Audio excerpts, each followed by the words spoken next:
girls with their nails done now.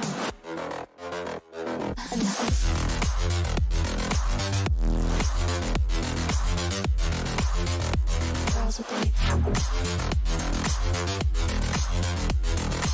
nails done. Girls with their nails done.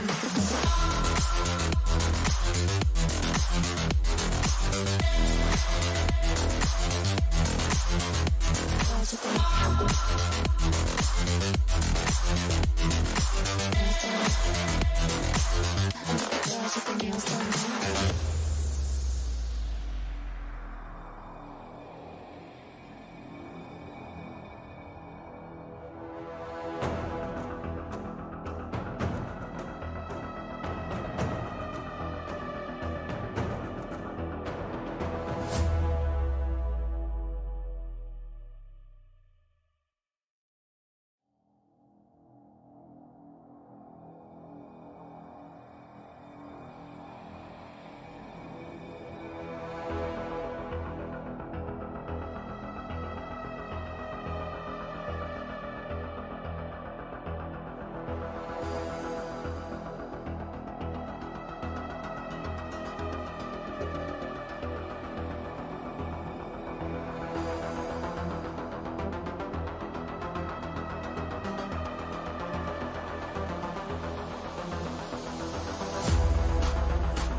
From a driver's point of view, to get ahead, you need to understand the data. I have over 20 buttons on my steering wheel that have a direct link to how the car behaves. So I'm studying that in the background on computers all the time. I'm super grateful that we have AMD with us. It's a huge asset for us. When we come back into the garage, the car downloads and the data pops up on my screen. The faster we can get that, the faster I can analyze it and the faster I can get back out there.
Hello and welcome back, ladies and gentlemen, to AMD Ryzen Skyesports Championship 3.0. This is me, Lucifer, and along with me, it's going to be Dr. Dang and Darshita as usual, with our partners such as Croma Gaming Retail Partner, Logitech Gaming Partner, WD Black Gaming Storage Partner, and supported by Facebook Gaming. We are back on the last day of semi-finals. It was an incredible showdown of 5 days back to back, close to 20 maps, and right now we'll be finishing up with 21 maps for all the teams. Dr. Dang, how excited are you?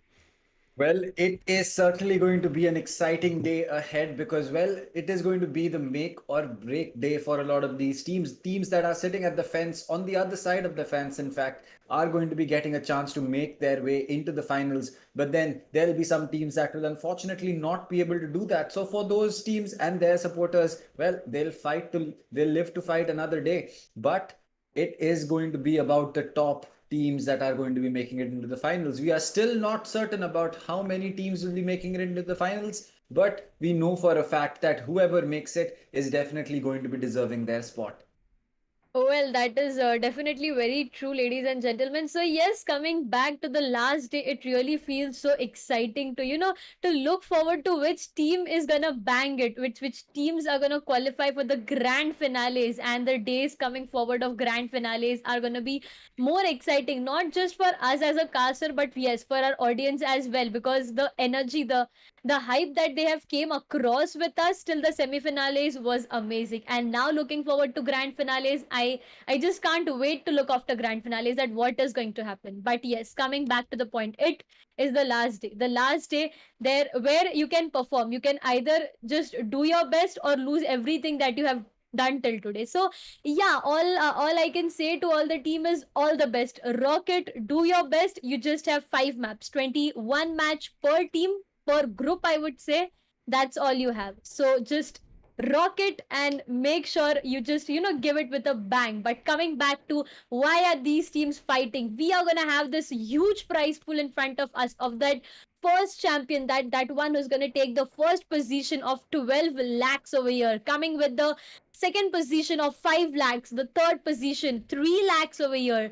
Coming forward to hashtag 4 and 5, we are gonna have 1 lakh each. 6th, 7th, and 6th and 7th, if you come across, you're gonna get 40,000. 8th to 12th, it is gonna be 20,000.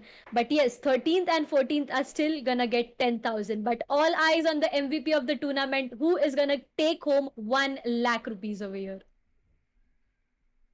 Yep, 1 lakh. I mean, as you said, right, the prize pool is where the teams are looking forward to run across the board. They want to make sure they have a good chance of bagging this whole sum of 25 lakhs in terms of prize pool and also the champions title, because as I said initially, this is going to be the highest prize pool for a BGMI tournament organized till date, and teams have a really good chance of taking this away. And AMD Ryzen Skyesports Championship itself has a huge amount of prize pool of 55 lakhs spread over different tournaments, and this is about BGMI day 6 coming through, the last day for all the teams to put their best foot forward. All the efforts that they've put for all the 5 days in all the different maps that teams have played, if they don't, I would say, push the wagon till the finish line right here, right this day, teams are going to have a hard fight, because if they lose even a single point, which we have seen, because of which they cannot qualify into the grand finals, I'm pretty sure not only that they'll be feeling bad, they'll be feeling sorry for themselves that 1 point, one missed opportunity they could not capitalize on. Well, yes, that is true. You miss a single chance and you're going to be paying the price through your nose, because again, at this point of the game, we are very, very used to seeing teams either make the big plays or just not be able to make them at all. And well, there are some teams that have unfortunately not been able to make the big plays. So again, it comes down to the fact that if you have your strategy in place and you have your mind in the right direction, there should not be there shouldn't be a huge problem for you. But then again, sometimes things don't go as planned and things can change on the fly. If you can adapt to them, well, you still come out with a result that is half decent and get yourself into the finals. But if your result is not going to be the way that it is meant to be, it is not the result that the lobby is going to be appreciating, well, then at that point of time, you will not be getting the points, because any team that is going to be placing less than, lower than 12th is not going to be getting any points. And well, that is saying a lot, because even if you get placed all the way up to 8th, you only get a single point. It's only from the 7th or the 6th spot in the lobby that you can say that you start gaining enough placement points to really justify the fact that, well, you got cleaned up early. Indeed, coming to the points distribution, I think yes, the chicken dinner, the one who gets the first chicken dinner gets 15 points. And talking about our groups over here, we are gonna have Group A that is gonna mark for Seoul, GlobalEsports, Redowl, Aztec, Initiative, and Revenant over here. Talking about these teams, yes, they have a hard time. We talked about Seoul, we have talked about many teams coming across. They are dealing with a hard time. Redowl as well, Aztec, Initiative, Revenant. Every team has a last day in their hands. So yes, looking forward, I think it can be a comeback for many of the teams, but definitely losing one map, either just losing one night at a very early stage can cost you a whole tournament. You could just miss that opportunity of performing in the grand finales and grabbing that amazing prize pool. So yeah, definitely a single map of today is gonna matter you a lot, and we are gonna upcome with n number of fights that are gonna happen today. Exactly. I mean, for example, take Marcos Gaming. They were, I would say, down to the bottom, and there was like no light at the end of the tunnel for them. But still, they managed to make a comeback after such a great fight that they've put across. It was indeed needed for their team, and now you can see that they have a really good chance of making their way into the grand finals. But now, let's take a look at the team or Group B.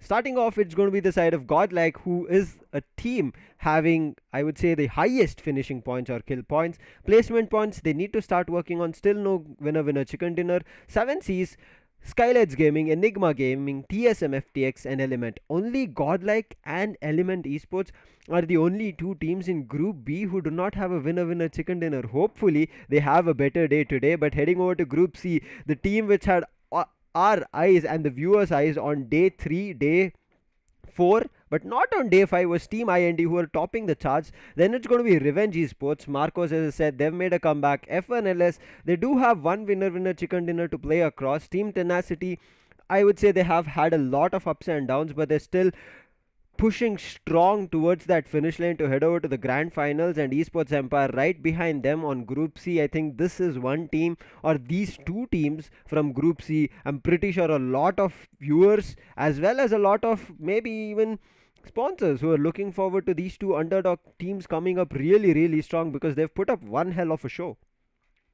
Well, yes, that is true. I think that the teams that we are going to be, as we can say, are the teams that really reflect the state of mind of the lobby. Well, they are the teams that are performing irrespective of where they are on the leaderboard. And I think that that is a very important thing, because again, you might not be the best team in the lobby, but that doesn't mean that you give your best gameplay for everyone to see, because that is why we are going to be here. And well, at the end of the day, it does come back down to the fact that sometimes, well, you just have a bad day, a bad tournament, a bad week, a bad month. It doesn't mean that the teams that are here or have been invited are any lesser than the best teams that we have in the country, because every single team, every single of these players who are going to be playing here represent the best that we have to offer. And well, sometimes things can go, things can go not as planned, and well, that is perfectly fine. Even the best players in the world sometimes make mistakes, and that is how that is how esports is. At the end of the day, everyone is human, everyone makes their own mistakes. It is okay. Sometimes you just have to take it to the chin and move on. Well, definitely, true lines said. But coming back to the overall standing post match 23 on our screens, it is gonna be SkylightZ Gaming who is topping it with 168 total points and 3 chicken dinners in their account. They have played 17 matches, out of which 91 placement points they have, and 77 finish points in their accounts, marking a total of 168 points. Coming back, second position, we are gonna have Marcos Gaming over here. Okay, the difference is just of 5 points between both of the team. You can see Marcos Gaming with 163 points. two chicken dinners, but Team 8-bit is just a one single point behind. 81 placement points, 81 finish points. It's a total of 162 for 8-bit. GodLike Esports 157 points with no chicken dinner. But you just come across the thought that GodLike is the only team over there with no chicken dinner but hashtag 5 position. Here even you can see Rush, Revenge, Tenacity, OR, F1LS, Aztec, Enigma, Soul. These teams are on that urge of making a comeback. They are trying their level best. Soul is at hashtag 16, I would say, with two chicken dinners and 100 of total 100 points. I think the match of Sanhok was a game changer for them. But looking forward, today's day is going to be really very important. It's important for each and every team because, as you said, right, the yellow mark or the yellow zone is the second part of the overall standings. The third part is completely a big red sign for a lot of teams that are standing there. So I think Seoul, which has had a tough, I would say, journey throughout this AMD Ryzen Skyesports Championship 3.0, they're still looking forward to do something better. But as we were talking about the red zone or maybe the red light for the teams which are here at the last uh, 10 12 spots, they need to pull up really really huge because Esports Empire, as I said, they are one team that we all are looking forward to. But below them there's going to be a lot of fan favorite teams or teams which have well established their name in India in BGMI, Redowl, Global, TSMFTX, IYD. These teams still need to push themselves because they are not looking close to crossing to the grand finals. I mean, yes, we have to still reveal who are the teams going across, but you will only know after these teams manage to make a comeback and also grasp points because Esports Empire are the only team right now with a triple digit mark. And as I said, triple digit is going to be, I would say, the threshold for teams to start qualifying. So Esports Empire is just at the needle or just at that threshold that where whether they can qualify or not, it's yet to be seen. But Red Owl, Global, TSM, FTX, IYD, they need to make a huge comeback here on day 6. If not, they'll start losing. But with them, there are some underdog teams such as Team Celsius, Initiative, and Element who have been putting up a couple of fights, who have been able to grasp finishing points, but placement points is one thing that their team ends up losing, because of which we are not seeing them. But until and unless you guys are not taking a look at our Instagram page each and every day for all the updates, and in case you're missing the top fraggers list for yesterday, this is yesterday, so make sure you are following us on at the rate Sky Esports Gaming each and every day to check our stories of each and every map victories and top fraggers at the end of the day to get the overall standings as well. To start off, it's going to be Akshat with 31 from the side of 8-bit. SkylightZ has Gamla Boy with 29 finishes, Snacks with 29 for himself from the side of IND. Revenant top dog, this man has been performing really really well. I mean, in terms of getting kill points for his team, he's working on it with 28. F1LS Red, I think this is the newcomer from the side of team F1LS. We did not see anybody from the side of F1LS till the end of day 4 at least, but day 5 it looks like F1LS, they also want to make sure they have a chance for that MVP, along with that a chance to head over to the grand final. So Raid will be coming in at the 5th position with 26 finishes, but still day 6 can mark a lot of changes for a lot of teams. Yes, that is definitely true. I think that just looking at the number of finishes that these players have accomplished, I mean, 31, 29, 29, 28, and 26, that is a huge number. And I think that it just comes down to the fact that sometimes, players do need to make sure that, they are getting the confidence from these skills. Because again, you could be an extremely good player, but if you don't have the confidence in yourself to go ahead and get those skills for yourself, well, you are not going to be performing at the same level that your team and your fans expect you to. So it comes back down to the same and the similar fact that if you are going to be having confidence in your gunfights, you're going to be going ahead and engaging enemies, which means that you will probably get a lot of opportunities for your team as well. So players like Snacks, as well as Akshat, and everyone on this leaderboard, in fact, is certainly proving that confidence goes a long way in giving their team a huge advantage. Because just look at 8-bit, they were not able to get too many chicken dinners, but simply by the number of finishes. Look at team IND, look at the team of SkylightZ. They're all teams that are performing really well in the league, and well, the only reason is they have a player who has the confidence to go ahead and take those gunfights. As long as he can do that, well, we are going to be having a great you are going to be having a great time with your team. So I think that confidence is definitely going to be really high up on these teams like IND, SkylightZ Gaming, even GodLike F1LS and 8-bit, not to forget 8-bit, because Akshat right now is the top fragger.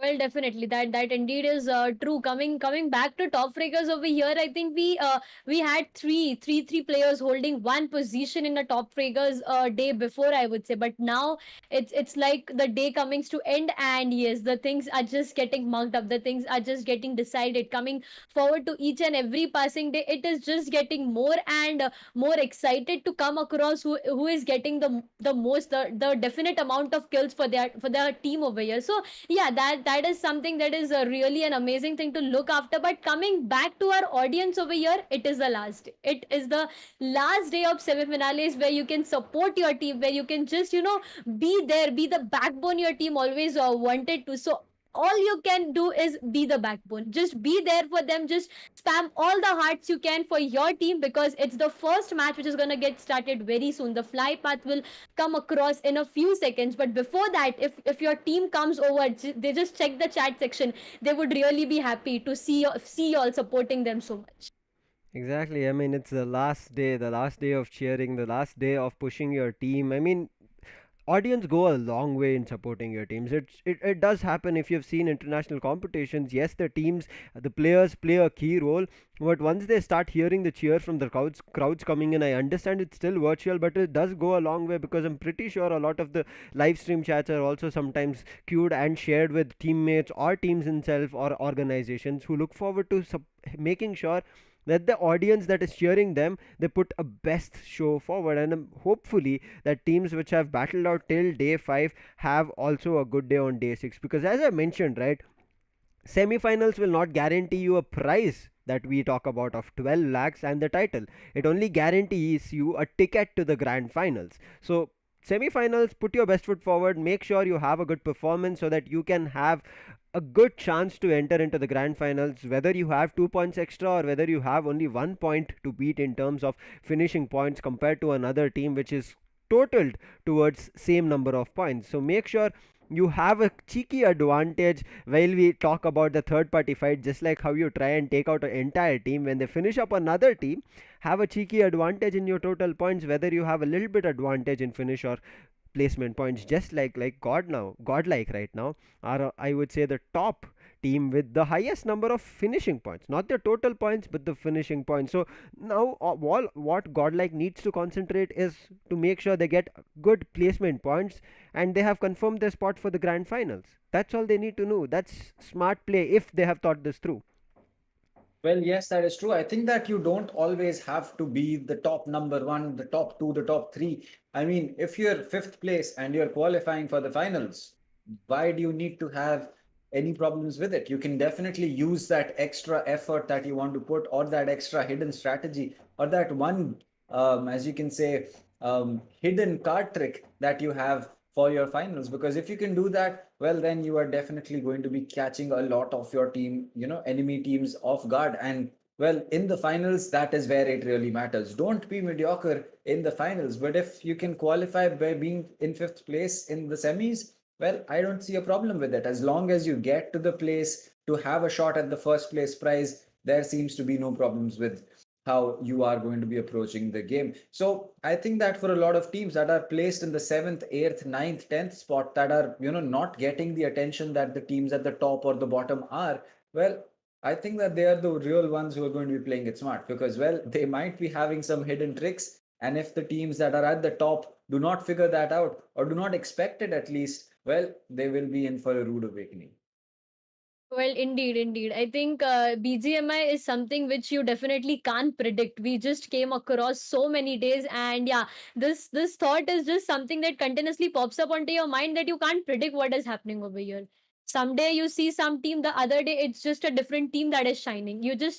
it's just a matter of maps what you come across. So coming back to maps over here, the first match we are gonna have is Erangel. Once again, Erangel, the home for many teams over here, as we just came across Marcos yesterday. So yeah, I would say a home for many of the teams is what Erangel gives you. The second match will be drastically changing to Miramar, the biggest map, the map where you can overexpose yourself, where you can create a third party scenario or get into a third party scenario, or you can be get third partied. So that is something that Miramar basically gives you. Coming back to the third map, it is again gonna be Erangel, your home. You decide what you have to do with it. Fourth match, Sanhok, the smallest map, the maps with some bushes, with a place where you can definitely hide yourself.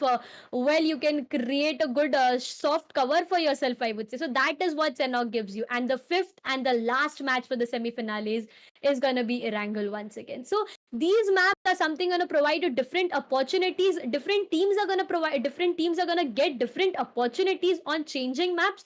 So now it's just on their teams. I just would say, like, all the best, give your best. Exactly, they have to give their best because I guess the game is ready, but before the game is ready, let's discuss the schedule as Darshita mentioned. So, to give you an idea about the groups playing for a particular map, starting on Erangel, as she mentioned, it's going to be BCD. Heading over to Miramar, it's going to be the side of CD and A. Then back to Erangel, it's going to be BCD again, and then Sanhok, which is a smaller map with greeneries everywhere, the bushes that is there to play, it's going to be ABC. And to end it all, on the last match of the last day of semi-finals, it's going to be again on Erangel, but this time there's a change in the number of groups, or I would say different groups compared to the first match we'll be playing. That's going to be D, B, and A. And let's talk more about the first map of Erangel. Group B, C, and D will be playing. We did give you an introduction about which teams are in which groups, but again, reiterating or coming back to those groups to give you an idea about which team is actually playing in that, it's going to be GodLike from the side of Group B, Enigma, 7C, SkylightZ Gaming, TSMFTX, Element Esports. Then we head over to Group C, which is going to be IND, Revenge, Marcos, F1LS, Tenacity, Esports Empire. And then the last group playing will be the side of D, OR Esports, 8-Bit, Galaxy Races, IYD, Rush, and Celestius Esports.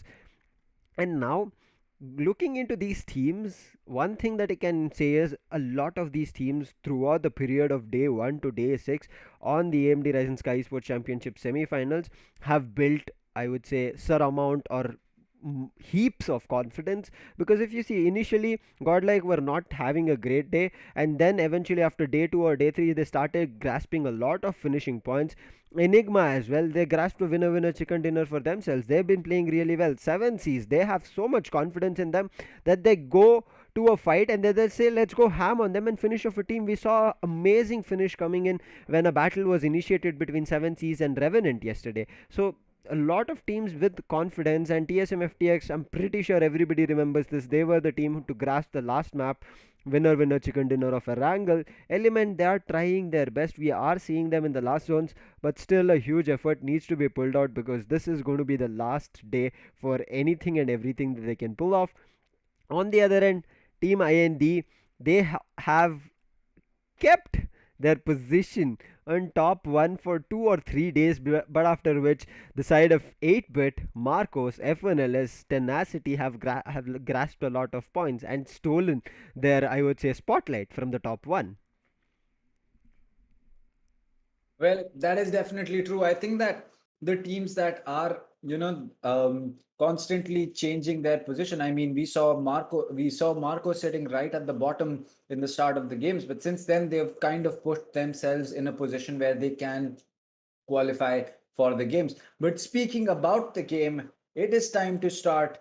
And well, it is going to be the map of Erangel. And this is going to be an extremely interesting flyby because it's going to go right through the center of the map and through one of the cities that we can say everyone really knows. That is going to be Pochinki. We're going to be headed towards school or Rozok or to Yasna Polyana, mansion, shelter, prison. I mean, every single part of the map is accessible with this flypath. There is nothing that cannot be a valid option for some team to look to go to. I mean, even military base, which is one of the furthest away, very pure, one of the initial drops that you can say, hospital, Gatka, ruins. I mean, you can say that kind of Zarki is going to be a push, but I guess Georgia Pool is going to be doing that as well.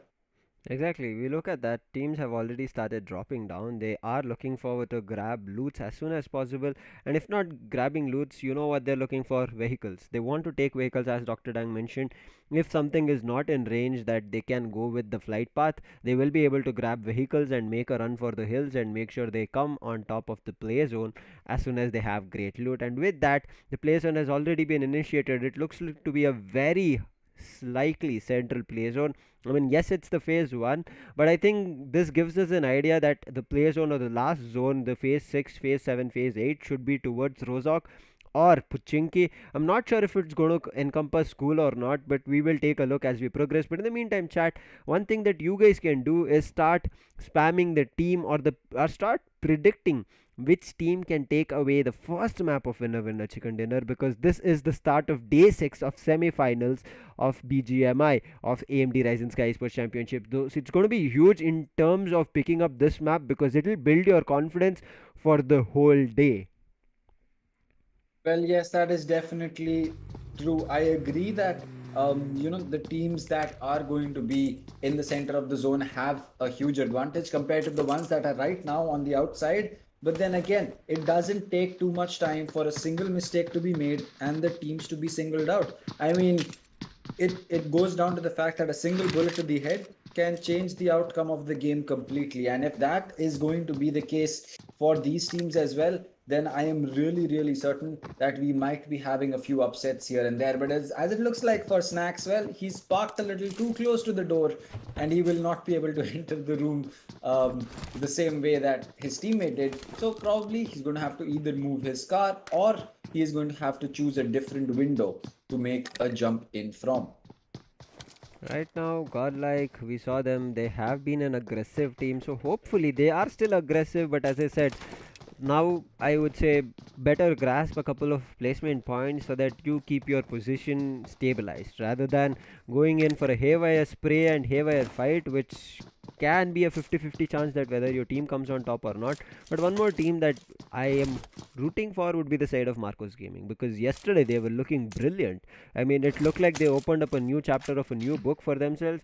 Otherwise, Marcos, as Dr. Dang and we all discussed about, they were looking way too down in the overall standing. So hopefully they have a better day today. But one thing still happens, that if you lose players very early on, we have seen that even though Marcos was performing really well yesterday in the last play zone of map of Erangel, they did not have the man count, and that's the reason they had to say goodbye to that map without getting a winner chicken dinner. Yes, they get placed at the 3rd or the 4th position, so they get close to double digits in terms of placement points, but after which I would say having an opportunity to grasp a winner chicken dinner and letting it go just because you did not have player advantage will always feel bad. But right now it looks like 8-bit. This team has been brilliant. I mean, there's no two thoughts for me, or I do not have second thoughts whenever this team picks up a fight, because they try to play together as a team. They do not rotate a lot and they do not split from each other in having, I would say, range, as we talk about, right? If you want to recover or if you want to help your teammate, you need to be either close to 5 to 10 seconds of difference where you can regroup with him, and if you're further away, it's going to be very difficult. They're either going to finish him looking for more information whether you're coming in or not, and in case you have already run away, that's going to be a finishing point free coming in for that player or that team. So 8-bit are that team which have not done that kind of a mistake till now, but IYD, they're still at the bottom as we are taking a look at them. They're getting a good loot right as of now, but I'm not sure if they'll be able to hold a position for a long time, because Sanhok also, they did have a very good positioning, but eventually when the fight started happening, they could not capitalize. Well, that is definitely true. I think that it comes down to the fact that sometimes these teams are going to be, coming up with different strategies that we don't understand from the get-go. But for the players inside the game, that could be a really different experience. As for TSM Blaze, well, he has picked up quite an amount of utility, and even looking at Aquanox, he also has quite a decent amount of utility, not to mention a level 3 helmet as well. So that is definitely an advantage for you. You will be able to take a headshot without getting knocked out by a really high-powered sniper as well. So with that out of the way, it is time to look at Team Celsius as well. They're right around prison. They're still looking to pick up some utility for them. The zone is going to be closing in. It is the first zone, so they don't have too much to worry about. And well, with that, I can say that it really just comes down to the fact that if you have a strategy, then you can definitely put it to good use. As for Element Esports, well, Pansing as well as his team, they are going to be not. I just couldn't catch exactly where they were on the map, but that is going to be somewhere close to a city. So, well, they have a lot of rooms to check, they have a lot of corners to check, they have a lot of loot, as you can say, for them to pick up. But at the same time, they have to be careful that these players do not overstep their confidence, because you make one wrong mistake, you don't check a building, you don't check a corner, and well, suddenly you have three players on the ground, just one up on their feet, and you're going to be having big problems. But as for GodLike, well, they've regrouped, they've picked up all the utility that they need, they're scouting for a vehicle if they can pick that one up as well, and their movement on the map is something that we have to acknowledge, because again, they either stick together or they are in four corners, so that if one player gets taken out, they always have three more to make sure that they can come back, they can come back and probably pick their teammate back up. So it's just going to be an interesting strategy all around that they have for themselves. So with that out of the way, we are going to be looking at what these players have to offer in terms of, well, the gunfights, because still now we haven't seen a single gunfight happen, but at the same time we are going to be having, these players really just turn things up to 11, because this is going to be the last day that we have. This is the only time that the teams that are unfortunately not in the top, however, are going to be qualifying for the finals. Well, you have a shot, you have a chance to make it over there. As for F1LS, well, they have been a little inconsistent in terms of the positioning that they are able to acquire, or also in the number of placement points that they're able to get. But again, that is something that these teams do not have to worry about.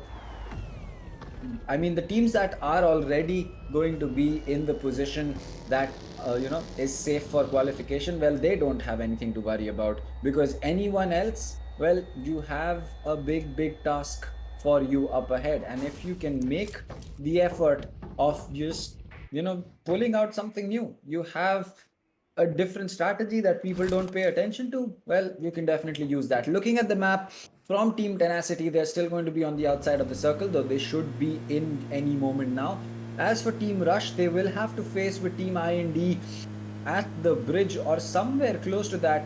And as for the second zone, it is going to be in the center of the map once again. School and Pochinki are going to be relatively close to each other, so again, a lot of utility for these teams to pick up before they can hunker down and look to take these gunfights. As for GXR, Max Kush, he's just going to be downing a Red Bull for himself, just to get him up into that boosted stage where he can run faster and he can regen on health a lot faster. And surprisingly, that is one of the strategies that a lot of teams do use. I personally never understood it, but after seeing these teams really implement it in action, it really just shows. Sometimes the difference between a single Red Bull or a single energy drink or a painkiller could be the difference between making sure that you get taken out or you just survive with enough health to kind of make it out of the zone. Or sometimes not even that, but it looks like Team IND is going to get spotted out by Team Rush, who's playing it really passive. They don't want to give their position away, and I think that as for the side of Team Rush, if they can take out Team IND in the start, it will be a huge pick for this team. It's going to be a great pick, not just a huge one. It's going to be a great pick, because IND have slowly started dropping down in terms of the position they are in. I guess currently they're sitting at the 6th or the 7th. So if they manage to take them out, it should be good. But I think IND are at a better spot because they are not getting hit by the play zone damage. We are shifted into phase 2. 10 minutes are done.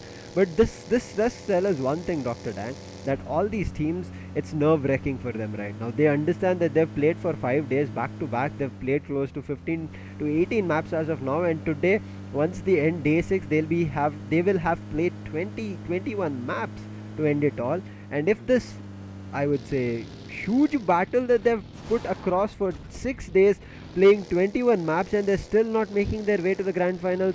I'm pretty sure they will be giving themselves a tough time. But at the end of the day, even I would say for teams who have been trying really, really well, you should not be giving yourself a tough time, because teams and opponents are just getting better, and everybody wants a chunk of the prize pool. And not only that, we have initially said this as well, it's not only about the prize pool, it's about fighting with the best of the best teams here in India and making sure you get a title as a champion in front of them.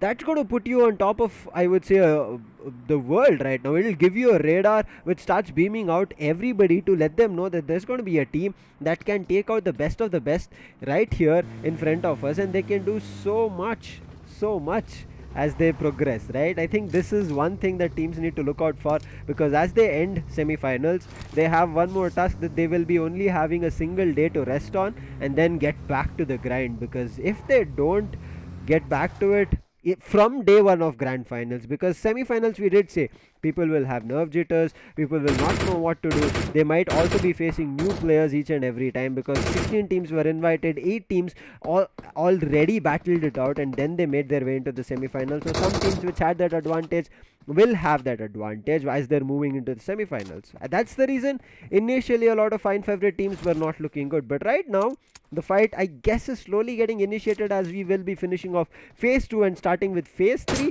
Teams will start getting into a cluster, and the fights will start getting initiated, as we see TSMFTX and IYD are about to fight with each other at ruins, but still they are a little bit further. They're trying to look forward to a long range fight. Neither the side of team TSMFTX is trying to rush the side of IYD, and IYD are also not doing the same. So whether this battle will do a little bit of a damage or not, still questionable, because there's so much time for them. But right now, Rush, they've let the side of Team IND pass through from their crosshairs, and they themselves now need to make a rotate and enter into the play zone 3, because it is way further away. And if they're entering now at such a late period, I'm pretty sure there's at least 3 teams which will try to gatekeep them from getting into the circle. Well, that is definitely true. I think that gatekeeping for the circle on a bridge can definitely pay off for you. But looking at the side of Rush, they're going to be using up bandages right now to make sure that they can, get themselves back up to enough health to fight. But as for OR, well, they're inside a building. They have the high ground. They have the roof of the house in their control. And Team IND is definitely going to be having a problem with this. But something that we have noticed from Team IND is that, well, they only shoot heads, and the second you peek over that cover, the only thing that is exposed is your head. And well, we have seen quite a few players getting taken out just because the first 2 bullets from the enemy connect on their helmet, and well, they get knocked or they get taken out, and that is not a good way to go. You need to make sure that you land your shots, especially when you're going to be, in a position like that. And well, if you don't make the best use of the position, well, then you are going to be in a bad spot. Everybody right now, I would say, are going to be in a huge disadvantage and a bad spot, because still it's phase 3 and none of the teams have picked fights. We did see a couple of teams scoping their opponents, a little bit of a damage being dished out, but at the end of the day, we have talked about this, right? In case you do not take up a fight very early on, it's always going to be a disadvantage, because you're either going to be out of the zone, or either you will be making your way into the zone, and then you know what, the opponent has a better advantage on you, and the team you let pass will be a huge burden to turn things around. And right now it looks like a lot of grenades galore happening from the side of Team FNLS, as they spotted one player from the side of GXR have received a little bit of a damage, but immediately they're going in to a run. I'm not sure what happened. Artemis, he was right in front of your screens. He ran across the screen. Oh. Artemis, you missed an opening there. Oh no. That's unfortunate. That is really unfortunate, because well, he had such a huge opportunity to give his team an advantage, and well, it's not like he messed up. It's just that, well, the player was too fast. He just zoomed across his team. He yeeted across. It's like, yeah, it's basically like that. We sometimes when we see pets be really fast and we say, oh, my pet has got the zoomies. Well, it was basically that. The pet, he just ran across his screen. There was no time to react. I mean, if he had hit that shot, I would be more surprised because the speed at which he moved was just insane. Man, it is a good opportunity to try and fight, but right now, as we talk about fights, it's going to be 8, but they've spotted a couple of vehicles. They're trying to dish out damage on those vehicles and not let those players enter, but in the meantime, it looks like TSMFTX are gatekeeping the side of Team IND. We did see the side of TSMFTX have a better position in the phase 3, and I think that's what they're making it work. And right now, as I said, Rush, who are making in a late rotate, they've been caught from the side of Team F1LS, and F1LS are taking them for a stroll, and that is the stroll where they start going down in terms of giving away finish points. But right now it looks like GodLike, they're just running around with vehicles, just looking for sound cues, looking forward to gatekeeping, because you can see they're at the edge of the play zone and nothing else they're doing. They're just moving around back and forth and looking forward to gain as much information as possible.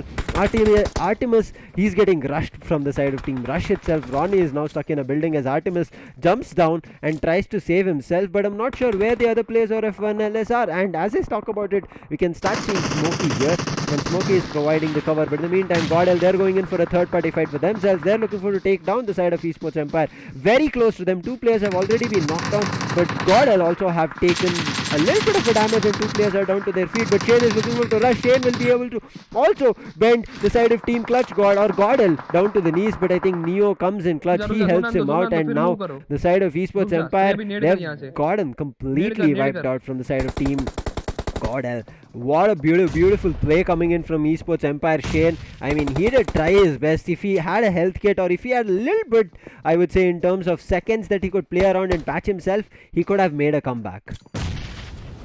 Well, yes, if he had been able to make a comeback for for his team, that could have been important. But well, it's going to be another nade that has been prepped, and that has been thrown by Raid. He is one of the best fraggers that we have in the lobby right now, and well, a Molotov is going to get popped off, which means that no one can jump out of that window. That is smart play. He's going to Molotov the stairs off as well. He's looking to burn the player of Rush who is inside that corner before he can make a move inside the building, but the smoke is not going to give him line of sight of where the door is. He's going to spot one more player, but Ronnie, the nerves of steel just not moving, is going to catch one player off guard. He is going to be getting it, but he needs to turn around, but he will not be able to land his shot because F1LS has 2 players right next to him, as the smoke will get popped and Smokey will be back up to his feet. But a good effort by Raid to get that kill, and well, he was finally able to finish it off. And Rush, the way these people fight, it's exceptional to watch.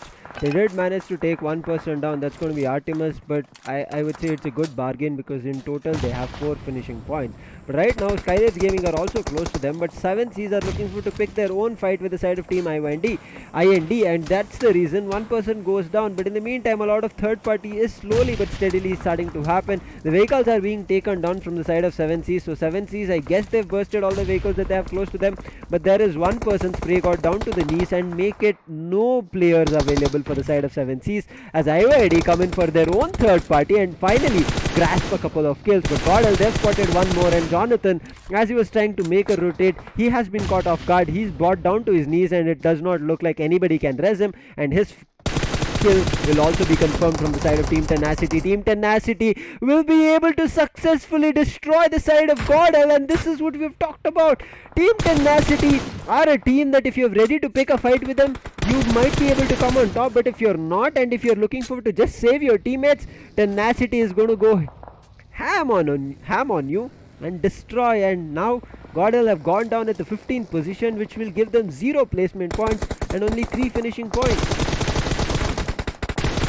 Well, yes, that is true. They get the 3 finishing points, but it looks like Ronak is going to get spotted out by Final Boss. He's going to down him, and they have another player, but they will finish off the side of SG. And well, that is exactly what we said.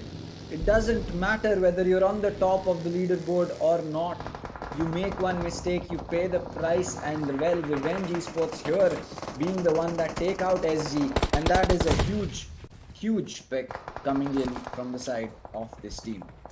It's a huge pick, but right now Element are also losing players. They are getting surrounded by opponents. But in the meantime, a lot of fights are already happening. OR are looking to take down the side of IYD, and I guess they have done it with the help of Enigma with the third party. Revenge, they are feeling really good on this map. They're taking down the side of Team GXR, but in the meantime, trades are being exchanged from GXR as well as Revenge. But not sure which team is going to come on top. But right now, Enigma, they are only surviving with Viru, who has to get his team back to the feet. But grenades being tossed, I guess it's going to be a difficult chance because Surya is slowly creeping in to give information, even though he's down to the knees. But with that last grenade connection beautifully coming in from Ronak or one or the other player from the side of Marcos Gaming, will wipe out the side of Team Enigma. And Marcos, as we said yesterday, the map of Erangel has showed a new part to the side of Team Marcos, and they've been proving themselves better every map that they've participated on Erangel.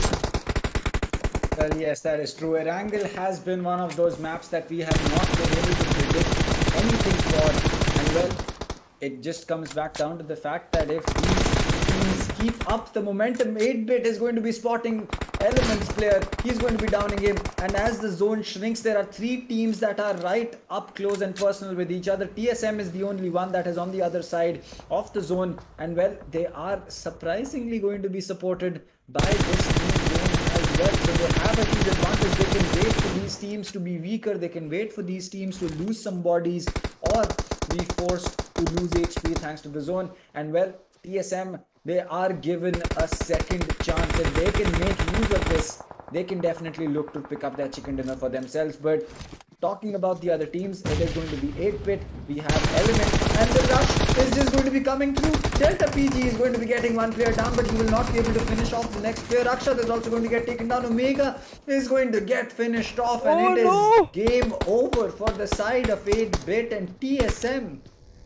is just taking the amazing advantage that they have by the zone favoring them and taking it with their arms wide open. They've picked up the only buildings, the only few buildings that are going to be closed, but it looks like they need to deal with Marcos Gaming as well, because Marcos Gaming is pretty good for them, and as you can see, 3 or 4 teams in fact have made their way into the zone for them right now. Snax is going to be extremely low, but he's behind cover and he's pinned. He does get a first aid get into him, so he's going to be back up on HP, but his teammate is going to be taking damage. Snax is going to get spotted out.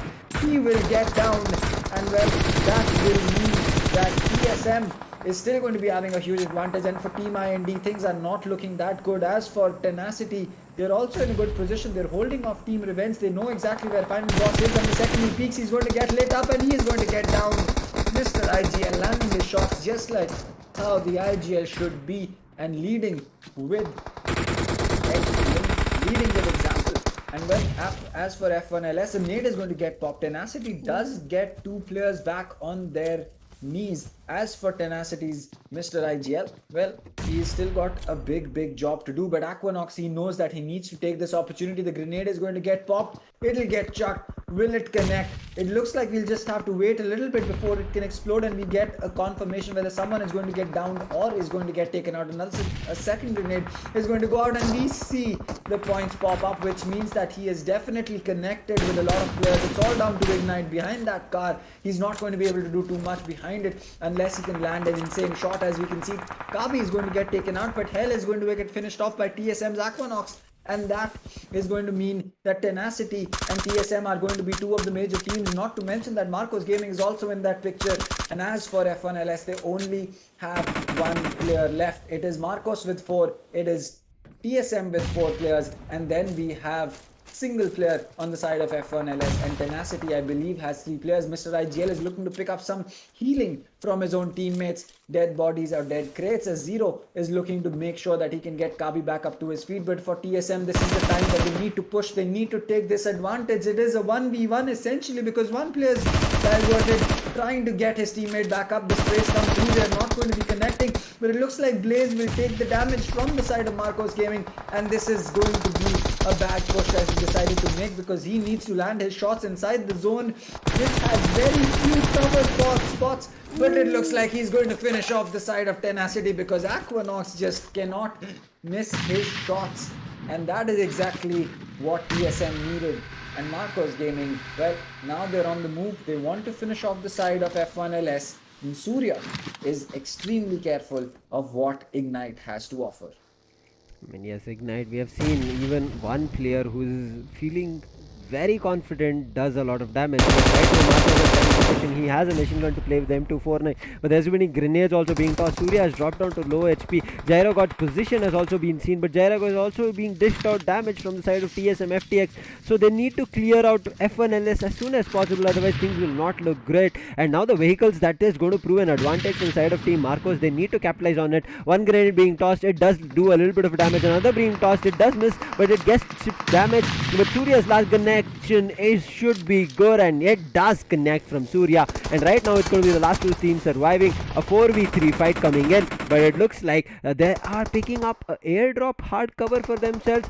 But TSMFTX have lost two players, and that's the reason the revive has already been started kicking in. But still, Marcos, they are going in ham with the grenades. Two people have been dropped down, so the hard cover with the airdrop did not work out. Now it's all up to the last player surviving from TSMFTX, but says no as Marcos, just like day 5, the two maps of Erangel that they packed and wrapped themselves and got them the winner. They are going to be taking away the map 1 of Erangel on day 6, on the last day of semifinals.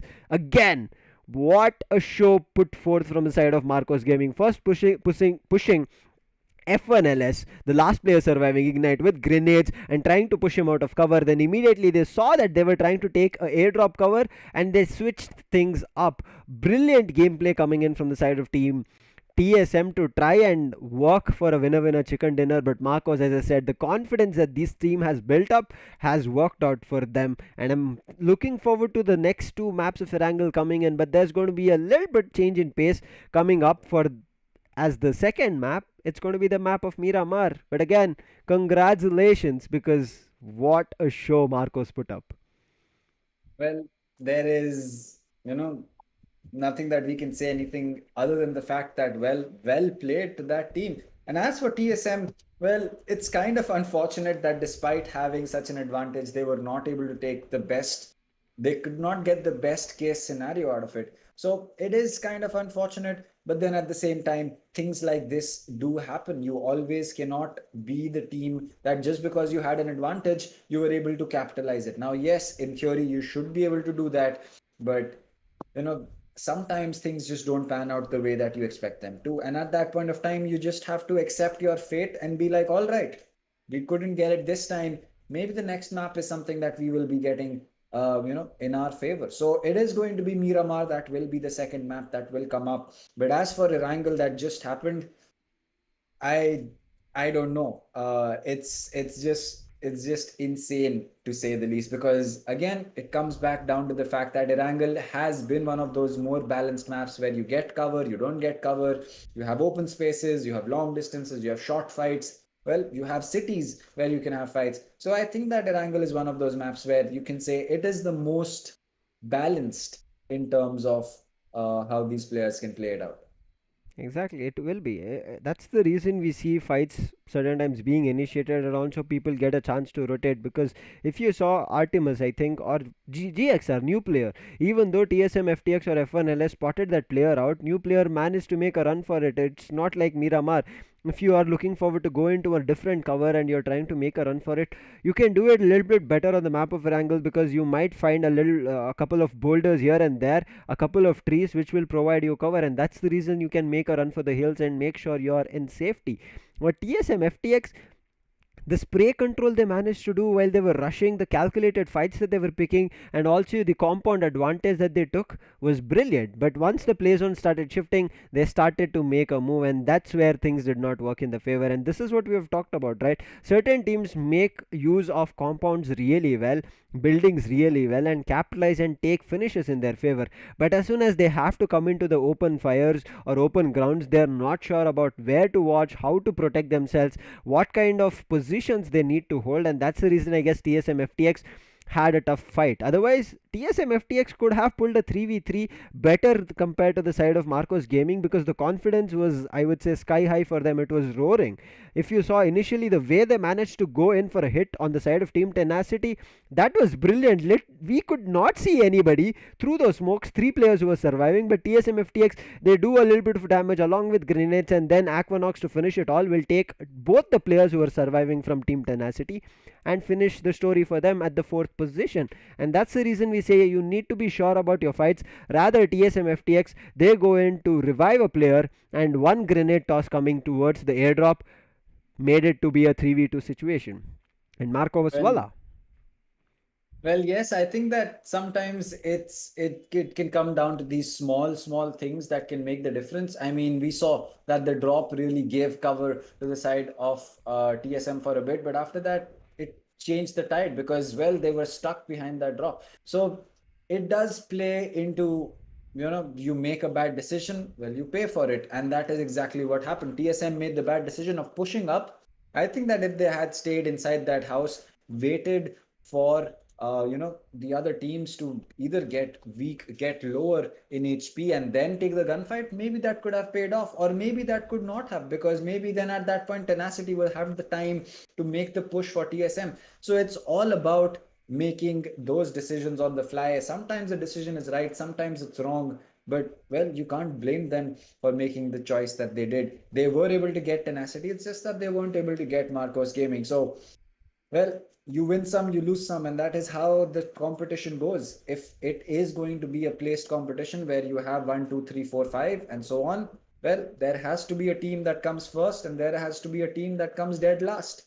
It's just that today it was Marcos on Erangel who was able to take it away, and, well, I think that was a great performance coming in from Marcos. They snuck up on everyone. They didn't let anyone get any kind of a scent as to where Marcos Gaming is. And then when it was time, they were like, boo, we're here. We're here for the party, and we're here to take the dinner home for ourselves.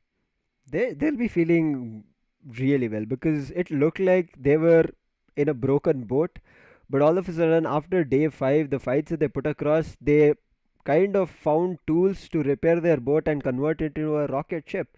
And that's the reason, if you look at the overall standings, which we will be taking a look at again after this match of Erangel, they were somewhere in the 5th or the 4th position, a skyrocket to the 5th or 4th position from 20th. That says a lot about Marcos Gaming. That says a lot about their potential. And I guess let's make a lot more discussions on the same map or the same overall standings itself, because you can see Marcos, as I was presuming, with 3 winner chicken dinners, Dr. Dang, and total of 186 finishing points and 103 placement. They have hit a triple digit in the placement points as well. Man, oh man, Marcos turned the whole game around. Well, I don't know. I remember seeing Marcos Gaming at the 21st spot, and, well, that was, I believe, back in day 2 or day 3. And since then, they have been on an upward streak, and, well, they are not looking to be stopping at any time soon. They have more finish points than, well, SkylightZ. They have more finish points than 7C and Enigma. They have more placement points than any team in the entire competition right now. They have the same number of chicken dinners as, well, the teams that have it as the max, which is 3, SkylightZ, IND, and I believe that there is another team that is placed at number 10. I'm not really certain about that, but we will be looking at the second half of the leaderboard. But one of the most important things that I want to look at is the fact that GodLike is still maintaining that 4th place without getting a single chicken dinner. They have 93 finish points, which is one of the highest that we have in the entire competition right now. And they're sitting at that 4th spot. Every single team in the top 8 has gotten a chicken dinner for themselves. Even 8-bit, just 1 chicken dinner and 168 points, just 1 point behind SkylightZ, who's had that chicken dinner thrice, which means that 45 of the placement points out of the 91 that SkylightZ has are just from those chicken dinners. But Team 8-bit, they're keeping up strong.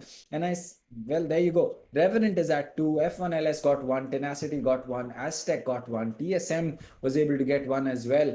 But, well, it looks like they've climbed up into the positions that can qualify for the finals, and we'll get to know that just, in a day or two. Exactly. We will be seeing the teams that will qualify. Wait and watch, because I'm pretty sure it's going to be a huge surprise, not only for you as viewers, for all the teams as well, because the fights are getting so good. But TSMFTX, as you mentioned, right, Dr. Dang, they were at the 20th position, I guess, or maybe even 19 or 20 before we started the map of Erangel. But the way they showed up on this matchup, they have pushed themselves. They've got the triple digit mark for themselves. They are at 111 in terms of total points and pushed themselves to the 15th position on the overall standings. Looks good for now to end map of Erangel, but there is still 4 more maps to be played for all these teams. So teams need to be worried about that, and then they can say, oh well, we played really well, and finally now it's all up to the points to decide whether we qualify or not. But because you mentioned GodLike, right, Dr. Dang, again, I want to mention this for the side of GodLike. It looks like they're concentrating only on fights rather than their placement points, which is working out for them. But eventually, it's going to be getting very difficult if they only concentrate on that, because if you saw when Godlike initiated a fight, they took the team down and managed to come on top of it, but immediately they go in for a, I would say, a very fast rotate. They pick up the vehicles and blindly rush in, and unfortunately always get caught off guard. So hopefully Godlike change that pace as we head over to the map of Miramar, another big map. And in that map, you don't want to be caught off guard, because in that time, very early on, maybe even the 17th or the 16th position, you might get taken on. But right now, talking about 17 or 16, it's going to be 17 for the side of Team Soul. A century is there for them. Esports Empire as well, they have 100 in terms of their points, but Esports Empire were taken on very early on from the side of Godlike when the fight happened, and that's the reason we see the finishing points. Then we go over to Redowl, who are at the brink of crossing the bridge, but still at 99 and stuck. Global, they did not play this match. They will be making their comeback on the map of Miramar, so there is something waiting for them. Hope it's a better day. That's going to be 94 for them in total points, 21 for the side of Team Celestius. Team 22 is going to be the side of Initiative Esports, who are always picking up fights but are unable to come on top, just like the side of Team Element Esports with 81. But Team IYD, even though they have advantage, even though they have information, it looks like they are unable to capitalize in the fights that they're putting forth with the different teams, and eventually, even if it's not a third party, they always get taken down by a whole team which rushes them. Well, that is true. And I think that that is a little unfortunate that sometimes you just you just have bad tournaments. And well, anyone who has played professionally definitely knows that, well, when your performance is down, the best thing that you can do is just try to look to get better. You try to figure out the mistakes that you're making, and then you can become a better player, a better team, a better version of yourself, so that the next time you get an opportunity, you are not going to be choking, or you're not going to be getting taken out early. So I think for all these teams who are sitting at the bottom or sitting in the 17th to the 24th spot, well, you don't really have to, you really don't have to feel bad, because well, it's just that the teams that are performing right now are not making as many mistakes as you. So when you get a second chance, you can definitely look to make a comeback. As for the side of, Red Owl, I'm kind of surprised. We saw them perform really well in the start. We saw them reach, I believe the top 8. I'm not sure about that. But if they are going to be in a position like that, well, it's unfortunate that they are going to be sitting in the bottom half of the scoreboard at this point of time. I think they kind of just fell off, and well, I'm not really sure as to why that happened, but at the same time, I am really not sure as to why and what they can do to make themselves reach the same positions that they were in earlier. It's going to be a tough fight, a tough comeback for them if they want to make their way into the grand finals. They have not been pulling up in terms of, I would say, placement points, because their finishing points and kill points, as you mentioned, Dr. Dang, they were good. They were fighting their best. They were trying to pull up as much as possible, but eventually it was just a third party that was happening, and they were missing out on the opportunities that they could actually withdraw from fights. we have talked about this. It's going to be very crucial for teams to withdraw from fights. They need to back away and they need to regroup and then look forward to maybe another fight coming through. It happened to the side of team IND as well. IND managed to get away from the crosshairs of Rush, but they took their own sweet time making their way into the zone as they were creeping across the edge of the circle as it was collapsing. I think that's what took them down. Otherwise, if Team IND made their way in to a good spot where they could have, I would say, put forth their fortress of defense, which they always do, they could have come on top of this game as well, but they did not. Rather, they were just gatekeeping and did not work out for them, and TSMFTX spotted them. There was not only TSMFTX, many other teams spotted their position. But one team that I want to mention is the side of Team 8-bit. They took up a fight and they should have come on top of it because they had to only take down one player, I guess, from the side of Team Revenge. But all the three players, like a single file, like we tell in schools and colleges before a prayer that you have to stand with one arm distance in a single file, they went right in that same direction and got taken down. Otherwise, 8-bit's confidence is sky high. They take long range fights, come on top of it. They go in for close range fights, still come on top of it. But certain times that confidence, when it becomes over, the word prefix over is added, it starts dealing damage to your own team. I think that's what happened to the side of 8-bit, but it's just one map, right? They're still sitting strong at the third or the fourth position, and they have a lot more going on for them after day 2. I think day 6, the last day of semifinals, it should be a great day for them. And also, as I said, they are already in the green zone. Well, yes, that is true. I think the teams that are in the top 8 right now, we can safely say that they're going to be, in the green zone. They are going to be the teams that will definitely look to qualify.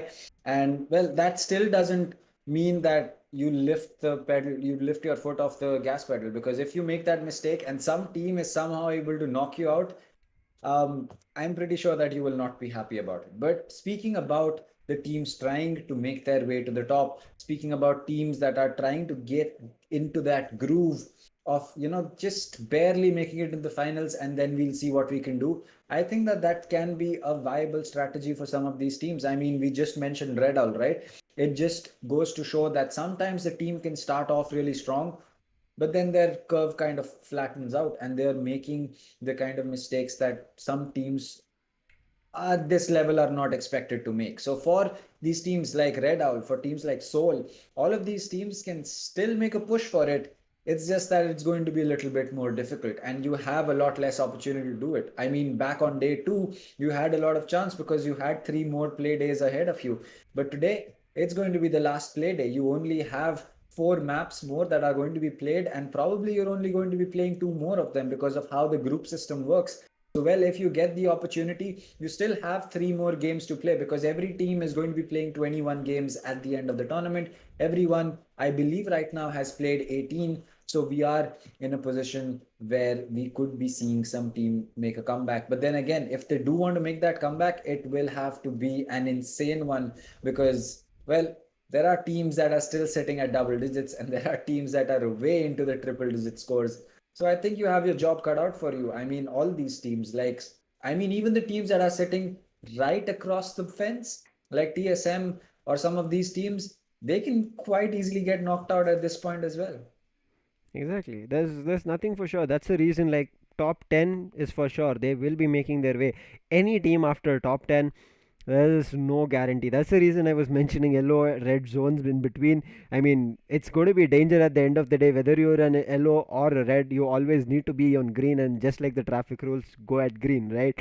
That's how confident you need to be when you're at the green zone. And that's what teams are doing. That's the reason GodLike, I guess, is trying to be on top of the fights because they understand some teams are good with gunfires, hip fires, ADS is coming in. They're looking really good when they want to go in for a spray fight, and also when they want to go ham on a particular team, whether it's a third party or not. So I think GodLike, in the meantime, their position, they're happy with it. They do not want to, I would say, risk their position with trying to go only for placement points, because it does happen. We have talked about this. In case you're not getting finishing points, you should look forward to getting placement points as much as possible. But godlike, if they're already getting finishing points, you should not, I would say, risk your strategy over there. So coming back to the map of Miramar, the second map of the day, what do you think, Dr. Dang? It's going to open up a lot of spaces. And this map, when it comes to the phase 1, it will leave, I would say, 40% of the map at least. And teams, if we are out there and get isolated, players get isolated, I would say it's going to be a very early on good night. Well, I think that it is going to be a very tricky situation for some of these teams. As for the ones that I believe can very easily make their way into the semis, or rather into the finals, is going to be something that we will just have to wait and watch. But before that, we're headed into a short break. We're going to be back on the other end of this with Miramar coming up. So don't go anywhere, and we'll be back in just a blink.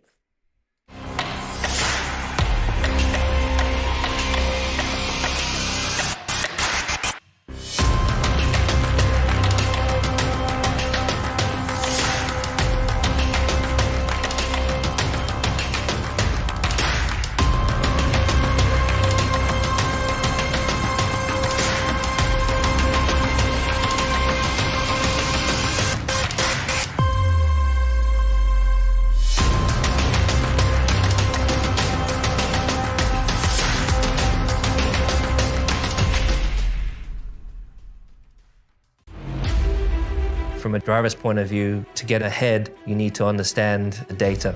I have over 20 buttons on my steering wheel that have a direct link to how the car behaves. So I'm studying that in the background on computers all the time. I'm super grateful that we have AMD with us. It's a huge asset for us. When we come back into the garage, the car downloads and the data pops up on my screen. The faster we can get that, the faster I can analyze it, and the faster I can get back out there.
From a driver's point of view, to get ahead, you need to understand the data.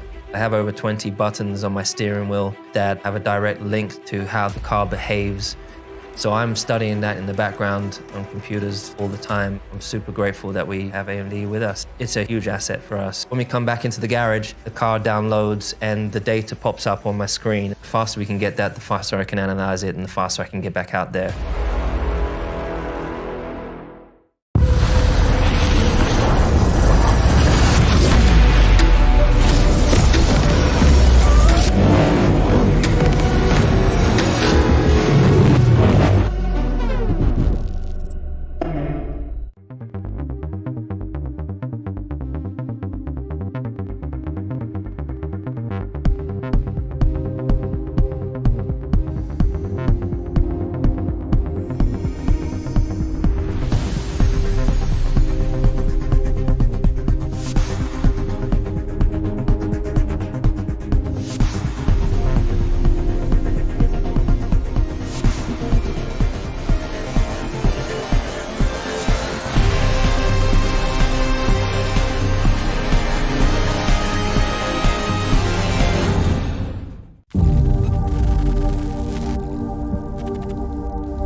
From a driver's point of view, to get ahead, you need to understand the data. I have over 20 buttons on my steering wheel that have a direct link to how the car behaves. So I'm studying that in the background on computers all the time. I'm super grateful that we have AMD with us. It's a huge asset for us. When we come back into the garage, the car downloads and the data pops up on my screen. The faster we can get that, the faster I can analyze it and the faster I can get back out there.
Welcome back, ladies and gentlemen, to AMD Ryzen Skyesports Championship 3.0. This is me, Lucifer, and along with me is Dr. Dang. We are back. We just finished the map of Erangel, but we are also back with our partners, Croma being our gaming retail partner, Logitech, our gaming partner, WD Black, our gaming storage partner, and also Facebook Gaming that is supporting us with our regional streams. In case you guys prefer a lot of regional streams, you want to look forward to listening to this casting in your own mother tongue, there's 6 regional streams happening on Facebook at the page of Sky Esports Gaming. So head over there and make sure you watch them as well. And if you like them, don't forget to hit the like button, just like here. You subscribe and hit the bell notification.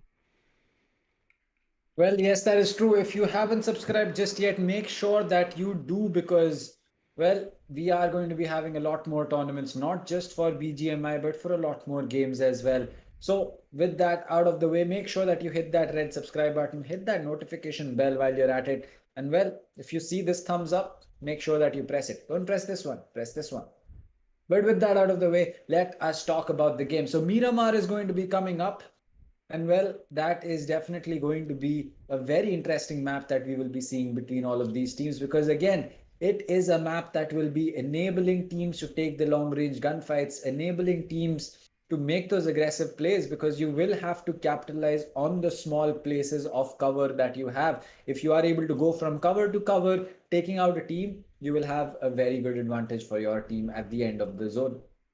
Exactly. I mean, this map of Miramar, even though we saw Erangel to be a slow starter, but I think Miramar is going to give us a lot more action as we kick off the flight path itself. Because we have seen that players get isolated.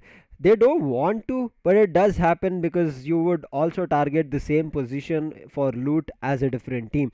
Maybe you split off without your team, and that's the reason those initial fragouts happen. Hopefully not, but Miramar does give us some interesting action, not only with long range fights, with also some grenade action. Because once your position is revealed, you're revealed for days. You're revealed for all the teams to take the fight head on. And I'm pretty sure you're not going to be hiding anywhere. I mean, even though there are boulders here, there's nothing else that you can hide on. Even if you want to run away from that boulder, you need to come out into the open, or hopefully your teams are nearby. You've had good loot, you throw down some smokes and then make it work. Otherwise, you're done for the day. Your teammates, you will be giving them a disadvantage. After then, team has to try and look forward to turning that around. But Miramar has always worked out for players or teams which have had 4 players strong in the last circle. Well, yes, that is true. I think that the team that is able to keep those 3 or 4 players up in the circle definitely has a huge advantage. Again, you cannot always count on it that,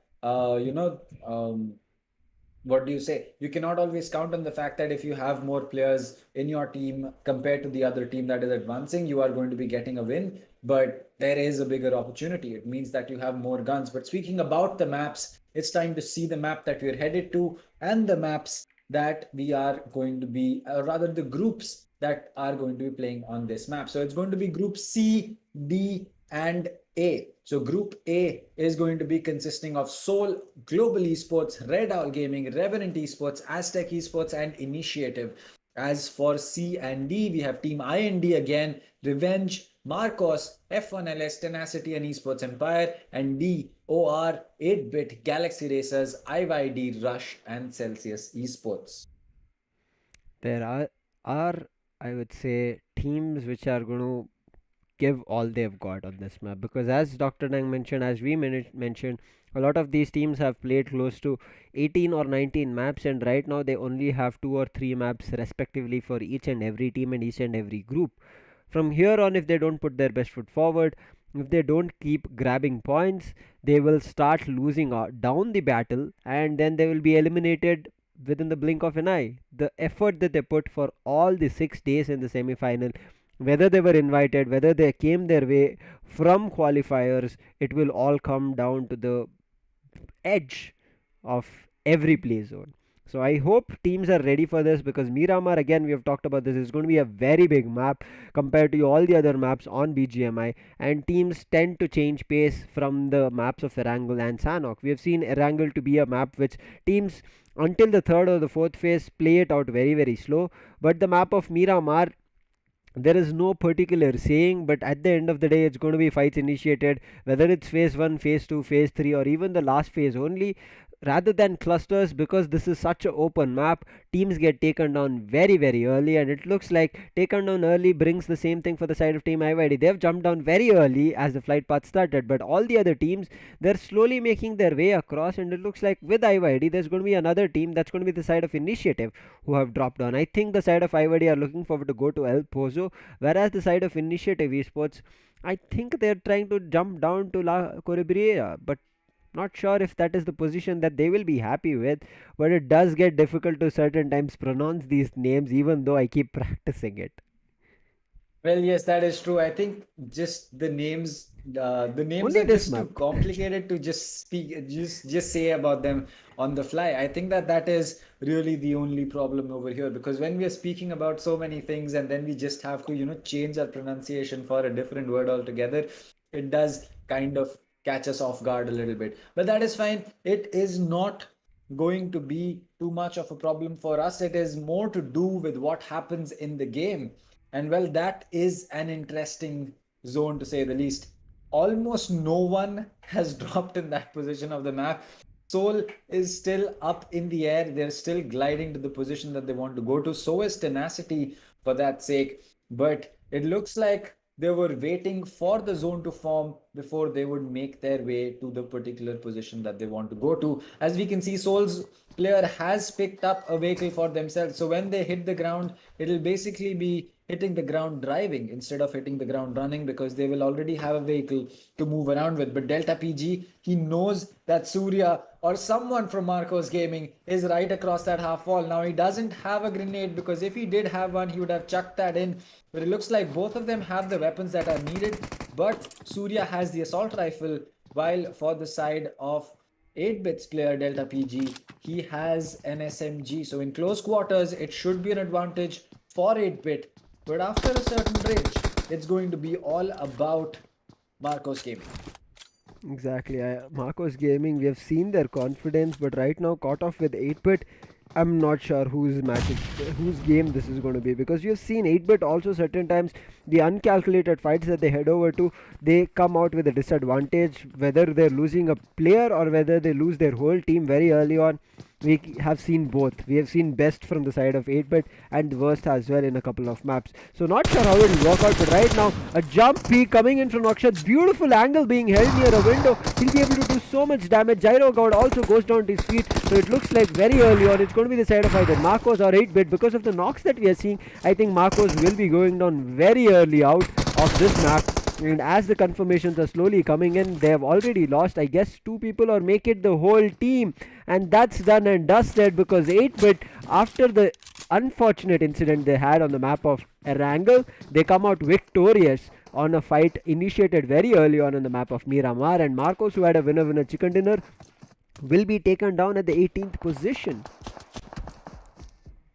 Well, that is definitely true, and unfortunate that the team that got the chicken dinner last time is going to be the first team to get wiped out. And it's not even the first zone. It's the first zone hasn't even started, and we have already lost a team that won the last map. So that just tells you Miramar can be a completely different picture altogether for every single one of these teams. You make one mistake, you pay the price through your nose. That's gonna hurt very bad for the side of Marcos Gaming.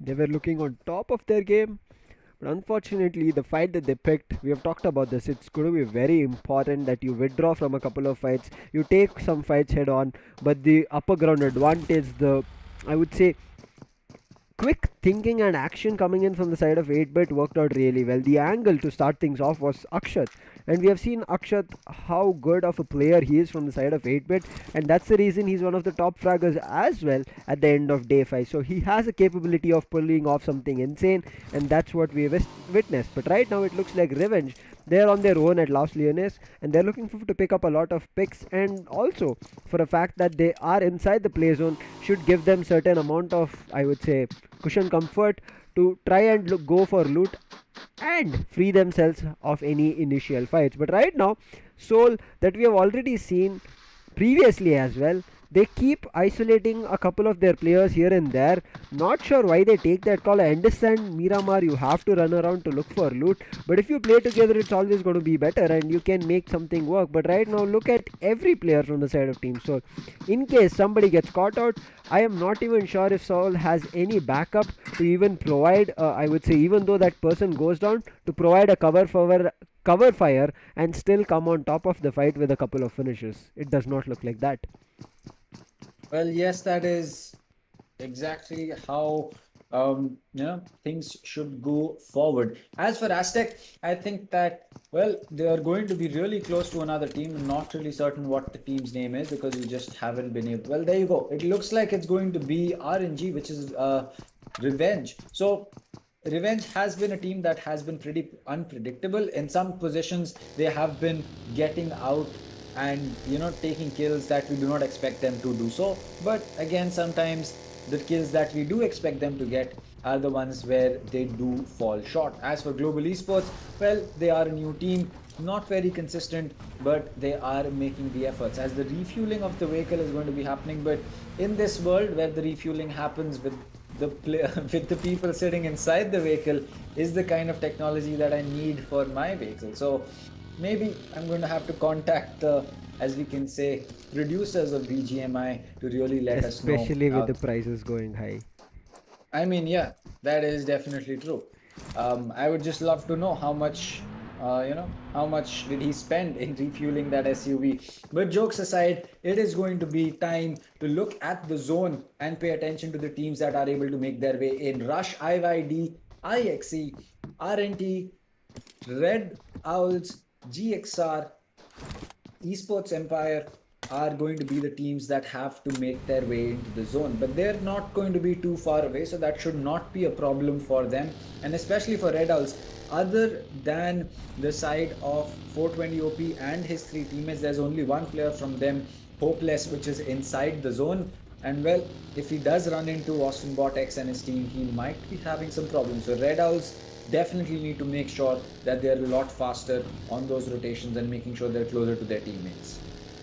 They need to. Red Owl, we have been talking about them, that they are a team that we have looked forward to them taking up a lot of good positions, finishing points, but unfortunately they always pick up fights, get, I would say, 4 or 5 finish points for themselves, after which they get rushed on themselves from a third party fight. Right now the whole team from the side of Red Owl, as Dr. Lang mentioned, they are out of the play zone except for Hopeless, who is right next to the side of Team Revenants. And we know Revenants, they like picking up fights. They like to try and come on top of it. I wouldn't say that they come out on top of it every time, but they will come on in terms of doing damage a lot, and they will make you use your utilities, because of which later down the line they would have actually provided you a disadvantage when you're going in for a fight with a third party, or even you are trying to pick a fight and unfortunately you don't have enough utilities such as grenades or smokes or even first aid kits and bandages to revive, or I mean, sorry, rather than saying revive, to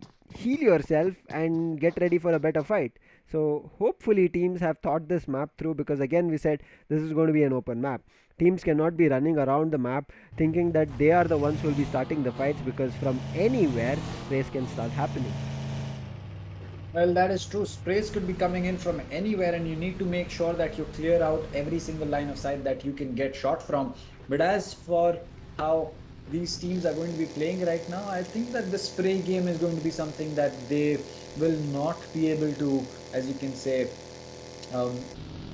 accept very easily, because at the ranges that these players are going to be taking fights, I think that the sniper rifles are definitely going to be holding a bigger advantage compared to the assault rifles. But then again, I could be completely wrong about that, and maybe these players do like to use assault rifles and go in for sprays even at the extended ranges that they do take gunfights at. So that is just going to be something that we will have to see, as it looks like RNT's player Substitute is just going to be stopping for a second to bandage himself back up so that he can reach full HP, and eventually he is going to be taking a gunfight. As for the side of Soul, well, Dubitos is going to be driving, Vibe was riding shotgun, and well, you can see his teammates are just to his right as they arrive at this garage where they can look to pick up as much loot as they can. They'll spot a couple of bandages in Junkyard, but well, as the name suggests, Junkyard is a junkyard. You won't find too much over there.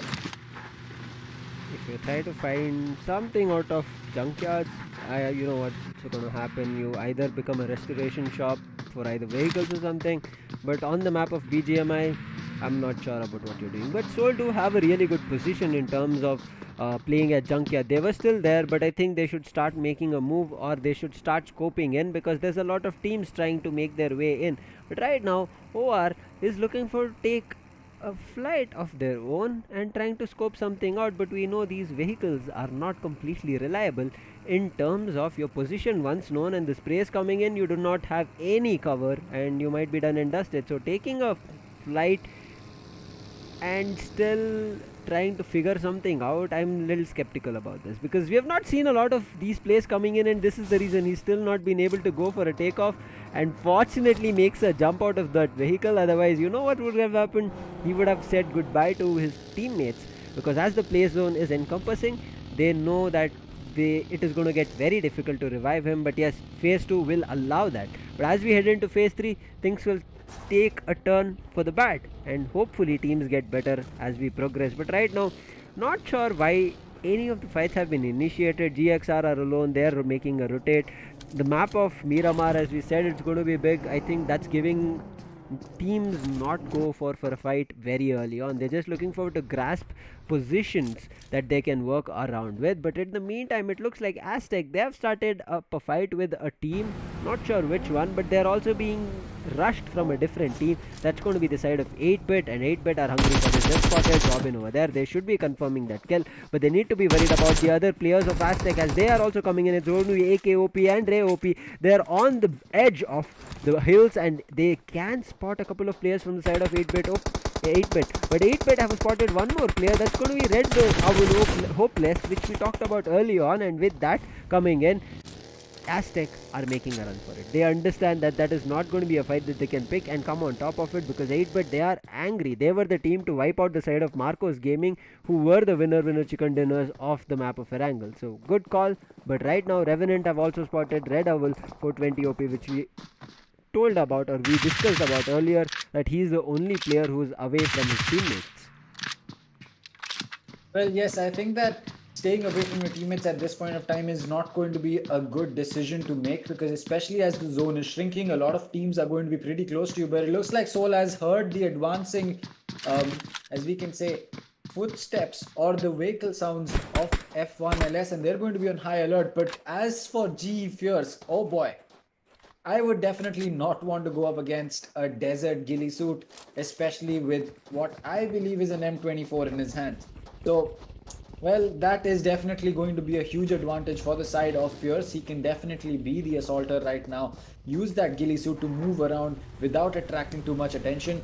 And if he is able to do that, well, that could be something that gets them a pretty big advantage. But as for Tenacity, well, they are going to be in a position where they should, in theory, be able to take out any team that is coming in from the other side of this zone, because they're camping this edge right here, right now. And well, as the zone approaches, they will definitely decide to make a move. But it looks like Gil is going to be spotting one of the teams, which is going to be Red House. They're going to be hopping into their vehicles to make their way out. As for Aditya, well, he's taking the damage from the zone right now, and Destro is going to be hopping into his own convertible to make a move. OR initially did pick up a different vehicle. Right now they've understood their edge of the play zone. They need to start making a run for it. But GXR, they've been quite comfortable in their positions. But I think if they look forward to pick up a fight, Team Tenacity was right at the edge. They could do it. But right now it looks like they spotted a different team and want to make sure they come on top of it. GE,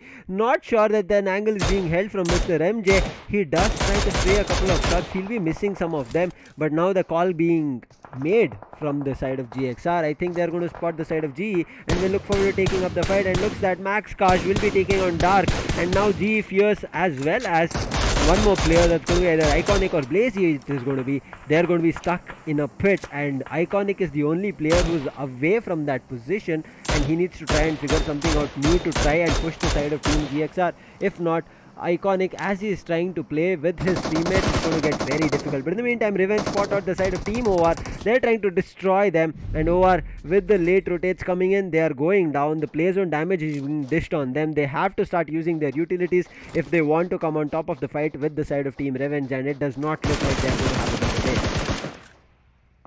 Well, yes, if they are going to be stuck behind that boulder, it's not going to be a good chance for them, especially with GXR. One thing that we know for a fact that GXR is good at is the fact that they're extremely strong using their grenades. And as they can see, MJ is going to be spotting one player out. He's going to be downing him, but it is on the other side of this ridge, so he might be able to walk away with, he might be able to walk away with the revive, but the grenade gets tossed. That is going to be awfully close to Iconic. He does take some damage with the scar comes out from MJ. He's not yet certain whether he wants to make that push or not. He's going to be helping himself back up to 75 HP and probably a boost before he can go up. But it looks like he's going to be dropping in a smoke just so that he can get some cover for himself from both the directions before he is going to be moving in on Iconic. But it looks like Iconic will get down by his other teammate who's going to get finished off, and that is a good pick coming in. The play zone is going to be getting the better of one of these players as MJ. There you go, there's the confirmation that he did get that kill. As he pops a painkiller, he is going to be getting the regen pretty soon.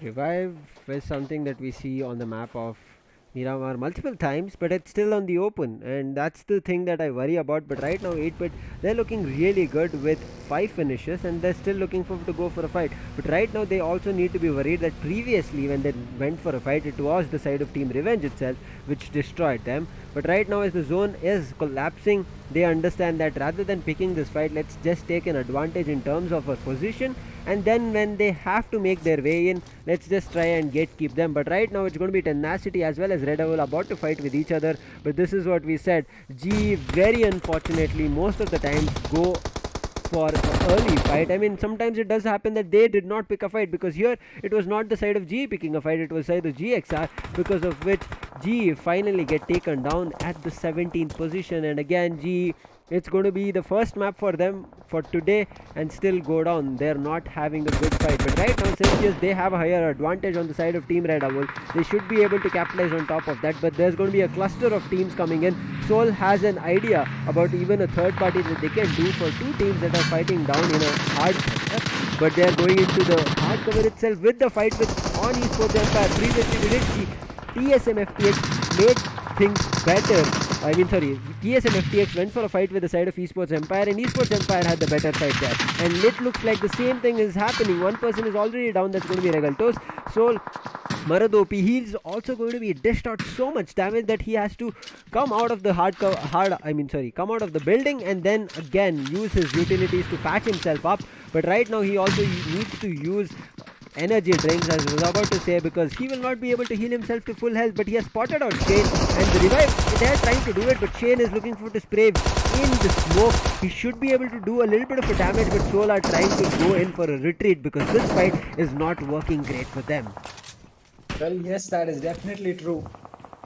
Sorry about that. Yes, that is definitely true, as it looks like Dream OP is going to be popping a Molotov. That could be the difference, as looks like Soul Viper is extremely low. He just about escapes with a fraction of HP.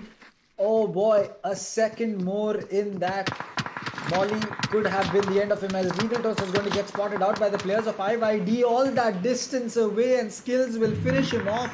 It's rather going to be Striker who's in fact going to be getting that kill, as the play zone gets the better of one of these players. Looks like Dream OP is going to be having a big problem for himself, as well as a grenade and a Molotov is going to get popped. Viper is right underneath the window. His position is spotted out. Dream OP is going to be surviving with 50 HP or a little bit lower, but he needs to change his position now. Maradopi, which I believe is going to be Scout, has downed Shane, so he should be able to finish him off. As the grenade comes through, it will still not connect enough that they are able to get that kill for themselves, and Soul is down. Going into the drop, he catches two players off guard, but the drop shot comes through, and Driver will be looking to live another day. The reactions on Maradopi were enough to make sure that, well, That is going to be a definite clutch moment and a half, because that jump caught both the players of Seoul off guard, but somehow they were able to keep themselves on their feet. I think having a UMP, it's going to be an SMG in a close range, he just made it work. That turn around coming in from Maradopi was brilliant to watch, but Dream OP, what the timing! He managed to jump down and try to turn things around. He was close to do it. He did do a lot of damage, but you have seen, once you get a knock, you cannot get another knock from the same position. You have to either go prone or maybe go in for a jumping shot, and I think that's what missed out. The initial jump shot worked out, the next shot should have been prone. But great try coming in from Esports Empire. But Esports Empire, they've kept their name alive. They've kept their fight alive. As we have said, they are a team, in case somebody tries to rush them out, they do a lot of damage, and they managed to take 2 players from the side of Seoul down, even though Seoul had a better advantage. But right now, Initiative Esports, they are, I would say, at a great position inside the circle, and if they want, they can pick up a lot of their fights. But right now, it looks like F1 LS and IYD are about to fight with each other. But Rush can also do a third party on the side of IYD when they're picking a fight with F1 LS. It is highly possible because it's a 4v4 situation, and Rush is surviving with only 2 players. And if they manage to use that, they can do a lot of damage. But right now, it looks like 8-bit are being surrounded from the side of Team IND as well as Revenge. And it looks like 8-bit, they want to fight with the side of IND and come on top of it, because you know how good the side of IND is. And if you let them survive for a little bit longer, they will be able to put down their defense fortress, and they will be able to go so aggressive and come on top of the fight. But as I said, Rush, they're looking forward to their own third party on the side of Team IYD. But not sure. They've still not found their position. They've still not found players. But right now it looks like IND, they are looking forward to take their own fight with the side of Team 8-bit, and they want to take them down. As 8-bit are slowly losing players, it's all up to Delta and Omega from the side of 8-bit to turn things around. Well, as for Delta and his teammate of Omega, it is going to be a big moment to clutch. And this is something that we have seen on Miramar. Not a lot of teams are able to take their, every single player and keep themselves alive. As it looks like Rush Pahadi is just making a run for the hills, and well, Atanki just couldn't land enough shots, but it looks like Sharik is going to be down on the ground. He will get revived unless a grenade comes through and probably destroy both of their armor as well as their helmet, because looking at the vest on Pahadi, it doesn't seem to be doing too well. As for Sharik, he's going to be back up to his feet. He should be, in theory, be able to heal himself up. There you go. But Pahadi, he needs to really be careful with that vest, because a couple of bullets and that's it.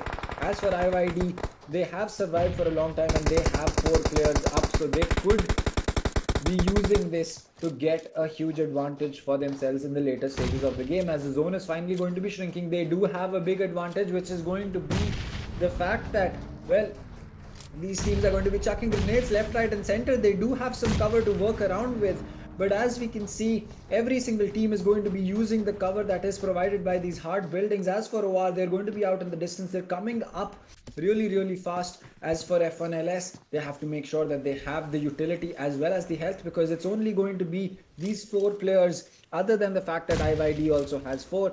I think that F1 LS and IYD are going to be one of those teams that we will be seeing at the end of the, at the end of the day. So as for Pav Kilo, he's going to get taken out by a grenade, or rather knocked down by a grenade. As we can see, every single team is relatively close to the zone, including Team IND, OR, RNT, F1 LS and IYD. There's another team in that mix. Really can't spot it out because of that small map. It looks like IEX is going to be the other team that is surviving. So they have Pain as well as Dawn, but again, not in the best positions. They're going to be covered from every single angle. Unless they can get the better of F1 LS in this position, they will not be able to do too much. A nade, or rather a molly, is going to get popped off. Dawn is taking a lot of damage. He will need to make sure that he can get this first aid kit just in, but it looks like no, he's not going to be able to do that, because he will get taken down by a grenade. As the second one goes through from Top Dog, it should be the end of Pain. There you go. Substitute is going to be confirming that kill. And for Top Dog, well, another grenade is going to be what the doctor orders. Revenant, we have talked about them. They're a wonderful team, and right now FNLS, they want to take them down as soon as possible. They threw a grenade, immediately closed the door down, and they're looking forward to position of RNT as soon as possible, because once they start rushing in, they don't stop. But right now, IYD's position is caught out in the open. Two players will be down to their feet. They will be able to patch themselves and get back to a better fight. But IND will be spotting out Erangel. He'll be bringing down to his feet. Now, RNT Austin Box, he is about to go down, but his teammate substitute comes in to help. But in the meantime, oh no, there's going to be another player rushing, and that's going to be Smokey. He's looking forward to convert this whole fight, but it's only Top Dog. He's been a crazy player for the side of Revenant, but he's going to miss up a lot of his shots, and it's all Smokey who brings the finishes for his team, as Revenant was rushing him, but there was a lot of casualty because FNLS, they're only being survived with Smokey. But now IND, they're looking good. They're at the edge of the zone. They also have an advantage in terms of the circle. They've spotted a couple of players. They've also known that in the hard cover there's going to be a team, but right now I think it's going to be advantage for the side of IND, because they are the only team which has 3 players surviving. And if you look at the top left corner, there are 4 teams surviving. 3 players on the side of IND already means that it's going to be 2v1v1 situation, compared to IND having 3 players strong. They can do and also take away the winner chicken dinner on this map of Miramar. But anything can change as soon as the play zone starts shifting. But Erangel again comes back to the same higher ground advantage. He spots out Snacks right now, but he has a M249 to play with, but not sure if he's going to pull that out, because that machine gun, that recoil, the spray control, it's going to be very difficult. But Smokey, he knows he has to make his way out. The side of IND have their eyes on him. Well, Gil is going to be in a good position if his position was not known, but it looks like they know exactly where he is.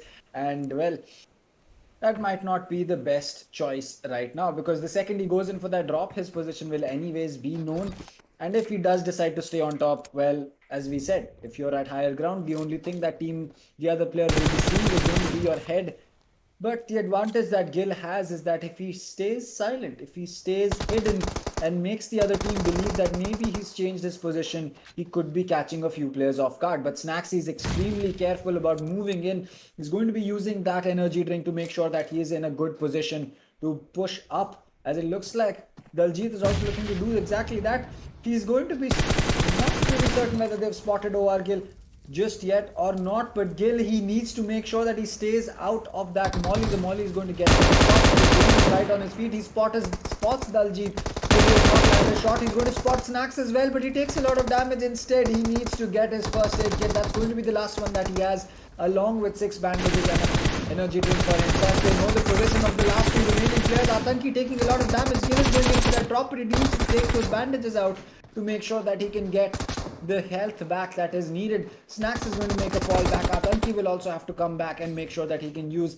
And in terms of heal, I think that right now it is Team IND that has a much bigger advantage, not to mention they have the man advantage and the position advantage, unless Aditya can get the flank off right now. But Snacks, he has been the player that has constantly been very, very aware about his surroundings, and maybe he should be able to make this work. As for the side of Orange Rock, well, they don't have any first aids. They only have painkillers and a few bandages to make sure that they can get themselves back up to health. And as the 2-pronged approach comes in from the side of Team IND, one from the front, one from the right, and one from the left, it's going to mean that this team is going to get cut off. But it looks like Atanki still loses his life, but it doesn't matter, because Team IND is going to take a 4th chicken dinner for themselves. A comeback for IND. It was long awaited for them. It was missing for them. They were trying to do as much as possible, but it happens. Teams need a break. I mean, you put all the best foot forward, you use all your energy in a couple of maps, and then you don't have any new things to work on, and teams start capitalizing on you. That's what happened. I would say for the last 2 days, IND were having a lot of downfalls. They were trying to build up finishing points, placement points, but one or the other way, there was another team who were able to capitalize on a fight on top of them, and they were taking down the side of IND. It does happen. But today, IND come back in their matchup. I'm not sure if it's their first match for the day or the second one, but nonetheless, they make their way back, which says us that it should be IND coming back to either the top 2 or top 3 and hopefully maybe even the top 1 position. But what a match it was. As we said, even though it was a very open map, I mean, that not even though, but as map of Miramar is opened up and is so big, we initially said we will not see fights very early on. The fights will only be initiated or cooked as we go and progress to the 5th to the 7th phase, and that's what started happening. It played out very, very well, but a lot of teammates were also isolated. A couple of fights were also gate kept very, very well, but also again a couple of fights which teams did not anticipate or were not ready. For example, G, they were just making a rotate, they were just clearing out positions. But you know what happened? GXR spotted them out, and GXR said, you just gave us a couple of finishing points. Whether we get winner or chicken dinner on the map of Miramar does not matter, because we are already at the top. Let's just pick up as many points as possible on a particular map until we finish off day 6. It looks like that's their motto right now for GXR. But on the other end, G again got on very early at the 15th or the 17th position, somewhere in between, and will get 0 placement points. And not only that, because they could not do any damage, they went down at without 0 finish points. So I mean, sorry, they went down with 0, not without, with 0 finishing points. And now G have I guess maybe more 3 maps coming in with Erangel, Sanhok, and again Erangel, and they've not looked great till today. So still, I'm slowing myself down, because I hoped a lot of these teams, just like IYD, they did put up a fight, but eventually when it was about to make sure they are there for the final zones, they started losing their fights. They could not keep it going for them. They had third parties coming in, they had long range fights which were damage being dished out to them, and at the end of the day, IYD also went down to their knees on the map of Miramar. So IYD, not sure if they can make their way into the grand finals, but they're trying their hard. That's one thing that I can say. That is true. I think that for IYD, this was a golden opportunity to really, pick up some points. Maybe get off that bottom spot. I mean, maybe you don't even qualify, but as long as, you keep yourself out of that dead last spot, it should be good for you. I mean, someone else will take it. Yes, sure. But, well, for IYD, it could have been a little bit better. But coming back to the fact that, well, Team IND, what a game. I mean, do we really just have to? I mean, the side of Team IND has consistently been one of those teams that has either picked up a lot of kills and then gotten taken out because, well, they had an unfortunate time, or they are just a team that survives till the end and gets the win for themselves. And there is no other way to put this, but Team IND, they can definitely take this, take this competition. I have a couple of teams that I'm keeping my eyes on. Well, one of them is definitely going to be IND from now on, because what a performance coming in. Snacks has been absolutely insane at just popping out in locations and hitting shots that other players don't. And when they have another, and when they have another player like Atanki to really help him out, can you just slow down, Team IND? You don't have to finish off everyone at the same time. You can give an opportunity to some other team to pick up at least 1 finish point or 2. But, well, that is not what IND does. IND is like Surf Excel. They just go in and clean up everything. And that is exactly what we've seen. 4 chicken dinners for them now. And I think that is the max that any team has in the semi-final so far. Team IND have been exceptional throughout all the matches we have seen. I mean, as I was talking about how IND was fighting, I did say, if you let the side of IND survive for a wee bit longer, if you let them put down their defense, they will look brilliant. And once they were inside the circle, they got confident that they do not need to be worried about somebody coming from the back. They immediately started taking fights with the side of Rush, with the side of 8-Bit, with the side of Revenge. Any team that was on their screens, they were taking the fight on. They look brilliant. Once they're confident, once they know that they are in a safe spot, they don't have anything to worry about. But once they have been caught out, or I mean, multiple times they've been caught out when they were trying to rotate, when they were trying to make their way into the circle. That's the best opportunity to capitalize on the side of IND, because they're not ready for a fight. They're not also looking forward to any fights. And if you manage to convert at that time, you can start denying points for IND. But yes, this is going to be semifinals. Every team in terms of being individual players or organizations need to look forward to just qualifying to the grand finals, and then the strategies, as I mentioned, that deny a team from entering and things as such will start looking in. But right now it's time for a quick short break, and before we enter the map of Erangel, we will also have a discussion about the map of Miramar in terms of overall standings. But until then, stay tuned, we'll be back soon.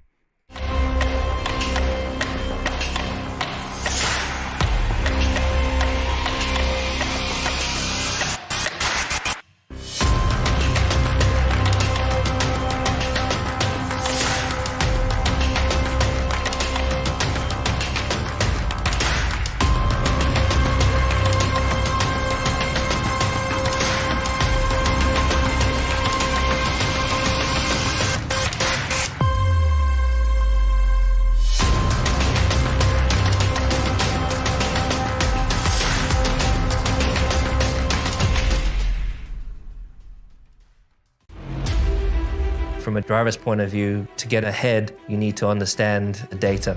I have over 20 buttons on my steering wheel that have a direct link to how the car behaves.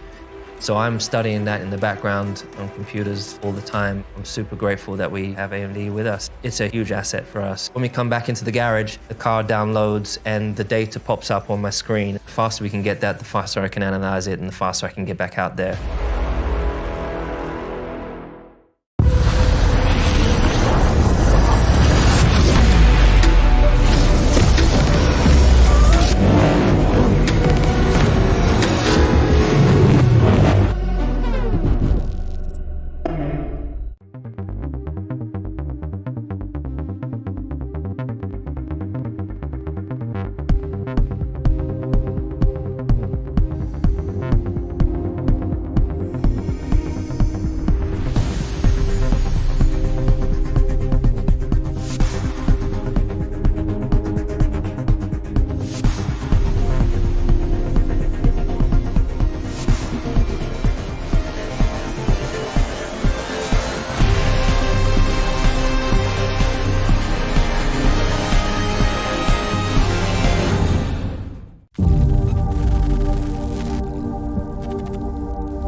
From a driver's point of view, to get ahead, you need to understand the data.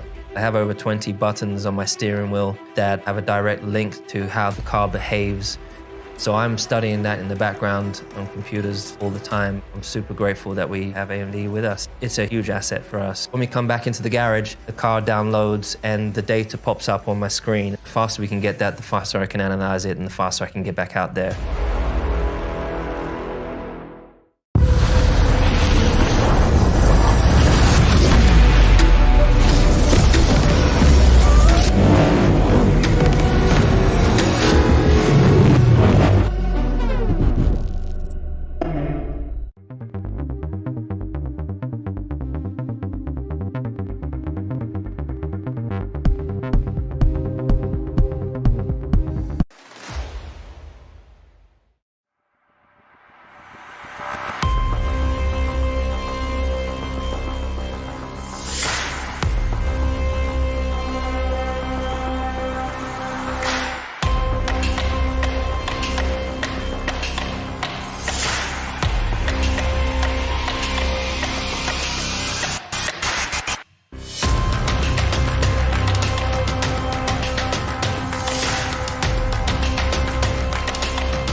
From a driver's point of view, to get ahead, you need to understand the data. I have over 20 buttons on my steering wheel that have a direct link to how the car behaves. So I'm studying that in the background on computers all the time. I'm super grateful that we have AMD with us. It's a huge asset for us. When we come back into the garage, the car downloads and the data pops up on my screen. The faster we can get that, the faster I can analyze it and the faster I can get back out there.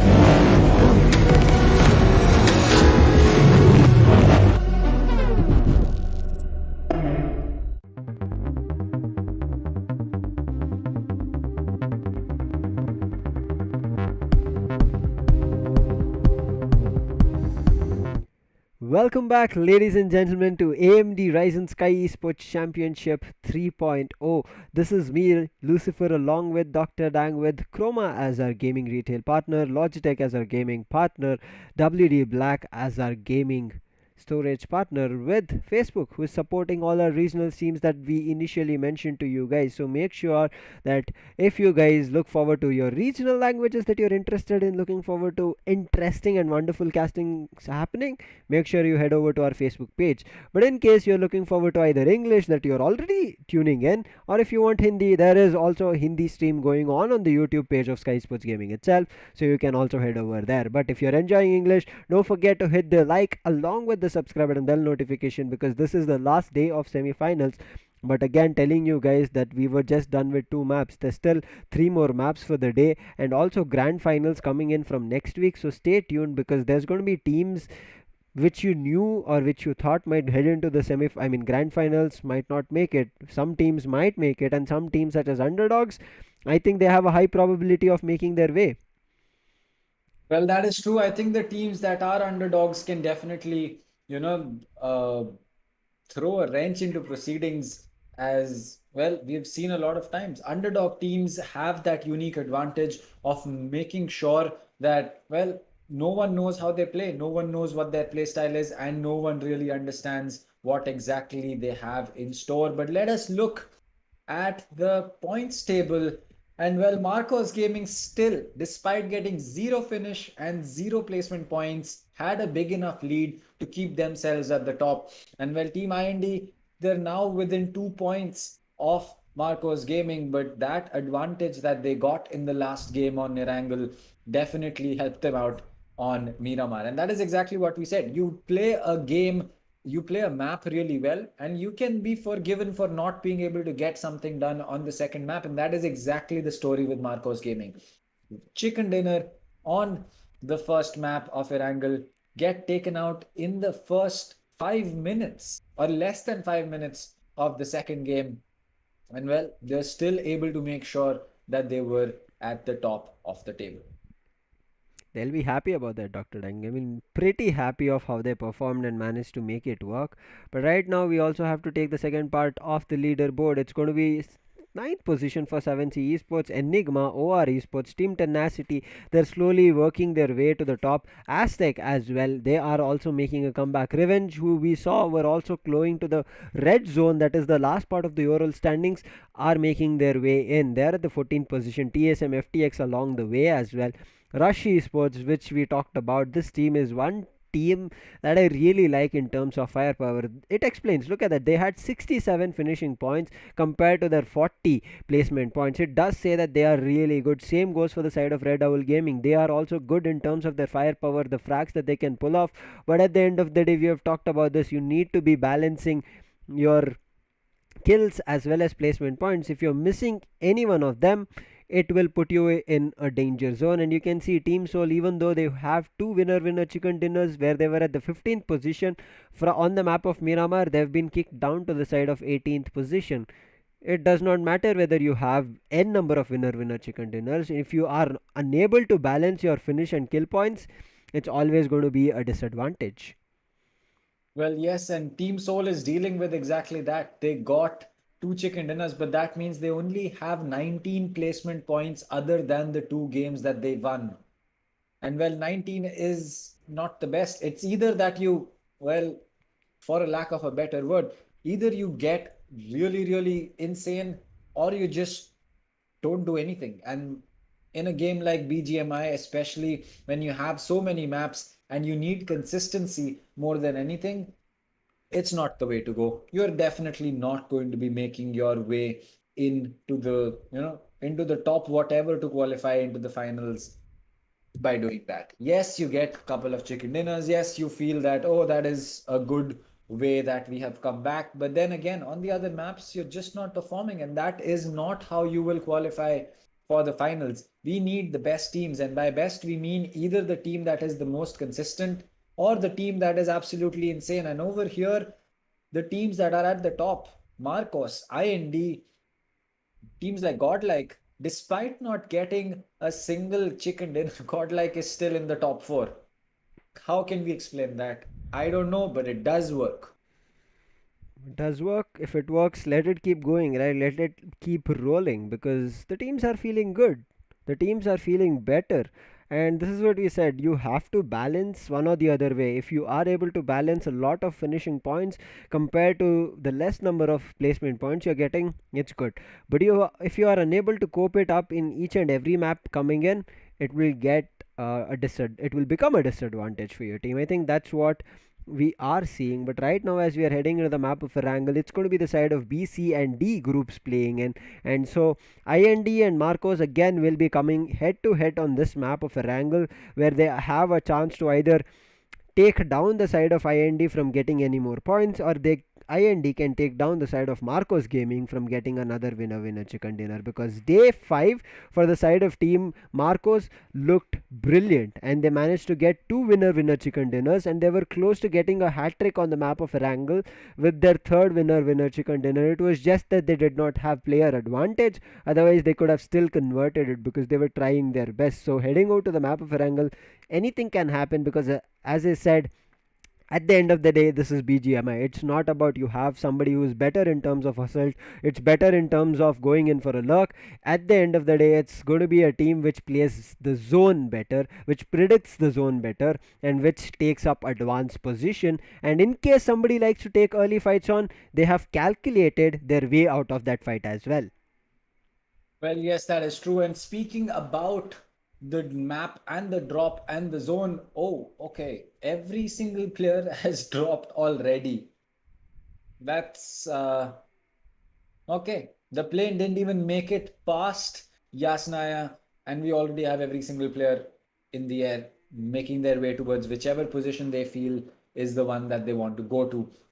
But as for the drop lane, as we can call it, Again, a very centralized one, cutting right across diagonally the side of the map. Pochinki, Rozok, Ruins, Gatka, Milta Power, Prison, Shelter, all of these are going to be really, really good places to go to.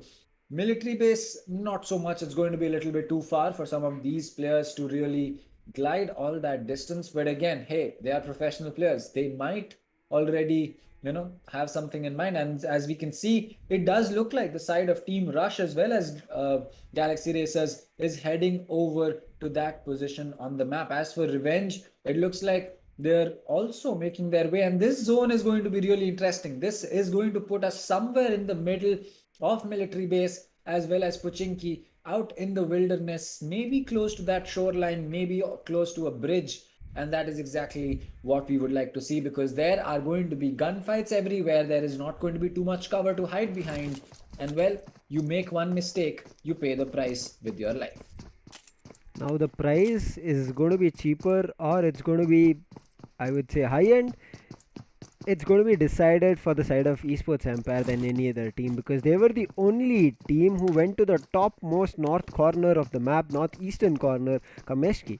And not sure with what idea they went, but still things can turn around. But right now, what incidences are happening? If you did check your kill feed on the left side, Enigma took down one player from the side of Elements with a vehicle, and they're looking forward to taking a lot more. Pansing is making a run across, but Wu will not be able to spot him out. And as the side of Team Element are going and still in their parachutes as they're dropping down, Enigma have already surrounded the side of Element Esports. So Element not looking great as they've dropped down at Milta, but still things can change around. We have seen that in case teams have not picked up utilities, and the side of Element or some other team that finds a third party on the side of Enigma can still make it on top. But right now it looks like Enigma, they don't want to actually initiate any kinds of fight because they have zero utilities. But 7C Prince, he's the solo player for his team who's stuck close to Milta, as the side of Team Enigma are making a rotate, and they're still looking for to pick a fight. But Enigma, I think if it was a different scenario, Enigma, all of them would have jumped out together with their vehicles, and they would have gone ham on each and every player who are trying to spray them across. Because Enigma, we know they like to initiate fight. They don't want to get caught in fights, and if they get caught in fights, they will try to come on top of it. Well, yes, that'll be something that we will have to see as things proceed. But as for the side of Team Rush, well, again, they're just picking up as much utility and energy drinks and first aids and whatever they can find. But for Sharik, this is going to be a little bit more than just a walk around in the park. He still needs to find a backpack. And as for Ronnie, he needs to find a vest. Well, there you go. Pahadi is going to be getting a level 1 on all 3 of them. But that is not going to be enough. He will definitely want to upgrade that really, really soon. And as we can see, as for Esports Empire, they're really far away. They are absolutely on the other side of the map. And well, let's just hope that they don't run into a few squads here and there. And well, if they do run into a few squads here and there, well, all the best to them at that point of time. All the best, hopefully. But right now it looks like GodLike is going to try and gatekeep them, because they are at Yasnaya, and I'm pretty sure Esports Empire have to cross them, or at least give them information that there is a team crossing across to make their way into the circle. But looking at the circle that has started with phase 1, I think we might end up seeing the whole phase or the whole map of Erangel having a last fight on military base, hopefully, because it's going to be interesting. As we said, we have not seen a lot of gatekeeping coming in on the side of bridge itself, which is very interesting to watch, and it also, I would say, lightens the game up way better compared to your normal fights, because some teams might try to make their way across the bridge smoothly, but there are some teams who will put blockades and try to prevent any team from entering, just like cops want to do when there's a high speed car chase going on. Hopefully that's not a case scenario we end up seeing, because certain times, as we said, that it's going to be a disadvantage for teams. And hopefully some viewers who you are supporting your favorite teams, if they get caught up, I know for sure that you will be feeling pretty bad for them. Hopefully not, but right now it looks like Celsius have an easy path ahead on the bridge and will be making their entry into military base. But right now I guess already 3 or 4 teams are at military base, so if teams have not looted before going into military base and looking forward to more loot, things will not look great right now. But as I said, GX are looking forward to their camp at the bridge, and if they do it brilliantly, I think they should be able to open up and deny the entry at bridge for a long time. Well, yes, I agree. I think that holding down a bridge can really pay dividends, because not only will you not be spending too much utility, because the way that a bridge is set up is, well, a full defensive setup for you already. The fact that they need to come down a single stretch of road straight down, probably in a vehicle or running around, it means that you have the advantage in that gunfight already, and you don't have to spend utility like grenades or smokes or whatever to make sure that you can get the advantage over there. As for the side of the team that is going to be pushing, well, the story is really the opposite, because you have to spend every single piece of utility. You need to scout out every single building that is even relatively close to the perimeter of that bridge to make sure that no one's holding you. And well, sometimes it's not even a building, it's just a tree behind which a player is going to be hiding. And well, it looks like 8-bit's not interested in flying, because well, there was a helicopter right there, or if you want to call it a microlight to be precise. Well, it looks like they are going to be completely ignoring that and just sticking to their good old buggies. Still 8-bit, they are looking comfortable, but right now, as we said, GXR, they are camping, 8-bit are going in, and if 8-bit do not spot out GXR before GXR spots them, we know how good GXR is, and GXR will look forward to taking that fight and coming on top of it, because GXR have missed their initial winner chicken dinners, and I'm pretty sure there'll be a lot of biryani lovers out there. If you do not have a little bit of biryani here and there within winner chicken dinner, I mean, it might be a little bit cringy to say that, because even though it says winner chicken dinner, you might not get it because it's not physically that they're providing you with something. I mean, it's an old joke, but okay, I'll stop it right now. But again, talking about them not getting a winner chicken dinner, it's long been due for them. GXR were the teams who were initially packing a lot of winner chicken dinners. I guess they have 3 for their name, and also were looking good on multiple maps, not only the map of Erangel. They were looking good on Sanhok, Miramar, but eventually, as we have progressed, teams have gotten better, but GXR have not found their I would say winner chicken dinner after that. Well, yes, I agree. I think that for GXR, this is a golden opportunity to really get back into that groove, and I think that the groove is what was missing. But right now, Neo as well as his teammate, 2 grenades, Chuck and Marcos Gaming, this time if they get taken out this early, are definitely not going to be getting any points. It looks like Ronak is going to be downing Jonathan. That is going to be a big hit, but it looks like Z-God is going to put down Surya, and it suddenly looks like Godel and Marcos are trading blows equally. Jonathan needs to be coming back up to his feet. That shot is just distracting him till he can come up, but it looks like Ronak is going to get taken out. Again, Marcos Gaming, the first team to fall. No points for them once again. Not really certain whether they got any finish points either. And well, that is just simply unfortunate. The last 2 maps for the side of Marcos Gaming have not been the best. And well, it's just unfortunate that a team that performed so well on Erangel is going to be taken out again as the first team on this map of Erangel. Yep, I don't know. I mean, there's like so many times that we think that teams can come out on top, but not picking the right fight is always a disadvantage. But right now, Esports Empire, as we said initially, they are going to be trying and fight with the side of GodLike. But if you look at the map, Kevian OT, he has managed to take a vehicle and make a run for it as his clutch god. He's also trying to do the same thing. But IYD, I was about to come to this team. OR and IYD again, the fight, just like the previous map of Miramar, it has been initiated again.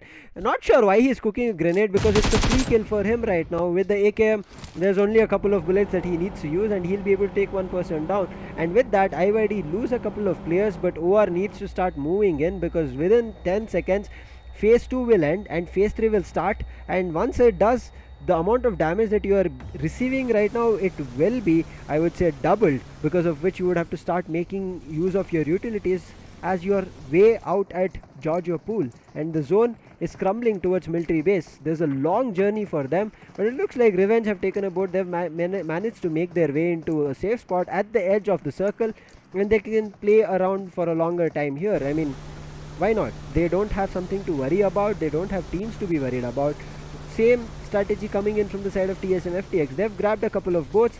They've managed to make their way into the circle. This is smart. Going in for loot and going into places where you know there's going to be boats available to make a rotate is going to be smart, and that's what we saw from the side of Revenge as well as TSMFTX. But it looks like GXR, who are camping the bridge, are about to be revealed in terms of their position, or TSMFTX are making their way in.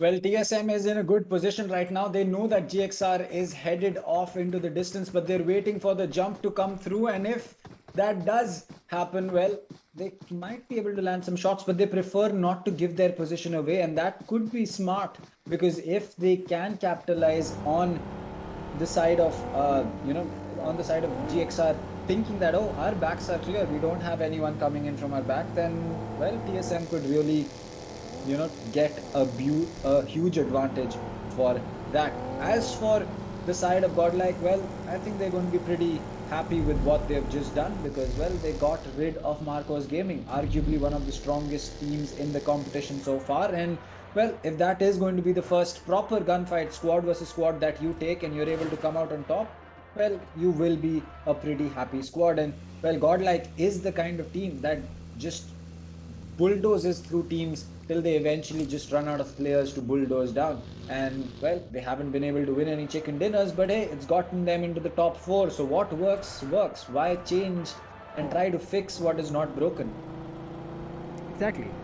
Until and unless you are having a difficulty in your strategy, it's not recommended to change it. But in case, yes, if it's like you are going to fight with a completely new set of groups or new set of teams, then you would have to think a little bit, because the opponents can also be as stubborn as you in terms of going in for fights, and they might look forward to taking you down as well, and hopefully it certain times does not become a target on your back. Hopefully. That's the reason I'm saying hopefully. Right now, OR, as they're making their way in, it's going to be difficult because they've already used up a lot of utilities. But in the meantime, F1LS, they start losing bodies to the side of Team IND. And as we have said previously, if you allow the side of Team IND to get a good position and not to be worried anymore, they will take the whole map in their favor. And that's the reason IND need to be put a full stop very early on. If you don't, IND will walk away with a lot of finishing points, plus the map of Erangel, Miramar, Sanhok, whichever they're playing in and whichever they get comfortable on. Look at it, they've picked up 2 kills on the side of F1LS, and then they don't spot out any of the other players, and they don't want to go in searching, because they know the priority is to be in the play zone, to be in the circle from where the fights will be easier, having a higher ground advantage or a hard compound advantage. Well, that is true. I think that going forward, any team that has a higher ground is able to hold the zone for a much larger distance, which means that you can maintain control around you in a circle for a lot, for a much safer margin. Like if you're inside the building, you can only see that far, and that is going to mean that, well, players can sneak up to you. But right now, TSM is going to be having problems of players sneaking up to them, because Ninja has been caught off guard. He is going to be run over from every single side. He needs to play the smart. The smoke is going to get tossed, or is that going to be the lady spotted up? Will he have the shot? No, he will not. Actually, he's going to get the kill. He's going to down him for the time being, but there you go. He's going to finish him off, and TSM lose their first body. 8-bit getting that kill. 61 players in the lobby, and Akshu, what a push coming through. Just absolutely caught Ninja off guard. No idea that he was there, and what a way to get that kill.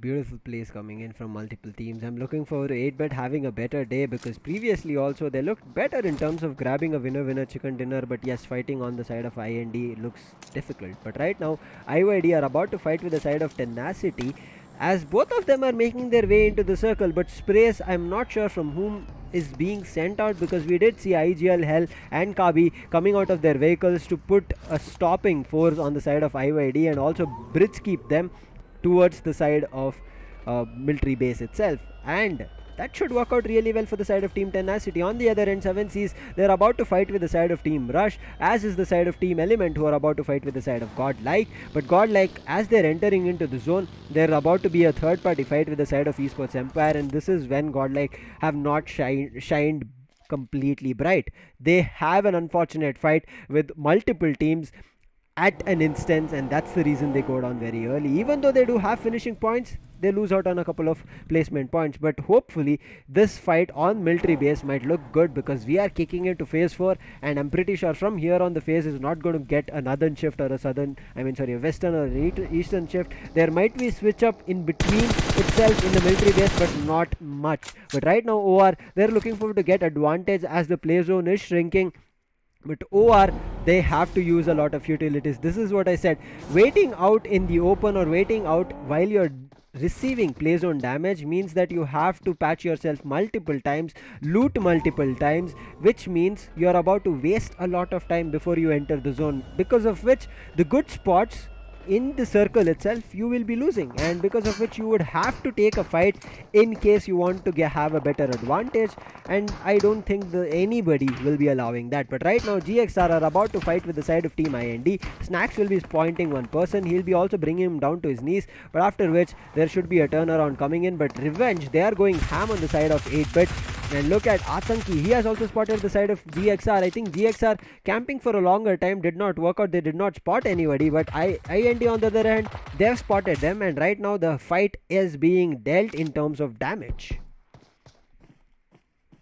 Well, that is certainly true. As for the side of Revenge, Akshay, he's in a tough position. He's got 2 squads right around him, and as for the side of Team Rush, they're also not going to be in the best positions possible. But right now Enigma's Wu will have to down that energy drink inside the car and make a dash for it, because his teammate Avi and CP7 are going to be really far away. But it looks like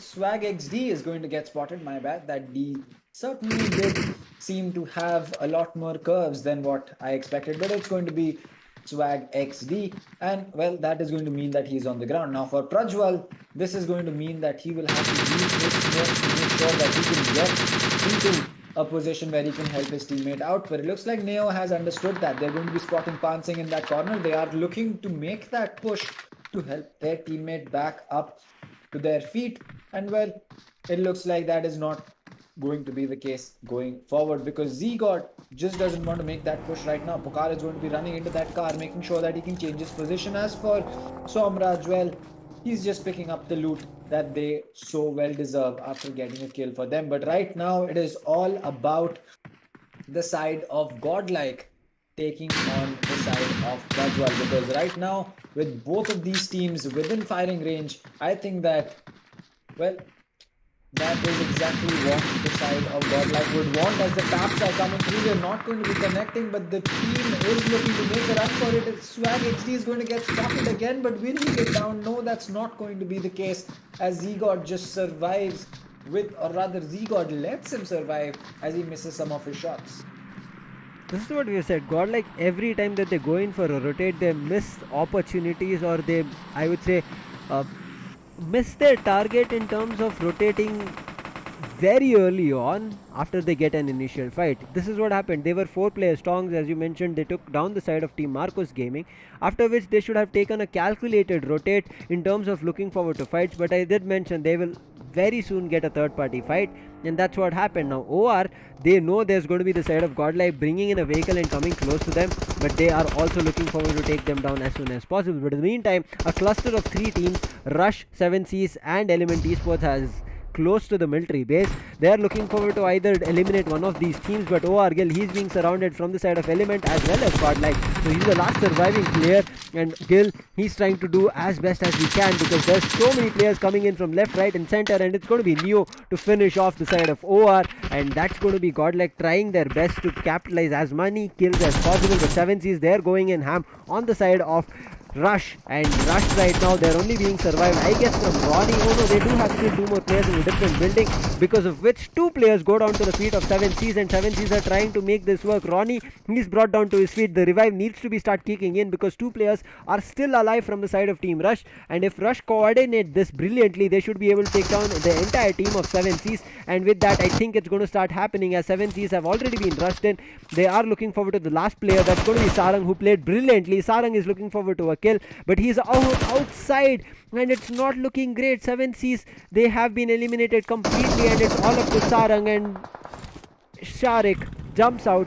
He comes in, he takes out the last player surviving, and 7Cs, who are a team who in general go in for a fight and convert things in their favor, did not work this time. But immediately Sharik understands, even though their team came on top of the fight, they cannot revive their comrades and walk into a fight. But right now it looks like, as I said, Ronnie is already lost, and Sharik, did he get placed on damage and die? But in the meantime, let's forget that, because Esports Empire are looking brilliant as they finished off the side of Team Initiative Esports. Now they're looking forward to taking down the side of Team Revenge as they're making their way into the circle. One player is already down, that's going to be Revenge player himself, but there is Akshay, who we know is so brilliant, but there is Prajwal as well from the side of Initiative Esports, the last sole surviving player.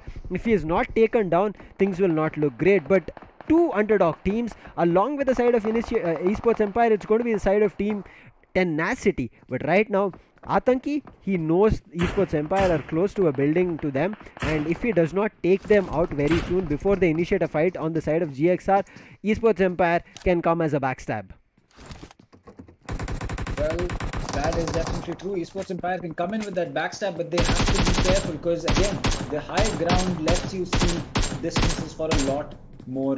You can hold ground for a lot more distance, and that is exactly what Esports Empire is doing right now. And as for Akshay OP, he's really feeling the tension, because he cannot run, he cannot hide, and well, if he looks to hold his own position, there's the zone coming in from his backside. That was a nice rhyme, and yes, thank you. That is going to be the cue for my rap album very soon. But just kidding. No, we're going to be talking about this side of IND as well, and surprisingly, Snacks is going to be in an extremely good position. He has a good gun, and DP is something that he definitely does love to use, because again, does a ton of damage. It's relatively recoil. The recoil is relatively controllable. You can put a nice 4x on it, and you can go in for tap fires, or you can go in for sprays. You have a huge magazine, and well, it's generally a very, very good gun, a very versatile gun, if you might call it. It's good at long and short ranges as well. It does suffer a little bit in the fire rate, but then again, you can make that up for the amount of damage that you do. As for the side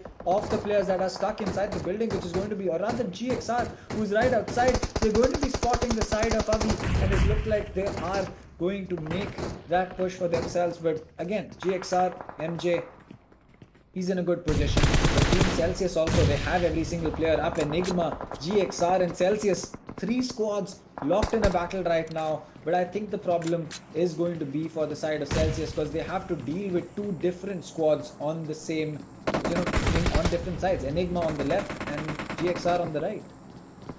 I mean, not only 3, it's, I would say, a total 7 squad cluster coming in at military base, and you can see Gamla boy, he's down to his knees, but he will also be confirmed from coming in from Enigma. Enigma are looking forward to capitalize anything that is possible, but right now Celsius spot out the side of Team Enigma. They take down 2 players down, and CG7 and Viru, they need to be revived so that they can come in for a better fight. But if the side of Team SG or the side of Team Celsius take this fight and head over to rushing in the side of Enigma, they should be able to completely eliminate the side of Team Enigma, and Enigma might go down as the 7th team. But right now, the side of IND, they have such a better position compared to anybody out there, because even if the circle shifts, they can be sure that they will be at the edge of the circle, and they can be happy that they don't have to make a lot of movement. But on the other end, Esports Empire and Tenacity, they are already at the edge, and as soon as the phase shifts to the 7th one, there should be a lot of changes coming in. But right now, a beautiful grenade being tossed from GXR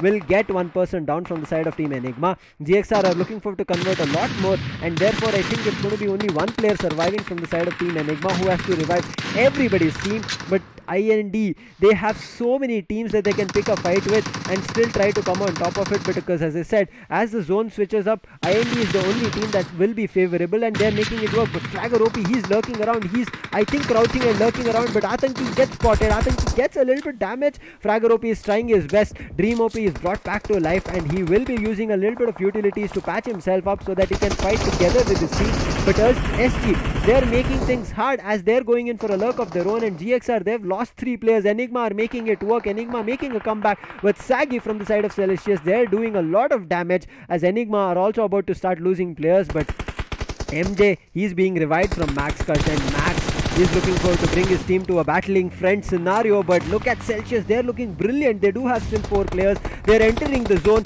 They're taking the fight head on with GXR, Enigma, anybody that they spot out, and still are safe, I would say. They have a lot of utilities to play with, but as the zone is shrinking, they have to be worried about the side of IND, who I said are really good. But in the meantime, it looks like Esports Empire have found their opening to push forth the brute force of IND, and this fight is going to be one hell of a fight we have to witness, because Esports Empire and IND are going to be brilliant teams in terms of firepower, but who will be coming on top is a question to be answered. Well, yes, that is true. I think that for Esports Empire, well, the 4 players up can mean that they can play separate and look to take the refrag for each other. But will that be the case? Atanki has just lost a teammate, which is going to be Slayer. So IND a little low in terms of having the man count. But Atanki, again, he is looking to push himself out. Looks like a smoke grenade will get popped. The UMP comes out. No, it's going to be the 416 that he's going to be using at this close range, because he wants to make sure that he does as much damage as possible to any player coming in. As for Daljit, well, all of this is going to be inside the building with multiple wooden crates to offer some cover. But again, the grenades are going to be what are going to be the deciding factor. You land one grenade and you can suddenly change the tide of the game going forward. If something like that is true and is supposed to happen, well then I'm pretty sure that we are going to be seeing a couple of these players just get taken out because of the grenades that they have. It looks like Tenacity has 2 players down on the ground. They're not really certain. Celsius is looking to make that run. They are going to get hit by a car. I am not really certain about that.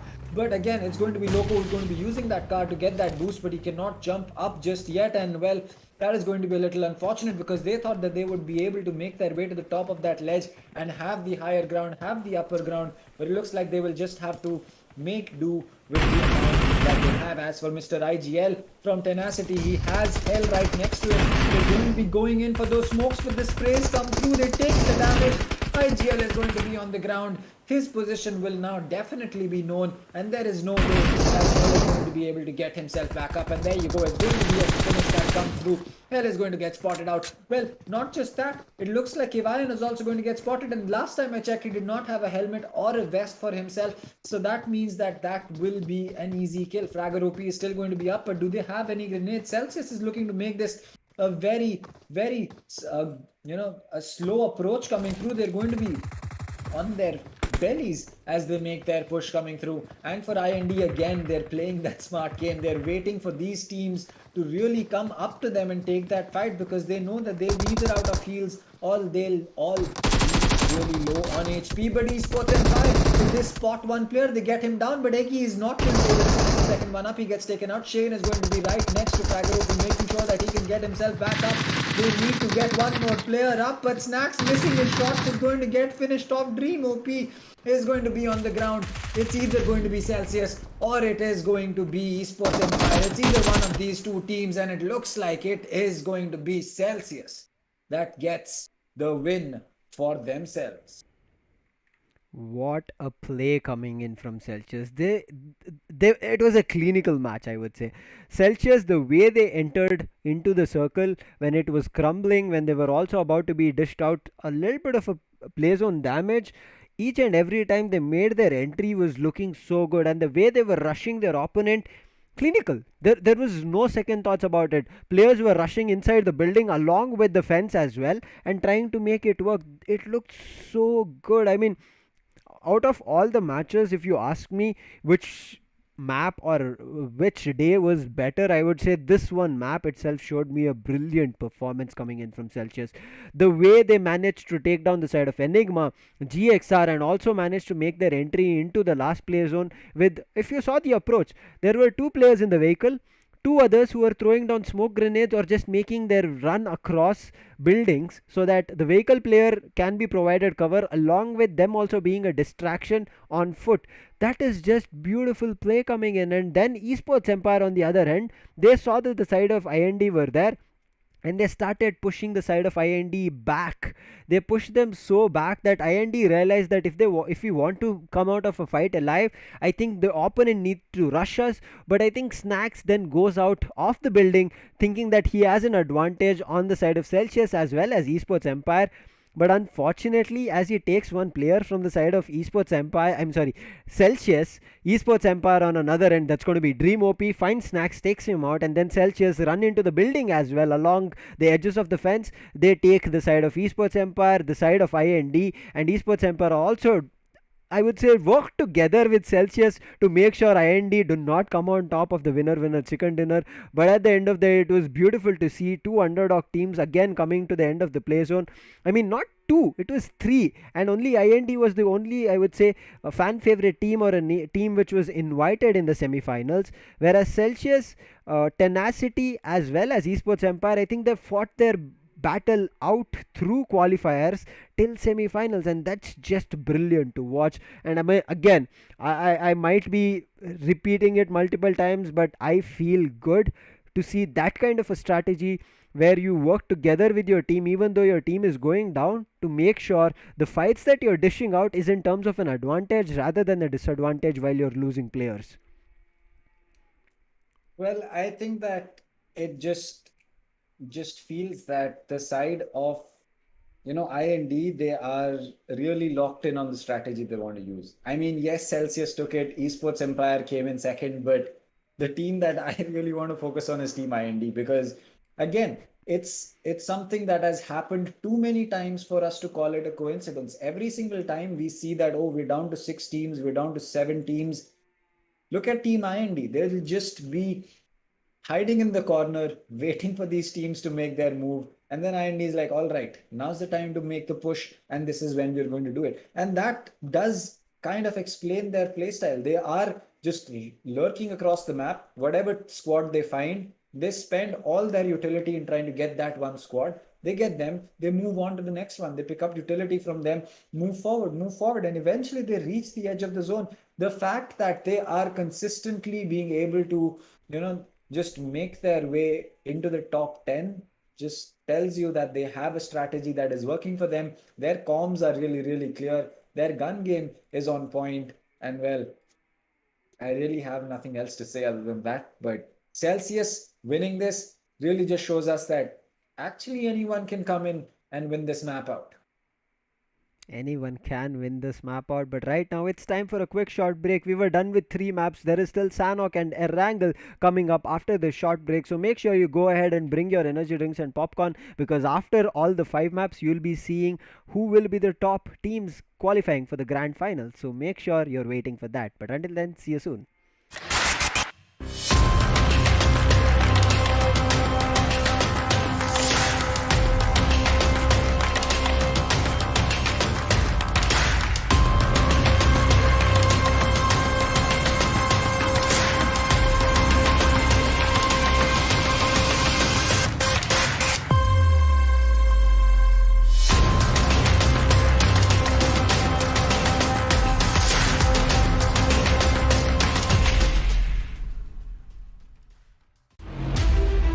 From a driver's point of view, to get ahead, you need to understand the data. I have over 20 buttons on my steering wheel that have a direct link to how the car behaves. So I'm studying that in the background on computers all the time. I'm super grateful that we have AMD with us. It's a huge asset for us. When we come back into the garage, the car downloads and the data pops up on my screen. The faster we can get that, the faster I can analyze it, and the faster I can get back out there.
From a driver's point of view, to get ahead, you need to understand the data. I have over 20 buttons on my steering wheel that have a direct link to how the car behaves. So I'm studying that in the background on computers all the time. I'm super grateful that we have AMD with us. It's a huge asset for us. When we come back into the garage, the car downloads and the data pops up on my screen. The faster we can get that, the faster I can analyze it and the faster I can get back out there.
From a driver's point of view, to get ahead, you need to understand the data.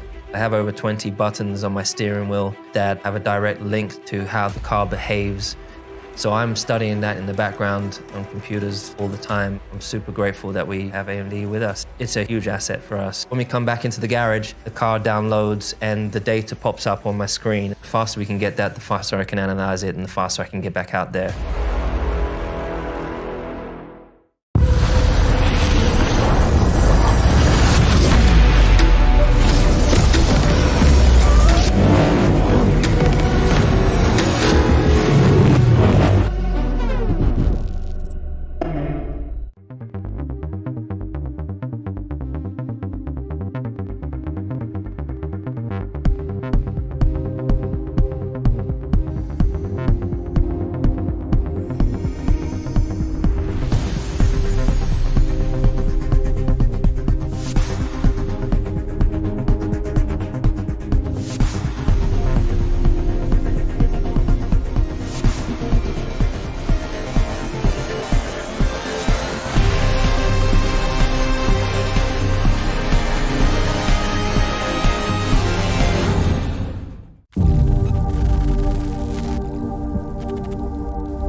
From a driver's point of view, to get ahead, you need to understand the data. I have over 20 buttons on my steering wheel that have a direct link to how the car behaves. So I'm studying that in the background on computers all the time. I'm super grateful that we have AMD with us. It's a huge asset for us. When we come back into the garage, the car downloads and the data pops up on my screen. The faster we can get that, the faster I can analyze it and the faster I can get back out there.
From a driver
Welcome back, ladies and gentlemen, to AMD Ryzen Skyesports Championship 3.0.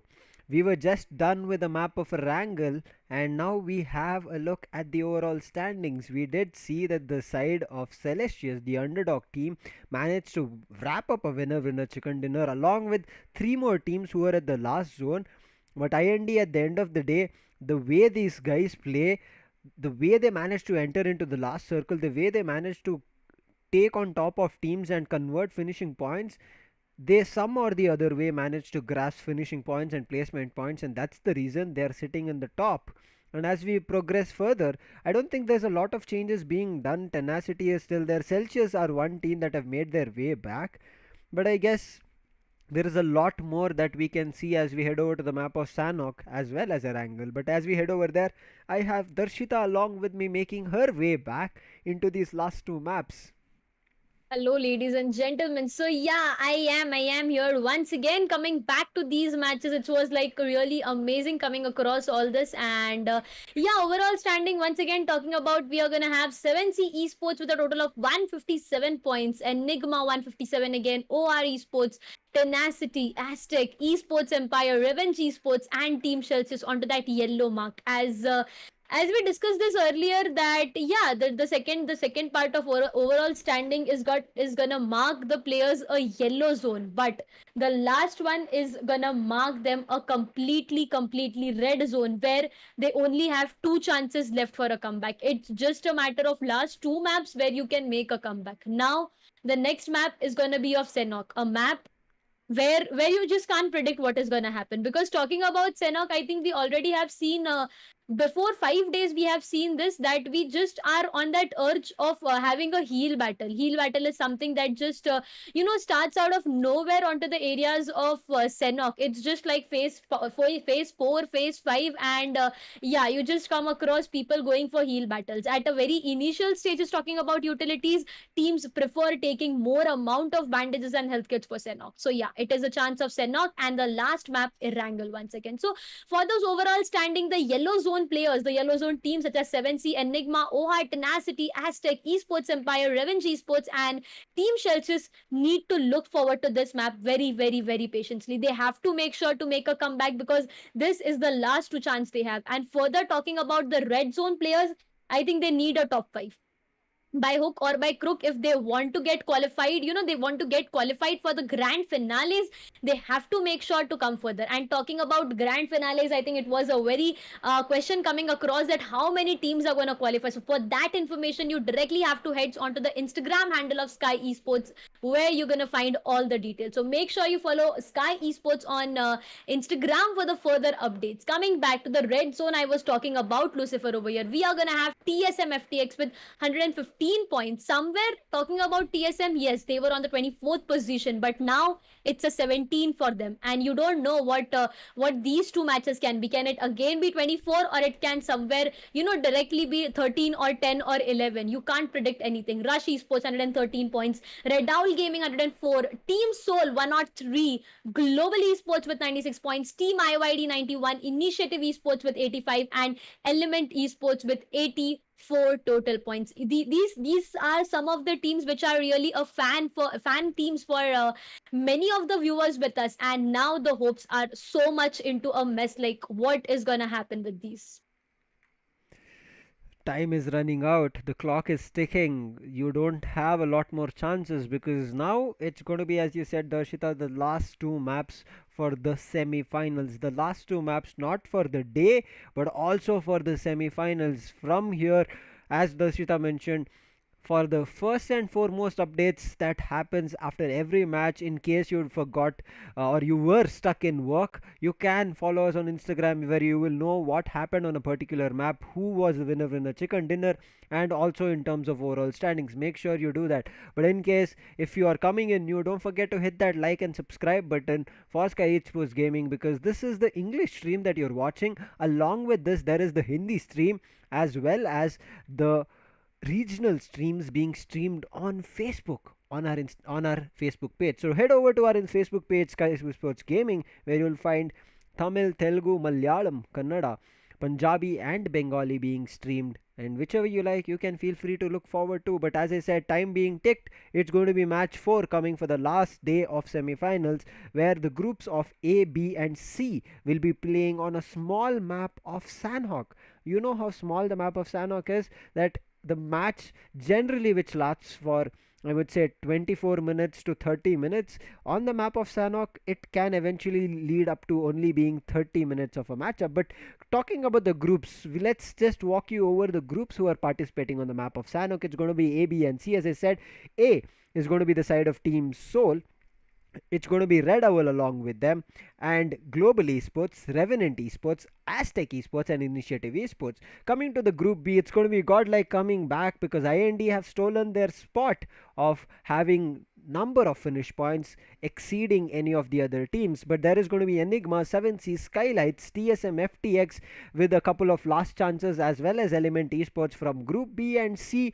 It looks like IND as well as Marcos are coming up for a revenge fight, because previously Marcos did manage to take down the map of Erangel, but then IND decided not to let Marcos have any more points, because after the end of Miramar as well, Marcos will standing on top. So I think IND are kind of targeting Marcos right now, but Marcos do have a chance. As I said, along with them it's going to be Revenge, F1LS, Tenacity, and Esports Empire, which were seen in this last map of Erangel in the last play zone. So Sanhok, we know, right, Darshita, we have seen that teams which have 4 players standing at the last circle is always the team managing to make it work, and everybody else, hopefully not. It's a kind request that you don't go in for a heal battle from, I would say, the outermost part of the circle, outermost part of the play zone, but still nothing can be said.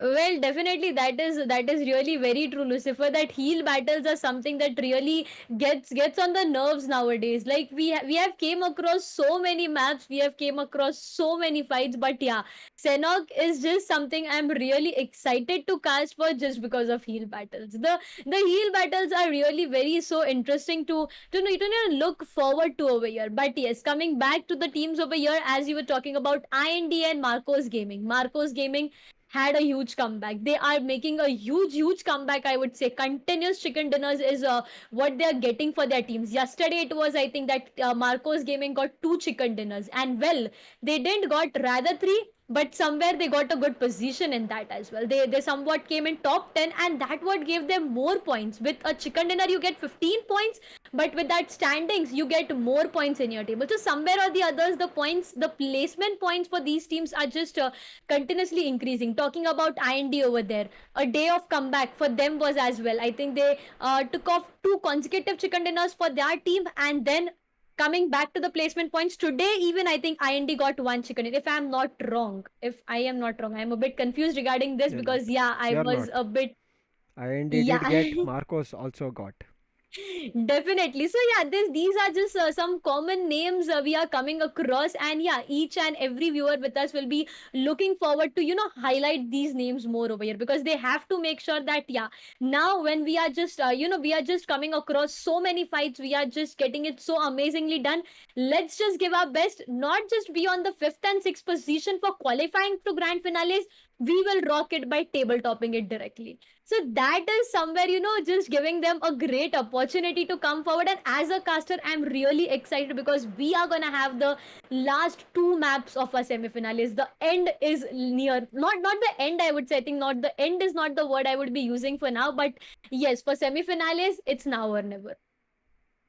Yep, it's now or never, as Darshita said. Teams need to pull up their socks. They need to make sure that these last 2 maps, if they have had kept this as buffer and it did not work in the last days of this semi-finals, they need to make sure they come up on top of their game, because if they miss out an opportunity here to capitalize, we know it's going to be hard to ask just on the map of Erangel, because just like the game of BGMI is unpredictable, any map is completely unpredictable. The zone can switch out of your favor. The zone can completely give you a huge disadvantage, even though you thought you had an advanced position inside the circle. So there's a lot of ifs and buts and things that can completely go wrong for your team, and that's the reason you should have backups. And that's where I would like to highlight the side of Team GodLike.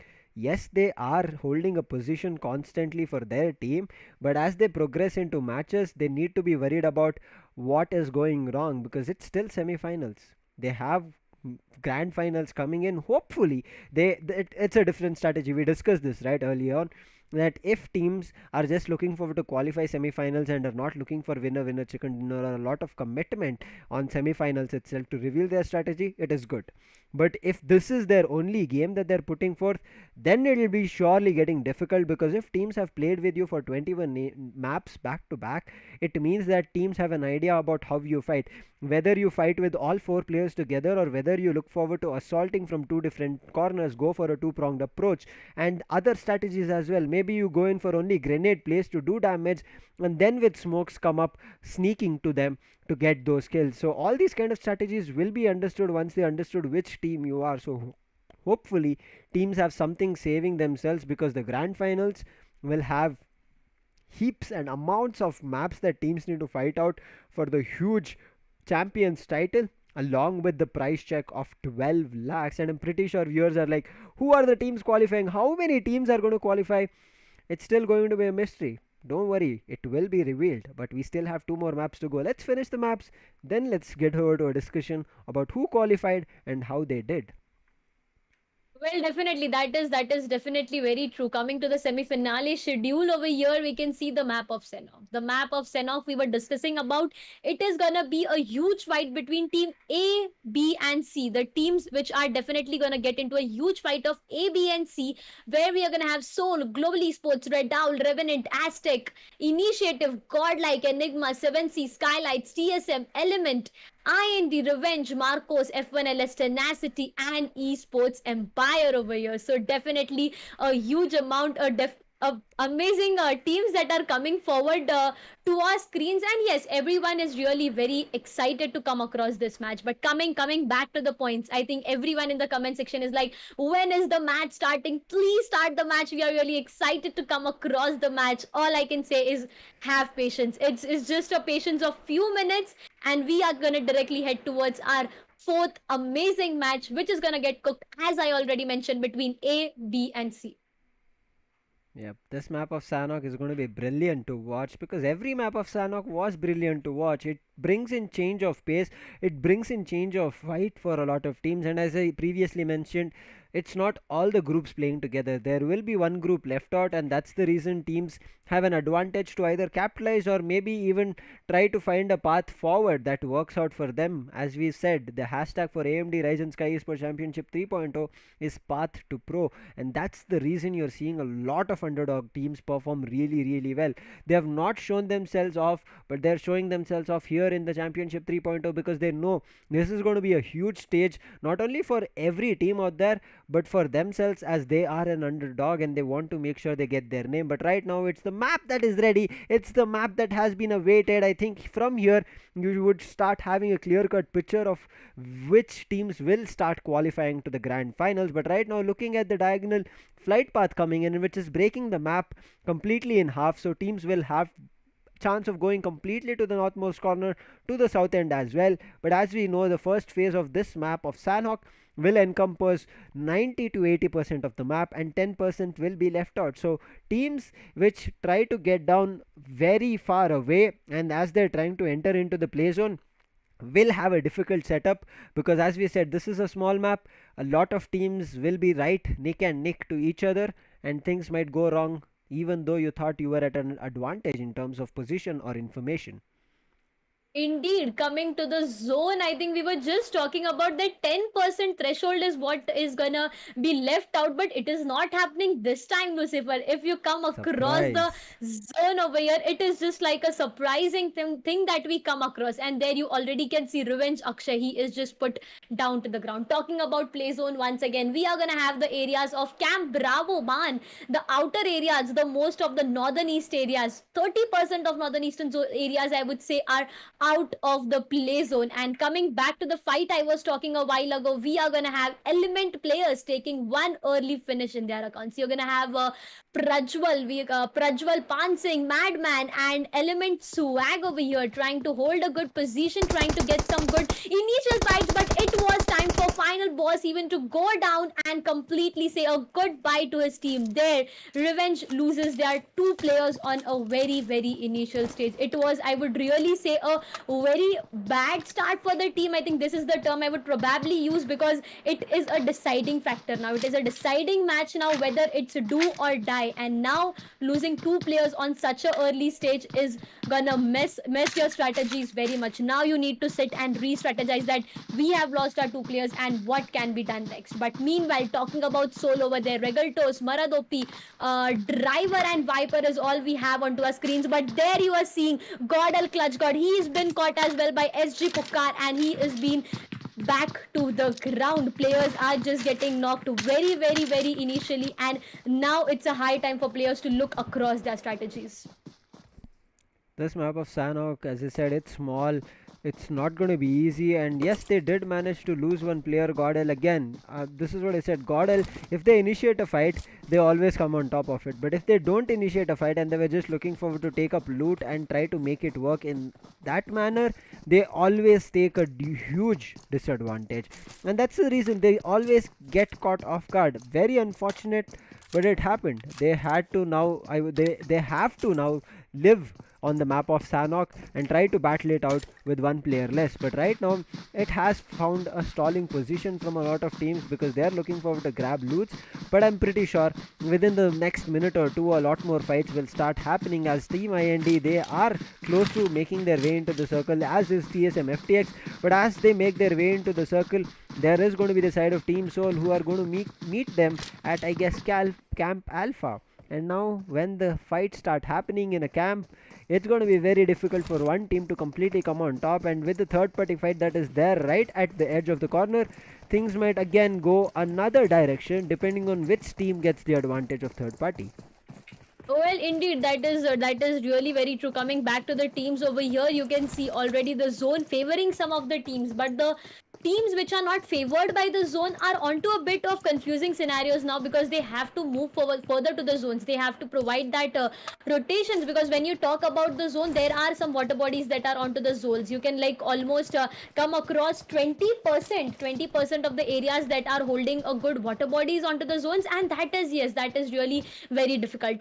Talking about Redowl over there, 4-on-4 surviving players we can see on our screen, and the clock is ticking. We are just 5 minutes into the match, but yeah, we have come across some players who have lost their lives on a very early stage. There you go, Tenacity. We are gonna have Mr. IGL, Zero, Hell, and Kabi over here, still trying to make sure that the position they are holding is gonna get them a calm and composed fight, I would say, because at such an initial stage you have to play calm and compose. You have to play calm and compose. You have to stay on your locations. You have to hear to a single footstep even that is just crossing nearby, and that would definitely give you good amount of kills. There is like no glory when you just get finished off on a very early stage. Your team just messes up with the strategies and your team has to sit back and gain some more time for re-strategizing themselves. But coming back to F1LS over here, we are gonna have Ignite on the screens with that M416, I would say, and he's just trying to move further, trying to get spotted, but his location is being compromised over here. But yeah, definitely he has a cover. He has a teammate who could just provide him with that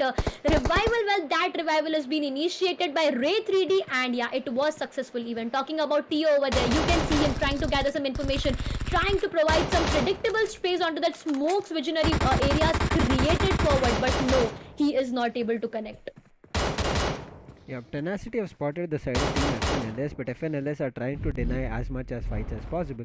But Zero, he's caught outside of the zone, so he needs to make his way in as soon as possible, regroup with his team. Right now, SkylightZ, they are looking forward to take up a fight with the side of GodLike. GodLike, if they are not sure about this fight, if they don't know who is close to them, things will not look good. As one player, Neo, has been spotted. Pukar, he is playing the silent game. He is not giving away his information. He is not giving away his position. He's still creeping across the grasses. He should be able to spot a lot more players as they're just making noise across. But Jonathan, he also knows that there is a team very close to him. I think this is going to be a 2v2 fight or a 2v3 fight coming in from SkylightZ Gaming as well as GodL. And GodLike have the advantage because it was only Shifter and Pukar. As GodLike is jumping down, Shifter is caught alone, but he'll be able to bring one. Neo is rightly coming in for clutch, and Neo will be able to save Z-God at the nick of the moment. But Pukar, right now, he is angry. He wants to come in for a fight. He wants to take down the entire team, but Neo, he is trying to provide cover from a higher ground advantage.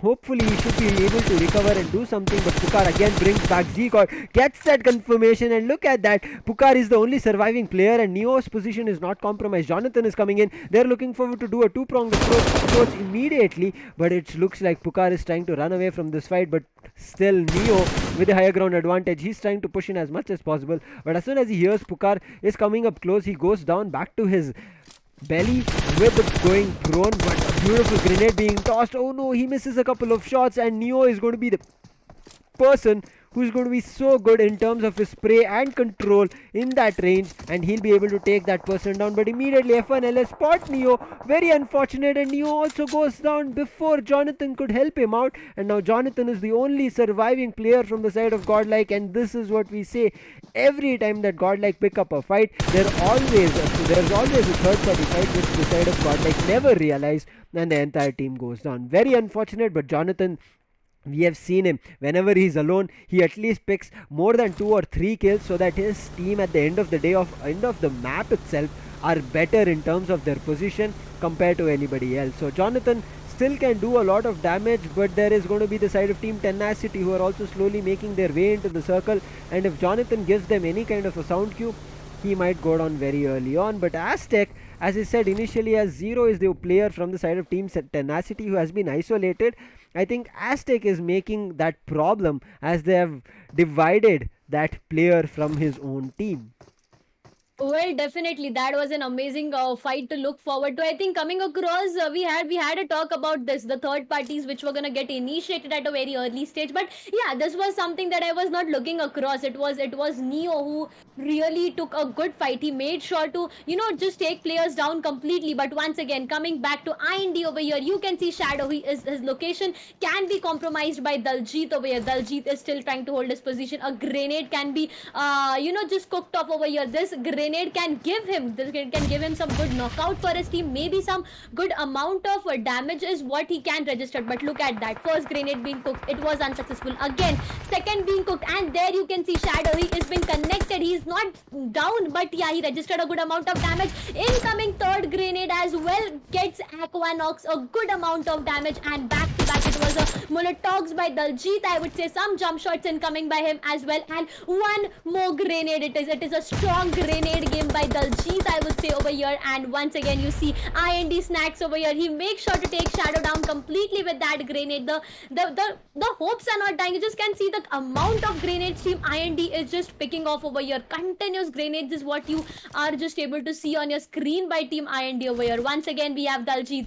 Okay, this time it will be a stun grenade by Daljit, I would say. He is just trying his level best to confuse the enemy, create a more panicking scenario for them. And now deciding factor is for TSM, where they would be able to do this or no, because Shadow is already been picked off completely. He has been traded off, said a goodbye at a very early stage, and now to the shoulders of the 3 players standing, we are gonna have Ninja, Aqua, Nox there standing. So yes, coming back to this fights, I think it was a really aggressive approach by IND. The amount of grenades that came across were really very aggressive.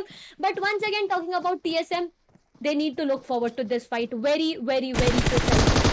If they don't take up the fight, it's going to be IND who will be completely destroying them. But Viru along with Wu is the only 2 players surviving, but they will be able to finish off the side of Team 7-3. unfortunately they come on top of it. But right now Snacks is looking forward to rush the opponent as he sees that his teammates have made their way in, but unfortunately the rush was not timed perfectly, as TSMFTX will be able to take 2, no, make it 3, as I think it's going to be the side of IND losing their life. But Slayer is the only sole player who's surviving. He's on a slither of an HP. He needs to patch himself up, but if TSM finds a single bullet connection, it's going to be IND getting wiped out. What a try coming in, a little bit of time misjudgment coming in from the side of Team IND. Gets the entire squad wiped out, even though they got the early finish on Shadow from the side of TSMFTX. They will be feeling so bad right now because Team IND had surrounded the side of TSMFTX. I'm a little bit confused and I'm mixing both of the team names, but again I'm back to normal now. It's going to be IND and TSMFTX. What a fight that was. TSMFTX playing the slow game, making sure that IND start pushing in and started isolating the fights. Beautiful play, and then immediately tossing grenades across the board where they were close to the house or close outside the shack. Timing was just perfect. I think if that last grenade did not connect with that one player from the side of Team IND who went down to his knees, I think then Slayer could have played together with his team and turned things around on the side of TSM FTX itself. But the timing, we have talked about this, and TSM, even though with a disadvantage and a casualty, will be wiping the side of Team IND, the top one team right now before the map of Sanhok. But right now things can change, because we did say Marcos Gaming are looking forward to their comeback, but right now Seoul, as we are looking at them, they are at ruins. They are looking forward to grab loots. They are good right now because with the level 3 backpack they can carry so much and they can be good for a long time. But we know Seoul as well as a team that they pick a couple of fights which they have not a lot of information on, and if that happens again and again for the side of Team Seoul, whereas they have left with only 2 maps I guess to play, if they don't calculate it, you know what's going to happen. It's going to be goodbye for them from grand final. So it's going to be very, very important on how they play this map of Sanhok. Aztec as well, this is an incredible team which has a capability of surviving alone.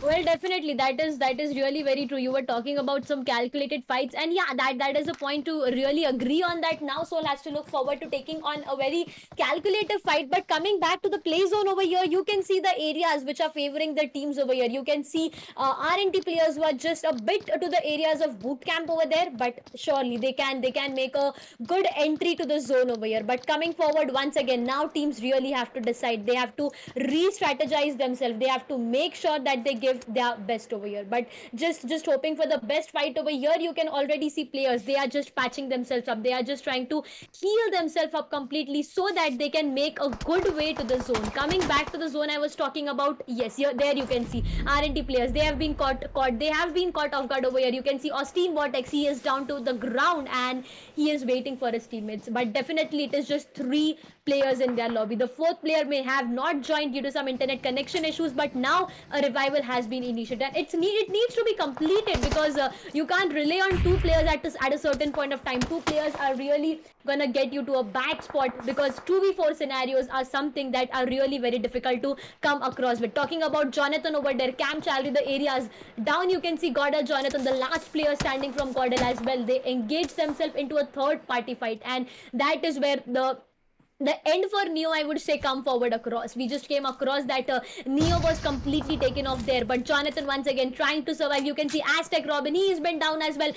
Esports Empire's players, you can see, coming across with a good fight. They are trying to mark a good fight. They are trying to take 4 players down. They already have good ample amounts of finishes in their account, and they are surely looking forward. They are surely very confident on this fight. They are surely looking forward to take more players down. You can see Kevin OP, he is trying to gather some more information, trying to spectate players so that he can provide the same information to the teammates. The threshold of the zone is just getting closed up, and now players are just trying to move further to the zone, hold a good position, play as calm as they can, and just spectate the neighborhood. They just come across with the neighbors, they come across with, spot them off, trade them off completely, say them a goodbye, and that's where the fights are just getting engaged. Yep, fights getting engaged. It looks like Redowl are going to be a little bit of disadvantage, but Esports Empire, They understand they've used a lot of utilities just for a single fight, and they understand that if they fight for a little bit longer, you know what's going to happen. They are going to get a third party fight, and they should be at a huge disadvantage, which they would not have been interested in. And that's the reason Esports Empire make a run for it. But right now, Zero, the only player surviving, the only player who's caught out of the play zone from the side of Team Tenacity, he's still trying to make it work. He's already started with the healing battle, because if you look at him, he has 18 first aids, he has 17 bandages, he has 6 energy drinks along with his pills as well to keep himself engaged. And I think they are already playing the long game with Zero from the side of Team Tenacity from Camp Charlie. That's a long way away. And same goes for Revenant Substitute. He looks like he also wants to play a healing game already. He has 33, are you kidding me? 33 health kits already. It's still the phase 4 and people are already going in for heal battles from such a long position. But right now, Soul, the Ruins position is working better for them, as Esports Empire were making in a rotate. They walk red-handed towards the side of Team Soul, and Esports Empire will lose 2 players to the ground. There is still a couple of players from the Esports Empire, but they need to start flanking the side of Soul. If not, Esports Empire will be wiped down very soon, and that is understood from the side of Team Soul, and they are repositioning themselves in different positions so that they can still have an advantage as the fight is coming in. Grenades being tossed across from Regal, Mar the Driver, and many others. But right now, Esports Empire, they don't have a lot of time, as KVN OP and Dream OP, they are losing health. But in the meantime, Baba Tunde and Element are having a fight. It's going to be Redowl and Element Esports having a fight, and it looks like Element are trying to come on top of it, and Esports Empire immediately understand that they don't have time to recover and help their teammates, as well as go in and with the fight with Soul, because Soul is already in a cover, and pushing them out of the hard cover, it's going to be very difficult. But right now we are looking at a huge cluster of at least 7 teams at the edge of the play zone.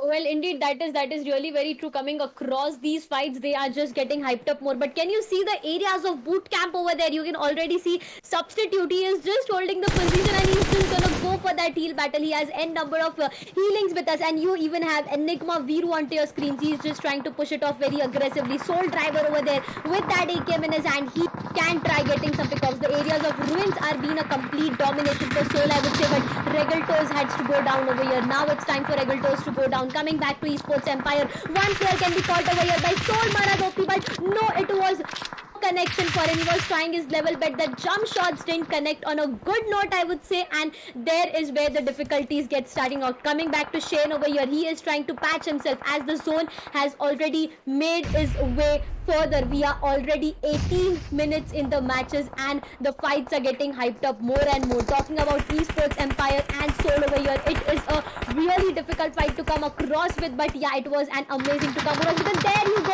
it's time for Maradopi to go down. Regal Toast was provided with that revival, but now once again you can see he's been trying to spot some players out of the zone. He's losing his XP continuously, and it's a time for him to go down as well. Continuous, it's just like the kill feed is enlightened up continuously. It's just like it's enlightened up by the number of knockouts we are coming across. Coming back to Soul Driver, once again he is losing his HP, and there you go, it was a elimination for 2 players from Soul. Soul loses their 2 bodies, and it's the time for Viper and Driver to rock this fight, as we have 14 surviving teams with 26 players alive, but the zone is not letting them do that. You can already see every player is trying to heal himself up. They are just trying to patch themselves up, as the heal battle has already been initiated. Continuous heal battle is what has been initiated by each and every team over here. And Lucifer, now what do you think? How many teams are going to participate in this heal battle?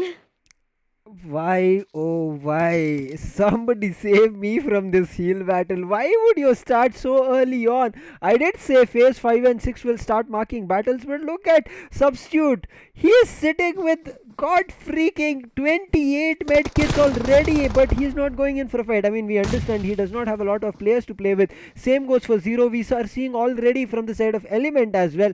But there's going to be only a couple of players coming in that are going in for fights, and we can see Marcos. There is going to be Gyro got down to his knees. He needs to be saved, but right now G's position was good in the phase 5, but phase 6 the circle has switched, so they are making a run for it. But TSM Blaze, he can put a stop between their teammates and isolate a couple of fights, and Blaze can try his best along with his other teammates, because TSMFTX, are kind of the devils right behind everybody. But right now, Soul's position very unfortunate at ruin, because they went and waited for a long time to fight with the side of Esports Empire, and Esports Empire as well as Soul, both of them are Soul Viper and Esports Empire Vayne is not going in for fight. They're just playing a heal battle, and everybody right now, it looks like, is trying for heal battle except for F1LS and Marcos Gaming, who are right next to each other.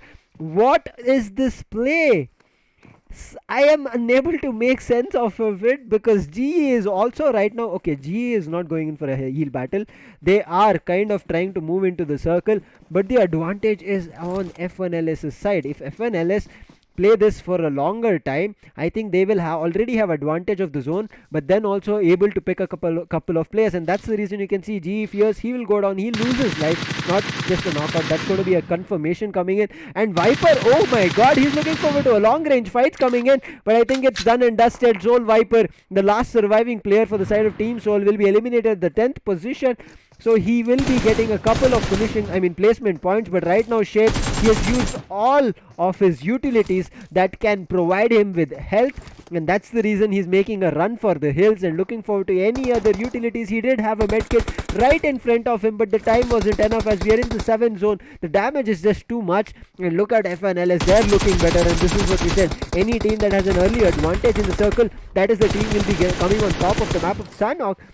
And TSMFTX with one beautiful grenade and a couple of spray shots, it's all down to Aquanox. Both the other players from TSMFTX will be eliminated, and GE are also right at the brink of the edge, and this fight can be enabled from GE as well. Blazy and Iconic can do something better for the team, but GE is also not trying to initiate a fight because they are at the lower ground, and lower ground does not have an advantage. But I think at the end of the day, it might be Revenant Substitute who can win this. Team Tenacity will be going down at the 7th position.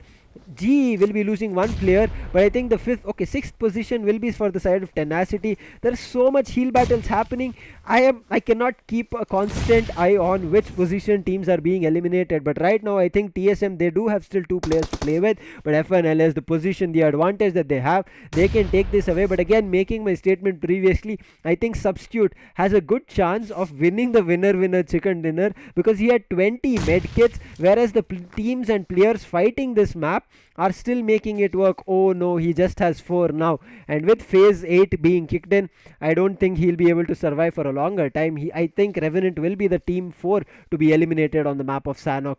A good try coming in, but fights are better, my man.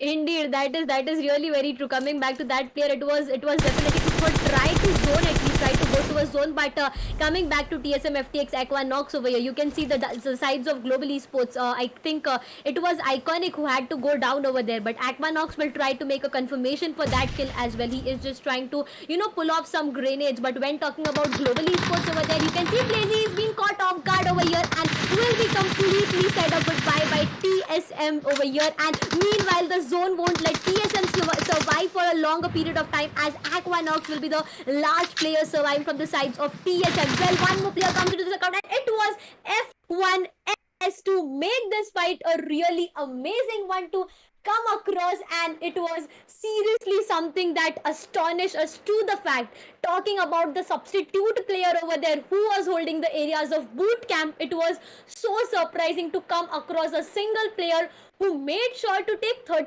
I think it was somewhat 33 health kits in his account. I am just at a single question that, buddy, where did you find so many health kits? Where did you find so many health kits is the only question that I have right now. That was so astonishing to come across with. But ending it with TSM over here, they had a great fight. They had a great initiative, and it was #2 for TSM, I would say. So definitely there it was like Aquanox who tried to get engulfed into a good fight. He gave good knockouts for his team, but yeah, it was the play zone that hit him very bad, and at a certain point of time, it was the end for TSM. It was TSM who had to say a goodbye on that 2nd position. While talking about F1LS over here, Lucifer, it was an amazing play. I would definitely say that yeah, F1LS had played Sanhok before even, and they very well knew the best part about Sanhok was the heal battle, but they didn't go for the heal battle. They made sure to take the zone first. They made sure to hit to the zone first, to stay to the zone, and then initiate fights. And that was a pretty well decision, a pretty quick decision by F1LS, I would say, because yeah, when you come across so many teams, we just came across with so many teams who got a good initiative in heal battle, but there were so less teams who made sure to get a good hold of, to get a good favor of zone, I would say. Favor is the word I would use for now. So definitely it was really astonishing to come across such a good fight happening in this map of Senok. I am just thankful that we did not end up seeing heel battle, that F1LS had to win for a winner chicken dinner. I mean, I thought Revenant Substitute had a chance of taking the winner chicken dinner away, but yeah, I mean, being so far away in phase 8, it's not going to work. Maybe if he was in phase 6 and it was only F1LS, the last team surviving along with him, I think Substitute had a really good chance, and F1LS could have gone down because there were so many teams that they had to fight with, because of which they themselves had to use so much utilities. I think they would have been done to the ground, but good try coming in from Revenant Substitute very early on, as well as Zero, but such early heal battles I don't think is necessary. But at the end of the day, it's going to be TSMFTX and the side of Team FNLS fighting it out. Brilliant play coming in, especially from DSMFTX, to wait and take on the side of Team IND. That was just wonderful to watch. And then F1LS, as you mentioned, taking an early advantage on the map of Sanhok. This is what we said. You need to have position in your favor for the map of Sanhok to be victorious, or grab that winner chicken dinner, and that's what F1LS understood, and that's what F1LS did. G or also were in the zone, but they were not so in the center of the zone. They were at the edge of the circle, because of which as soon as the zone switched to phase 8, they had to start making a rotate, and once they started making a rotate, they were open to TSMFTX, they were open to Team Tenacity, they were open to so many teams that they also had to start losing and start fighting, and they also went down. But I think Team G survived till the 5th or the 4th position, so they should be able to grab close to maybe 10 finishing points, 10 placement points. And if they have grasped a couple of finishing points, such as 5 or 10, I think that can be a little bit booster for them as we head into the last map of the semifinals. That is going to be Erangel. But this map of Sanhok, I thought this would go another way around without a lot of fights, but it did go that we saw a lot of fights and less heal battles. I mean, it happened early again, but it was lesser. Indeed, talking about fights, I even would like to mention over here, I think GodL. GodL there got initiated into a good fight. They had good ample amounts of finishes in their account, but it was a third party that just made them lose their life. And every fight we come across, I think we had this same point of discussion, that it's every time that GodL players are onto that urge of third party. They are already being caught by third parties. They are already being caught off guard, and then yes, they every team makes sure to finish them off completely. This is something that is a quick thought to come across for Godel, but indeed it was Neo who was a great helping hand for his team, I would say, who got good ample amounts of finishes for his account, knockout for his account, I would say, preferably, because yes, at the end they were third partied by a arriving team over there, and yeah, that was an end for Godel as well. It was Jonathan who was surviving, but yeah, solo players surviving when it comes to heal battle, when it comes to such a strong lobby, it is very very difficult to come across for a solo player to survive for a long time. You can see him, you can just see him holding his position for a certain period of time, but then it becomes vulnerable to just hold off your position, move forward, because you can be caught by any angle. You are just surrounded by ample amounts of teams nearby, and you can just easily be caught, and that's done. That's a goodbye for you. So yeah, that is what something was a bit of difficult for them.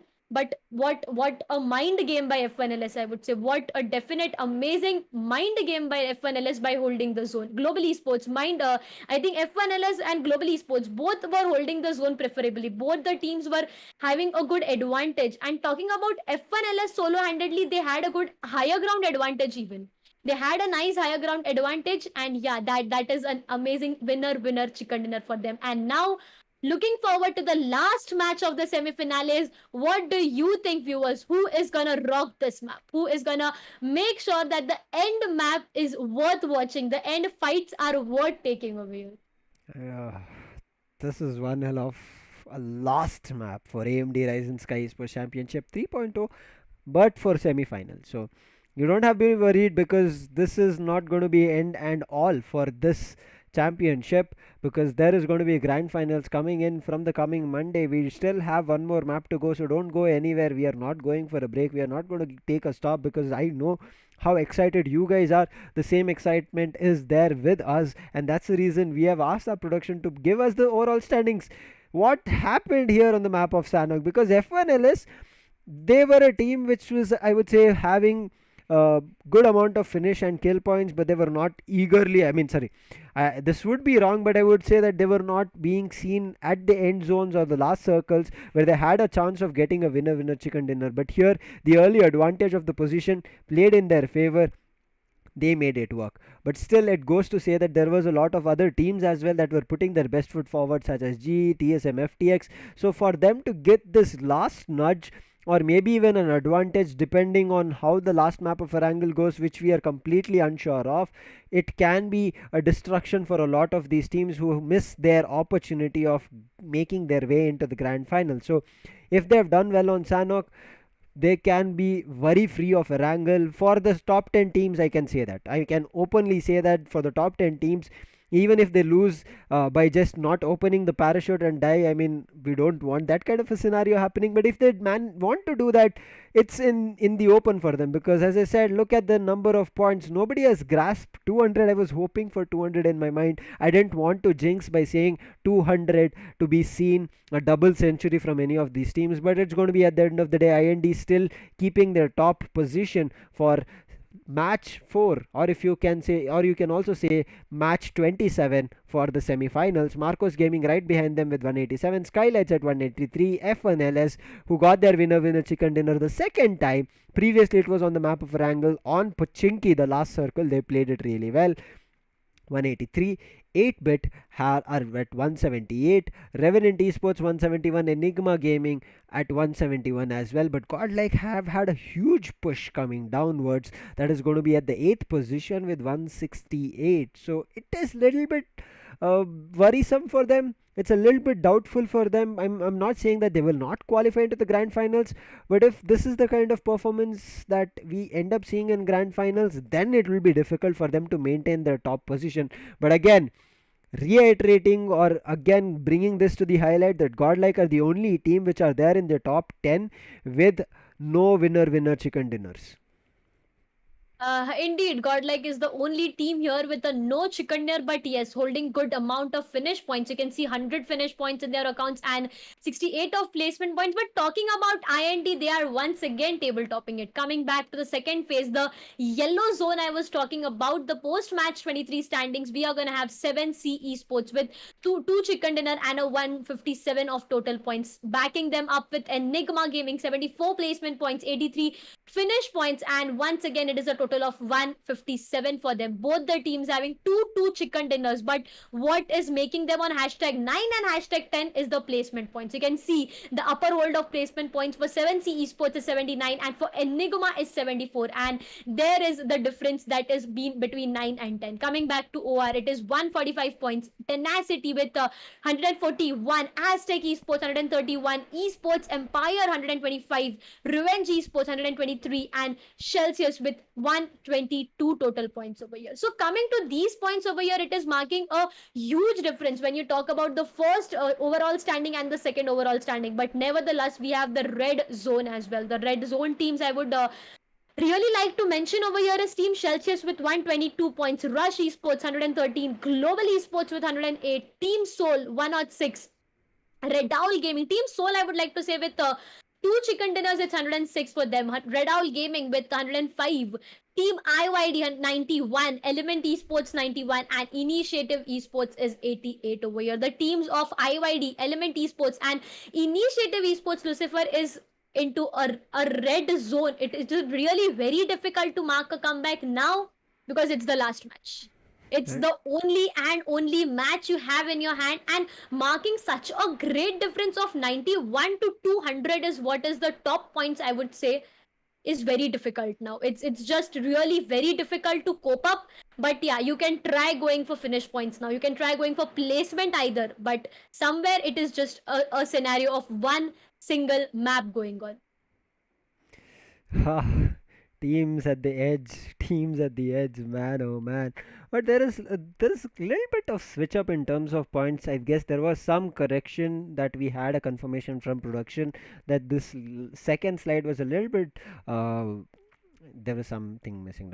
Let's not pay attention to a lot more. But again, reiterating it, Galaxy Racers there at 163, 7C Esports there at 157, Team Tenacity they are close to the green zone at the 11th position, at right at the edge, but still there is a last map incoming, so they need to be worried about it. 146 for them, OR Esports at 145, Aztec 134 along with TSMFTX. So TSMFTX late, but it's not too late. But they have made their way into the 14th position, so they are at the yellow zone right as of now. But I think eventually they will be able to make their way into the grand finals. Revenge Esports is right behind them with 127, Esports Empire as well 126. Esports Empire slowly tilting towards the red zone, but right now, as you mentioned, right, Darshita, last map incoming for a lot of these teams. It's do or die, done or dusted. If they go out very early on, we are not going to see them anytime soon again. I mean, we are going to see them soon again in a different tournament, but not the same one. But for viewers, in case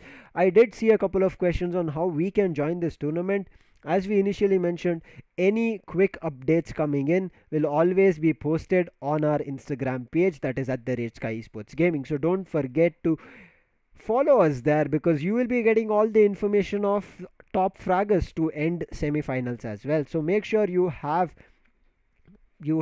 continuously kept your eye on our stories, on our posts, to get all the information before it is already live streamed here, because only matches you will be able to see along with your overall standings. And in case there is any other information that we get before it goes on the page itself, we'll be letting you guys know. But as we are heading into the last map, time is ticking, the clock is high on each and every player, each and every team's head. If they don't make it happen here, especially for the teams below 20, they are done and dusted. They are done and dusted. I mean, still, we will be hoping that teams don't go out, because one hell of a show that teams have put across. And I did mention that the threshold would be 100 points for a lot of teams to qualify. Teams are almost reaching 100. Not all the teams. I'm not saying that everybody has already reached. Most of them have reached it. Some of them are still missing their 100 mark. Hopefully they make their way back. But right now it's going to be us going to the map of Erangel. Darshita, what are your thoughts? Well, definitely. My thoughts, if you asked regarding this, it would be like very confused at this moment. It is really a very confusing question that I just come across, that what is gonna ideally happen now, because it's the last map and we came across the point table recently. You can just see it's just a fraction of 2 or 3 points that are marking the teams on a top table or a low level. It's just concern of some very small points. And yeah, that is something that is really a very questionable thing for each and everyone coming across. But definitely, just talking, just giving it a second thought, it is gonna be really interesting to cast for. It is really gonna be very very interesting to cast for. But once again, to the viewers who are joining us new over here, did you all guys hit the like button?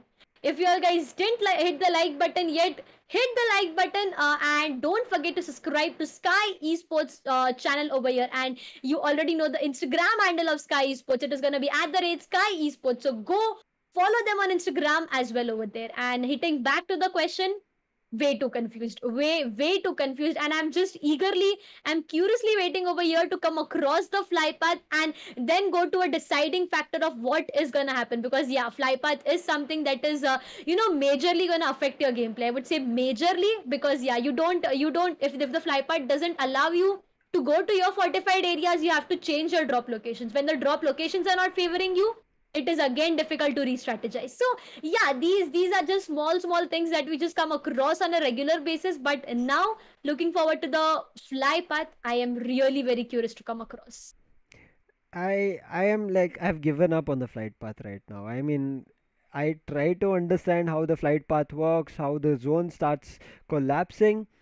It's very unpredictable. If it's even in between center of a map, it can go completely to the southern area, because I was just talking about the map of Sanhok, right? Where we usually see 10 or 20% of the map only being left out. Most of the map is always covered. But the last map, the player one said, "You are making a lot of correct predictions. I'm not going to let you do any more. I'm going to give you a complete different scenario." And it let more than 40% of the map out of the play zone in the first phase itself.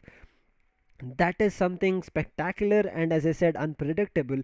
And again, going to the map of Erangel for the last match of the semi-finals, start spamming hearts for your favorite teams for one last time, because after this you will see the overall standings and you will be congratulating a couple of teams for qualifying into the grand finals, and you will be saying bye to a lot of them in terms of not qualifying. And yes, you will feel bad, we will feel bad, the teams themselves will feel bad, because after making their way into semifinals, after putting up such a huge journey, after traveling, maybe even if a couple of teams were doing traveling, getting to their boot camps and things as such, they've gone in through so much efforts so that they can come on top of Sky Esports Championship 3.0, and missing by couple of points will not look great. So last time, that's my request from you guys: start supporting.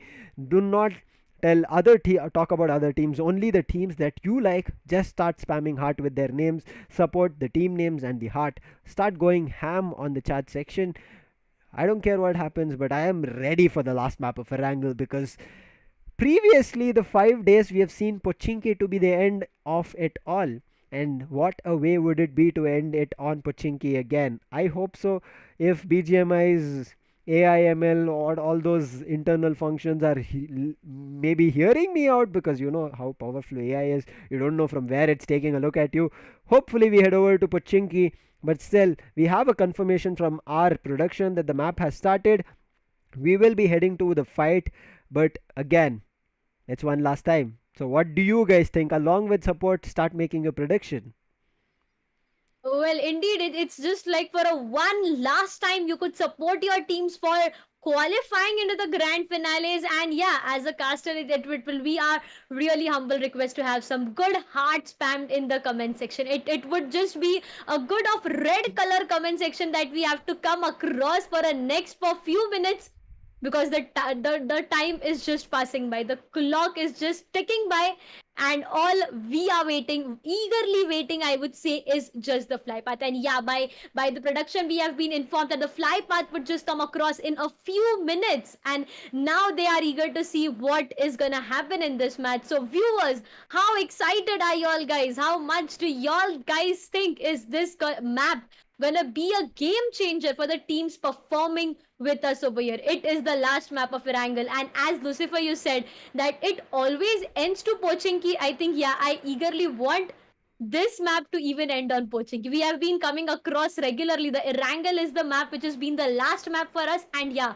Pochinki, the areas, the ridges of Pochinki are just being enlightened up by n number of teams entering, trying to figure it out how to get a good hold of. We even came across Marcos Gaming over there, who just blasted it off completely with their grenades. They were just cooking grenades no matter how many teams were surrounded, how many teams were surrounding them. They were just blasting it up completely with that grenade. So yeah, it's just that different strategies we were coming across by the teams. But as we are coming to an end for the semi-finales, the strategies are changing. The strategies are drastically changing. We came across the teams on day one, and now when we are talking about the same teams on day 6, I would say it's really very different. It is really a change in the strategies we came across, change in the mindset, change in the rotations we came across. And yeah, it was a growth. It was a very well growth by each and every team.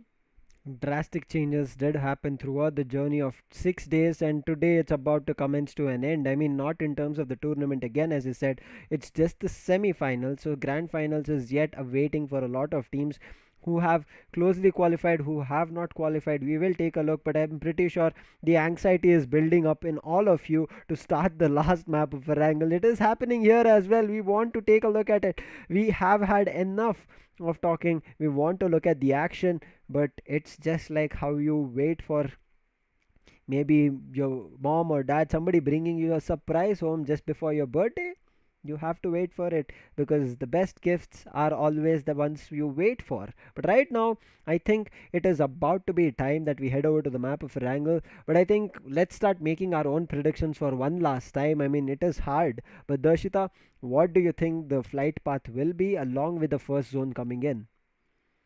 Well, if you ask me this question, I would again come across to my favorite flight path. It is just something, it's just a random thought that I come across. My favorite flight path is just all I want to come across. Rozok Pochinki military base. It really gives players opportunity to go across the whole map, to just roam across the whole map, choose your fortified areas, play calm and composed, then try to get to the zones. A centralized zone is what I have been looking for. But as I already mentioned, the areas of Pochinki. So yeah, this is something that I have been really coming across my mind n number of times. And as we were talking about it, the question is, why are these teams fighting? What are they gonna get in return? Is the huge prize pool. The prize pool split is already onto your screens, where the first champion is gonna take home 12 lakhs. It's not just 12 lakhs, I would say. It's a huge amount of 12 lakh, backing with 5 lakh for the second position and 3 lakh next. Coming forward, we are gonna have once again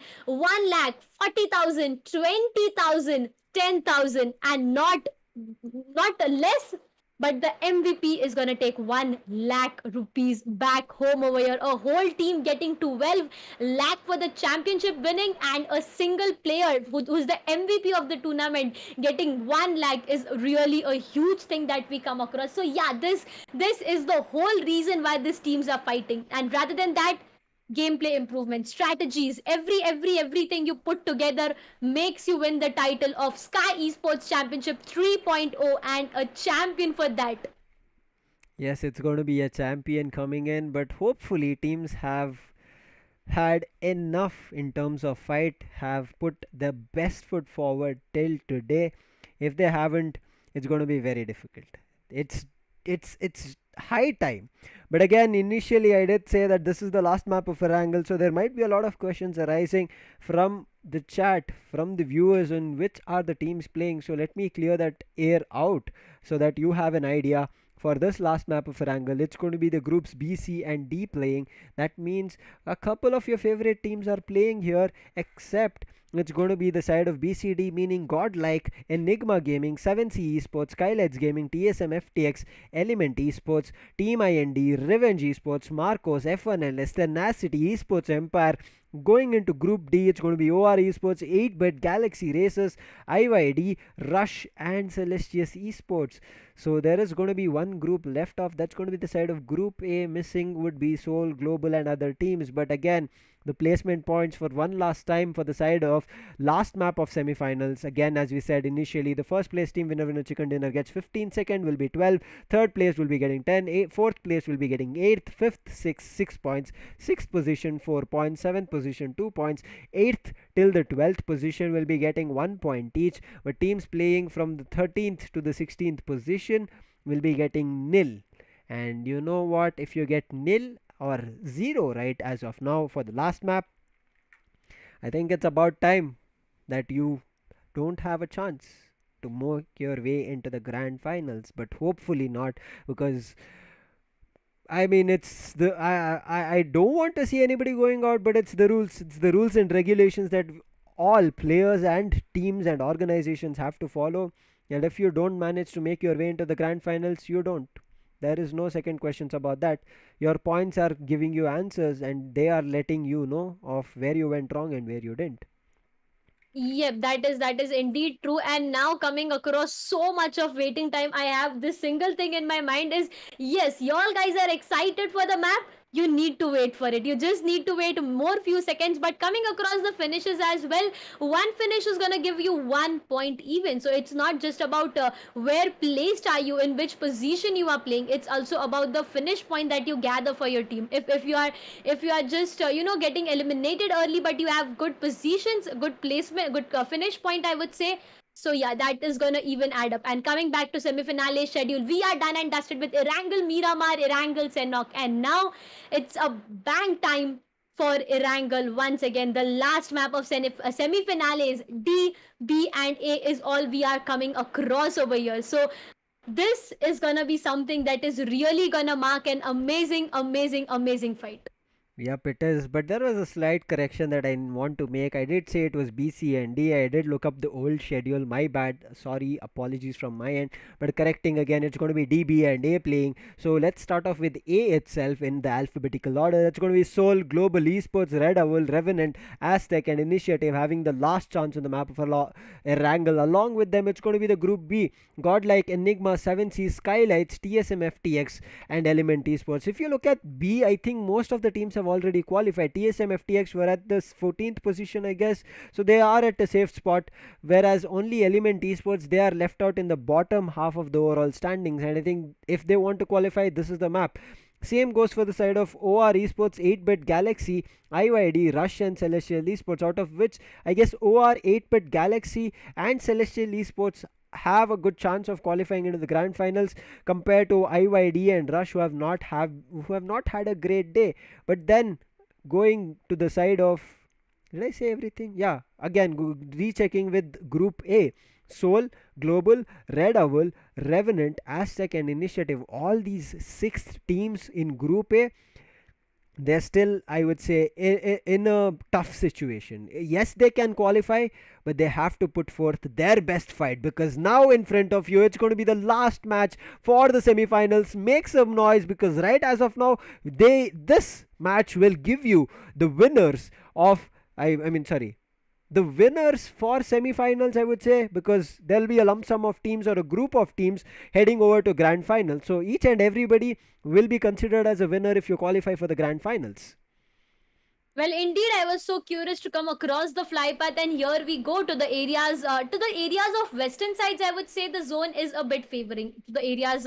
Western sides are some areas that a zone has been favoring over here, and let's just come across to the fact that which teams are traveling where. You can already see the areas of Zarki over here, the upper areas of Zarki. Initiative Esports players once again lighting it up completely. But now it's time for Seoul to re-strategize, because this is a do or die moment for Seoul, I would say. It is really like a do or die moment. Either you do it today or you just take it off completely. So yes, you can already see Team Seoul heading their ways. Coming back to IYD, I think Aztec players are even holding the same position. To the areas of Rozok, you can see Godal over here, OR as well. But coming back to the play zone over here, I think yes, play zone somewhere is gonna mark the areas of southern eastern sides, the areas of Yasnaya Mansion, Shelter, Milta, Farm, Prison, School, and somewhat the areas of Novorobnoy and Sosnovka military base. So somewhere or the others, yes, the zone is a bit difficult to get a hold of, because it's not favoring a lot of teams over here. But yeah, definitely you can just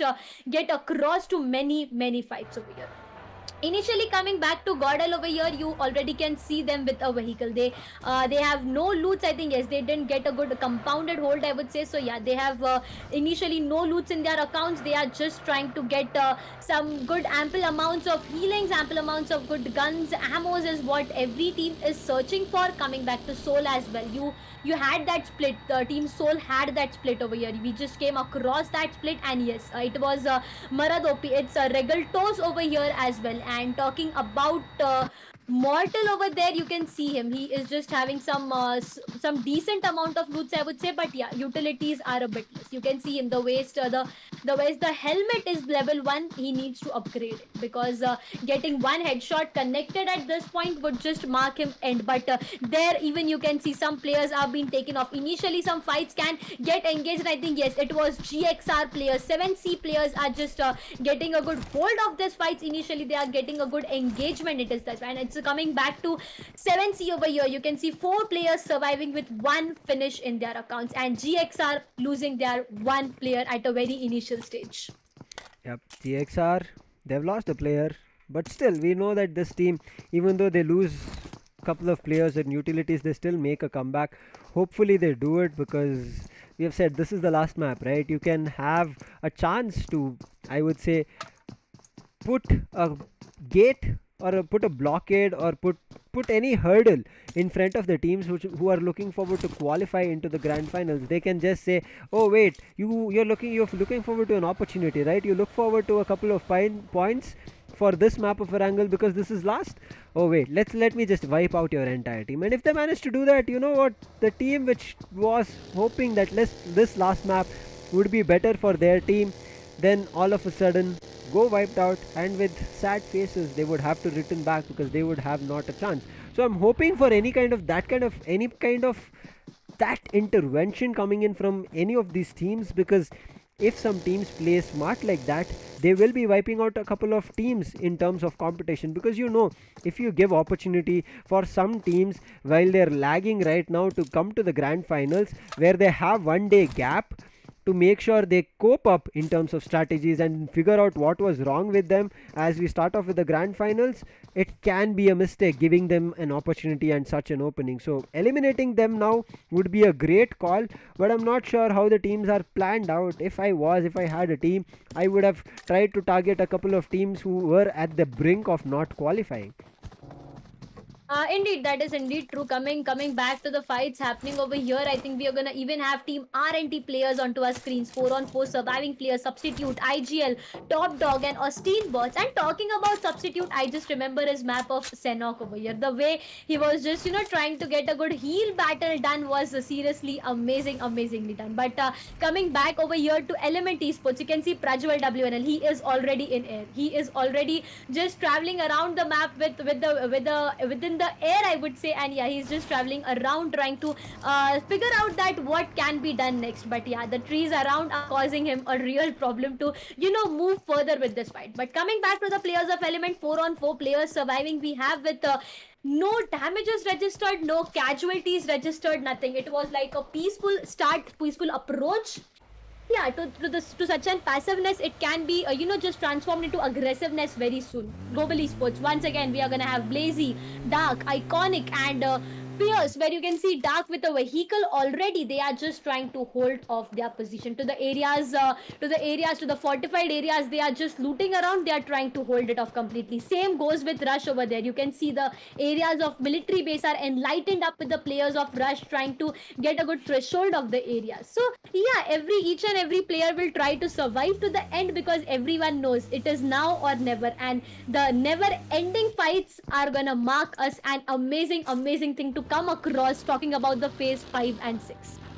Yep, right now you can see 8-bit, they're looking forward to grab loot. They've actually grabbed quite few good loots. Yes, they're looking forward to a couple of more healing or med kits, energy drinks, couple of pills, and even maybe adrenaline if they can find it. But right as of now, in terms of vest, helmet and backpack, I think they are better. In the same way it goes for the side of Initiative Esports. They also have vehicles for each of their individual player, and they're making their way across, and vehicles are going to be good if you have an advanced position. I mean, I've repeated myself so many times that I can start hearing myself again and again. Vehicles are going to be important not only for rotations, but if you get an advanced position, you can put a blockade, you can put a hurdle, you can put like a police hurdle where teams do not cross it over. And if some teams try to cross it over, they become an easy target for you to take them down. So teams need to try and maybe use this strategy as well. I mean, it's up to them. And at the end of the day, they were the ones figuring out what works, and I'm the one who's just sitting here and making comments or telling or talking about the plays that they're making. I'm not the one playing, so they know what is best. I'm just a caster, and that's the reason. My shots, my sprays, if these people look, they'll just be saying, bro, good luck next time. Maybe in a couple of years, we'll see you for the BGMI tournaments. Well, that just goes my way as well, because yeah, we are just sitting onto the casting desk. But coming back to Sol over here, you can see the players with different vehicles they would have. And yeah, that could be a good strategy. Even coming forward, they are just trying to move across the map. The areas that these teams are surrounding are safe and secure, I would say, because yeah, there are no early engagements that have been taken place yet. We are already somewhat 8 minutes onto the map, and I was just talking about early engagements, and can we come across 8-bit over here, because yeah, that's a fight that is just going on. You can see Akshu OP over there. He just took down one player off at knees, and yeah, he was just trying to completely trade him off, completely say goodbye to him as well. And you can see that aggressiveness. Akshat is just trying to move on to with that vehicle, is just trying to move further. He is just trying to eliminate the whole team, because yes, it was one finish. He got spotted the second player behind the bar. He spotted him, and will he be able to take him down is the question. Prajwal as well on your screens trying to move further over here, trying to create a good fight, but that grenade could spell out damage, but that firing rate, that bullet spelled a lot damage to the team here. You can see already two players. One player is down his knees, one player dealing with a lot of damages. And now as the action has started, it is not gonna stop. It is really not gonna stop. Some incoming jump shots by Akshu over there is some bit that is provide them a good opportunity to cover this fight. And well, yes, they already have two finishes. Meanwhile, talking about Element over there, they have lost their two players. Prajwal and Swag have to say a goodbye to the team. Meanwhile, one player is down his knees, and it's all to the shoulders of Madman over here, who is the last player surviving and can overexpose himself when he comes out of that hard cover. Element, I think this is going to be the first team that might not qualify, because they've already lost 4 players, and it's at the, oh my god, Omega. Okay, that was funny to watch, but Madman, he's trying to capitalize. He will take down Omega 8-bit. This unfortunate incidents happening. Accidents are not good. I understand it is not calculated, but it happened. But right now, look at the Delta PG. He's isolated for a fault. Element Madman, he is being the madman over here. TSMFTX are also have listened to the fights happening. So third party can happen any time. But the grenade missing from Element Madman, that was so good. It was a key grenade. It could have done so much damage to the side of 8-bit. But I think it's done and dusted, as Akshu OP, he'll be able to finish off the last player. That is going to be Madman. Now they should be able to get a little bit of utilities back in terms of getting firepower, but what a play coming in. I mean, Omega, very unfortunate. Maybe was trying to do stuns, but BGMI is not for that. But right now TSMFTX, they've spotted the side of 8-bit. They're trying to do damage and also destroy their vehicles so that they cannot go out. And if 8-bit go down early, I think that should not be a huge problem for them. But for TSMFTX, if they manage to capitalize and get a couple of finishing points here, it does boost them in terms of their position of the overall standing. So they do have a good chance. Now you know what is at stake for a lot of these teams. For some teams, it's about just trying to stay alive. For some teams, it's about their entire, I would say, journey for AMD Ryzen Skyesports Championship 3.0. Everything is at stakes right now. As I said, only a couple of teams at the brink of qualifying will be able to move on. Everybody else will be eliminated here on. There is no more invited teams. There is no surprises, wildcards, I hope, coming in, because teams have put up a tough fight, and TSMFTX, they are hungry. They want to make sure that if somebody comes out from the hardcover, they have the information. And Akshu, who was the surviving player to take down Madman, is now down to the ground. He's down to the knees. Smokes are being deployed from Akshat to turn things around. We know what a key player Akshat is, but the position to push in and revive his teammate is going to be difficult, because the side of TSMFTX, they are spraying down one after another. They're trying to empty the mag and try to find a cheeky smoke criminal kill. But right now, the number of smokes being deployed, Akshat will be able to get his teammate back to life.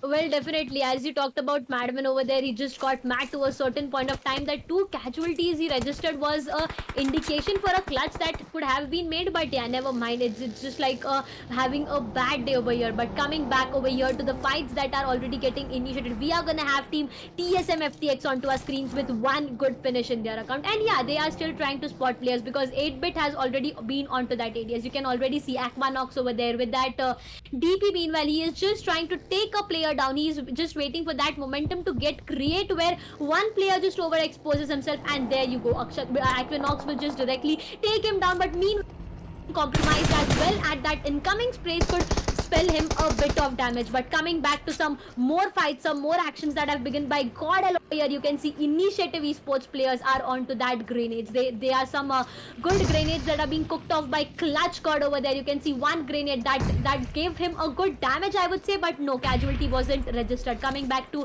GodLike Neo, the helping hand in the last match, he proved himself very well. It's time to prove hit again. Coming back, you can see over here is GodL Gatak. Neo can be onto a difficult spot over there as he can be caught off guard, and exactly that is what I was talking about. He has been caught over here and he has been punished. It was GodL Neo who has to say a goodbye. Not a complete goodbye, but yeah, a goodbye for time being. Clutch God holding that good position can take one player down, and yes, it was player who has to go down. Meanwhile, there Don is being spotted. Can it be a second?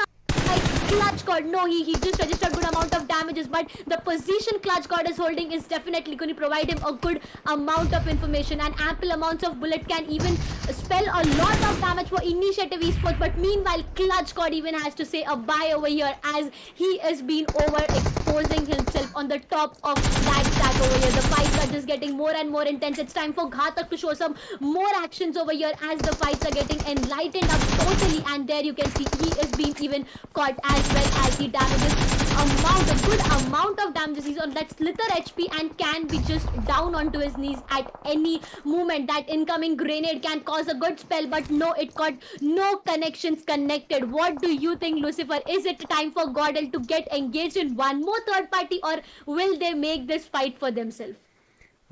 The third party is coming in from the side of Celsius. They are hungry. Initiative Esports, they are one more team which will be going down at the 16th position, and I think it's about to say goodbye to them as well because their points were not looking that great. But as you mentioned, Celsius, they might be coming in for a fight because they know they need a couple of finishing points so that they can push themselves along with the placement points towards the grand finals finish line. I mean, this is a race. This is a race for each and every team, each and every player, that they hit that last lap and get it done and dusted so that they can go into the grand finals and then go for a different race over there. But right now, Redowl, they're a little bit spread out, but I think this is a good approach as they're moving their way into Enigma, who are in hard covers. They can push back just like the side of Team Celsius and Esports Empire did on military base. This can be done, but right now the zone is not favoring the side of 8-bit. Slowly but driving, he's making his way out, but he is trying to walk or cross over the side of OR, and he gets down at Pochinki to fight off with the side of OR, and if he does that, it's going to be very difficult because I guess OR have all their 4 players, but right now Enigma have spotted out the side of Team Redowl, and Redowl are going to be at a hard spot. But in the meantime, Enigma also have to be worried about a third party fight coming in, that is from the side of IYD. But not only that, they have to be worried about Soul. Along with them is going to be the side of Team Revenant and Substitute. This time this guy does not have 33 medkits, and this time I think with the, I would say, utilities that this player has, he's looking in for a fight, and he has spotted Neo, and it's not looking that great. And now Neo is being dished out some damage. Neo is caught off guard. Revenant is trying to capitalize on the fight, and they will be able to take and confirm a finish on Neo from the side of GodL. And this is what we said, GodL very unfortunately find a couple of fights which they are not great in terms of converting, and Revenant IGL will be spotted from driver. He'll be able to take one person down. Rush are going ham on the side of Team GodL. Ghatak is down to his knees, but Soul Driver, he has heard the shots coming in from the side of Rush, but Rush, oh no, will be stolen. Their kills will be stolen from the side of 7Cs, but Jonathan is trying to make it work. He brings down one player from the side of 7Cs, but Jonathan is the only player surviving from the side of GodL very early on. They just have only 4 finishes. I think this should be enough for them to completely confirm their spot for the grand finals. But look at the beautiful grenades being thrown across from Rush as well as 7Cs. I guess one grenade will be able to connect. Yes, Jonathan will be able to dish some damage. Another comes in, another chip damage. How are you surviving, Jonathan? You madman. But the last molly coming in from Ronnie, it caught him. It did damage, it burnt him alive, and that's done and dusted. And GodL will be the team that will be taken down at the 15th position. They'll be not getting any finishing points, I mean placement points, but they will get 4 finishing points for their team. I think that should be good, but still 14 teams alive on the last map of Erangel. 17 minutes done, phase 4 that has kicked in. Right now, still a lot of fights pending. Definitely, as you said, 18 minutes are already, we are onto the matches, and we already can see some amazing intense fight coming out of nowhere. There you can see 7Z Sarang trying to toss some good grenades for getting some good connections, but yeah, it was not a luck for his grenade getting connected, but he has been caught. Some incoming sprays in the smoke walls is just registering him a lot of damage. There even you can see Rush Ronnie trying to pick off a grenade is just being tossed all over, and now the zones, the areas, the phases have been totally blasted off with the grenades, I would say. Once again, Rush Pahari trying to spot players down, but meanwhile he reveals his locations, and here you go. It is time for to go down as well. Ronnie, you're talking about seeing on the screens with that UMP, I would say he would just be trying to continuously go across the fights and try to take some players down. But now what is gonna happen is a question with all of us. Once again, you can see TSMFTX Shadow. That grenade could have spelled a lot of damage for him, but no, it was not. It was not a good connection for him as well. It is 2 finishes in their accounts of TSM. But once again, one to go back to the ground. Talking about the zones over here, some to a very difficult spot where you can already see TSM rush not onto the zones. The zone is only favoring the areas of RNT, Soul, Red Owl over there. Meanwhile, Tamila's IYD there have to make a way throughout this. Talking about once again Destro over here, that rap gun in his hand can totally destroy off a whole team. But now when you start with the rap gun, there is no going back, I would say. Coming back to ORVXC, Destro over here, you can see the 2 players surviving because 2 players have been already said a goodbye. You can see 0 finishes in their account, and yeah, somewhere these finishes are getting them to a difficult spot because completing a fight into that duel mode gets you a disadvantage on that manpower standing, I would say. So yeah, that is definitely a thing to look across. But when you talk about Regaltos over there, you can see Aztec AKOP. He is being caught. His location is being revealed, compromised, I would say. Compromised is a word I would definitely use. But Mortal once again trying to get some players down. Each player is just on that crosshairs of just enlightening it up completely. But one grenade is what destroys the life completely. Coming back to Mortal, as we were talking about, we still have 11 teams alive with 39 players, and we are already onto the phase 5 with 20 minutes on the map. So what is gonna happen is just a very, very questionable thing. You come across Regaltos once again. He is just trying to use the map completely, trying to give as many sprays as can in that smoke. Some predictable incoming sprays from Mortal as well can have spelled damage, but no, it is a good compound. It is the inside cover, I would say, that are helping them out. And there you can see Blaze. He has been said a complete goodbye by Soul Maradopi, where Soul takes 2 finishes in their account, where the helmets have been damaged completely. It was a level 1 helmet for Maradopi, and you can see it has been damaged completely. He needs to find a new one because one incoming shot on head, one incoming shot lands on head, and it's the end for Mortal over there. So yeah, somewhere or the others, the positions, the utilities you carry with yourself is gonna matter you at the end of the day a lot. Coming back to Enigma over there, you can see CG. He is trying to move further, trying to create smokes walls can be initiated at this point of time, and I think yes, that was a good decision because hiding behind the smokes wall can just wait completely, can just get a good hold of. But once again, the backstabs need to be cleared as soon as possible. It needs to be. Enigma are at a tough spot. Enigma want to confirm their position, but in the meantime, I think Celsius are going to be the team that will be eliminated at the 10th position. They'll be getting 1 in terms of placement point, but they do have a hard cover that they can play around it. That's going to be a airdrop, but from here on it's going to be a tough battle. But Soul, who had a compound in their advantage, right now they have to make a run for the circle because the circle has switched up. But Revenant, they have 4 players still surviving. Redowl will also have 4 players surviving. But oh no, Aztec, who was coming in from a backstab, he'll be able to take down Dark over there.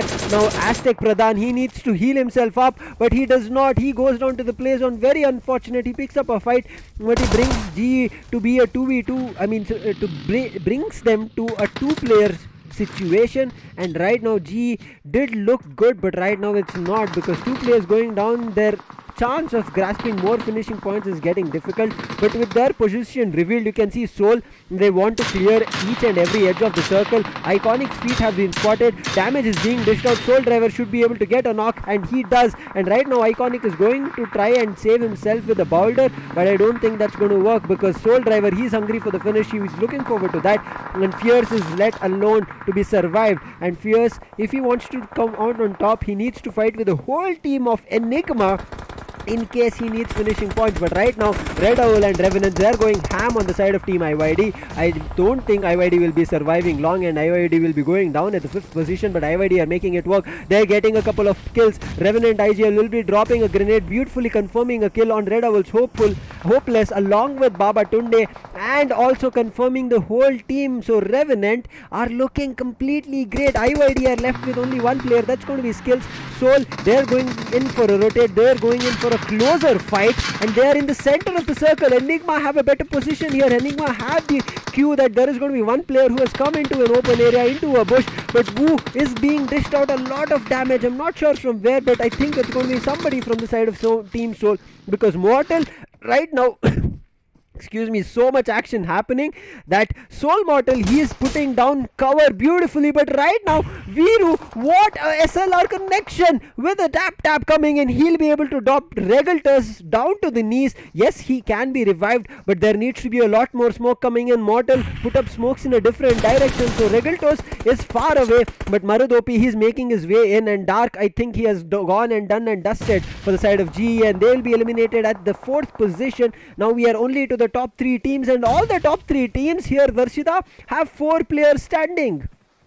This is a point to come across. It's like a 4v4v4 scenario getting created to the zones of this fight, and now I'm eagerly coming across to the thought that who is gonna take that chicken dinner, because each one has that advantage. But no, Soul loses their advantage as Regaltos has to say a goodbye over there. It's a 3-man standing for Soul, where they got 5 finishes in their account, but it's time for the 3 surviving players to bring sparkles to this fight. You can see Enigma players over there. RC have been spotted. IGL is being caught by CG over there, and yes, he is being punished badly. CG, you can just see his bag. He's just put down the bag. He is just holding an ample amount of necessary things, I would say, he needs, but there Soul Driver takes RNT players down. So it is gonna be a sandwiching scenario for Team RNT, where 3 players are down, and we are still gonna have Austin Vortex, who is the last player surviving, trying to provide a revival, yes, which is completed, but this won't stop Enigma from entering, as Austin Vortex being caught and he is being punished. Talking about Enigma Viru over there,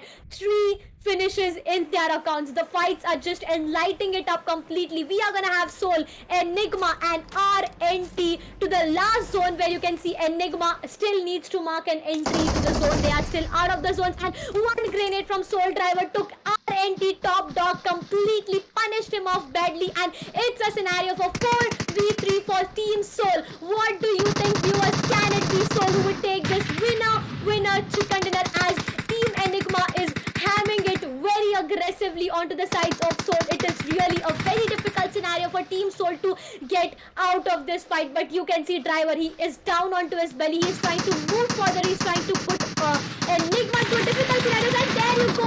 Legs have been spotted, and there it was a good attempt by Driver. He took one player down, and he is continuously relocating himself. It is a completely hype moment that we are coming across, and I don't know where to stop, because it is just marking so many good actions. Soul Driver once again took one player down and completely said him a goodbye. The manpower standing advantage of Enigma has been taken down, as it's a scenario of 3v3, but no, Mortal has to go down, and once again one player from Soul Driver. What a performance by Driver over here. It was a second registered casualty, and yes, it is a goodbye for one more player. Driver is just letting things on fire, and now coming close to this fight, what is gonna happen is a question, but there you go. It was the play zone giving a damage, and amazingly performed by both of the teams. Oh, finally, the side of Team Soul make a comeback on the last map of Erangel. A much needed victory for them. They wanted it, they got it, and I think this should be a safe spot for them. What a play coming in from Soul. They showed up a wonderful, I would say, match on this map of Erangel. They showed up a new book, they showed up a new page. They had, I would say, different light gleaning from their eyes, because this kind of Soul was missing from day one. I mean, if this is the kind of stakes that teams needed, or a team needed to make sure they have a winner chicken dinner, I think we should have talked to Sky Esports itself and made sure that we had just only 3 or 4 matches for semi-finals, because the side of Team Soul understood the stakes, and they understood that if they don't get a winner chicken dinner along with a couple of finishing points, they would be done and dusted for this tournament. They would have nowhere to go, because they were also one of the invited teams. But what a way to show up. They understood the stakes, they understood what was at line, because Seoul, I'm pretty sure, is a fan favorite team out of there for majority of the audience. Yes, there is going to be IND, Galaxy Races, SkylightZ Gaming. For underdogs as well, there's going to be a lot of audience cheering, such as Tenacity, Celsius, Element Esports, Initiative. Lot of these teams showed up so wonderfully on this last map of Erangel, but fortunately it was the side of Team Soul. I mean, fortunately for them, unfortunate for a couple of teams. But one thing that I'm really still looking forward to, the overall standings answering us who will be qualifying into the grand finals, is one team that is going to be Revenants. Revenants have been putting a good fight throughout all the 6 days that we have seen, but eventually they miss up with their initial fights or at the end of the fights where they are about to finish off the game. Same goes for the side of Redowl. They take fights, they get a couple of finishing points, but then they go down. This kind of strategy is also being held from the side of Team GodLike. They go in for fights, they want to come on top of the fights, they do. The confidence that they have, they pick up fights at least with 2 teams to finish them off and get close to 4 or even 8 finishing points, and then the third party happens on them. Whereas Red Owl and Revenant, it happens way before they can pick a fight, somebody starts preying on them. Same goes for the side of G. Somebody spots them out always. There, we have seen so many times that G gets spotted out way before they can see their enemies, and I think that's one thing that G have to pay attention. But I'm not sure if this was enough for a lot of these teams. The overall standings is the only thing that can give us idea and information about it. Well, definitely. I'm just like so astonished by the fact that it was such a huge comeback by Soul. The fans are totally on that hype moment that finally it is Soul who took the winner chicken dinner, and it was seriously amazingly performed. I would really say the fact that it was amazingly performed. I would really like to mention one man over here, that is Driver.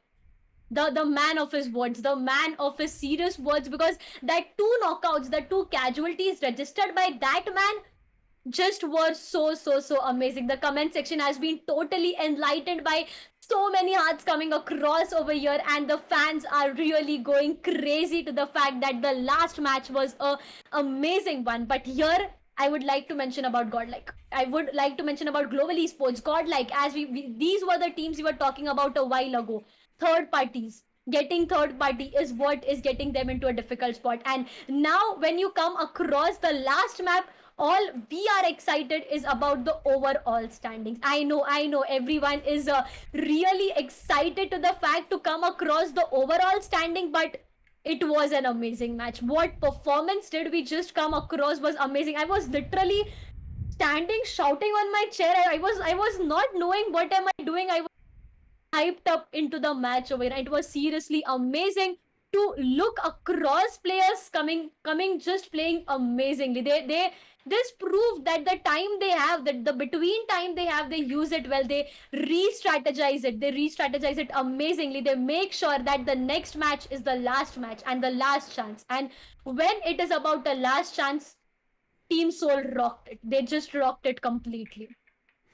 They stole the show. I mean, I think this is what Soul were trying to do. They were just like, let's play our game casually. Let's not worry about getting a lot of winner chicken dinners. Let's not worry a lot about finishing points. I think this is kind of a movie, right, Darshita? Because at the last moment, when you wanted your team to show up a wonderful performance, come in clutch. Come in clutch. They're like, I mean, there's a saying in Hindi. I know this is the English stream, but I think it's appropriate right now to say "Picture abhi baki hai mere dost."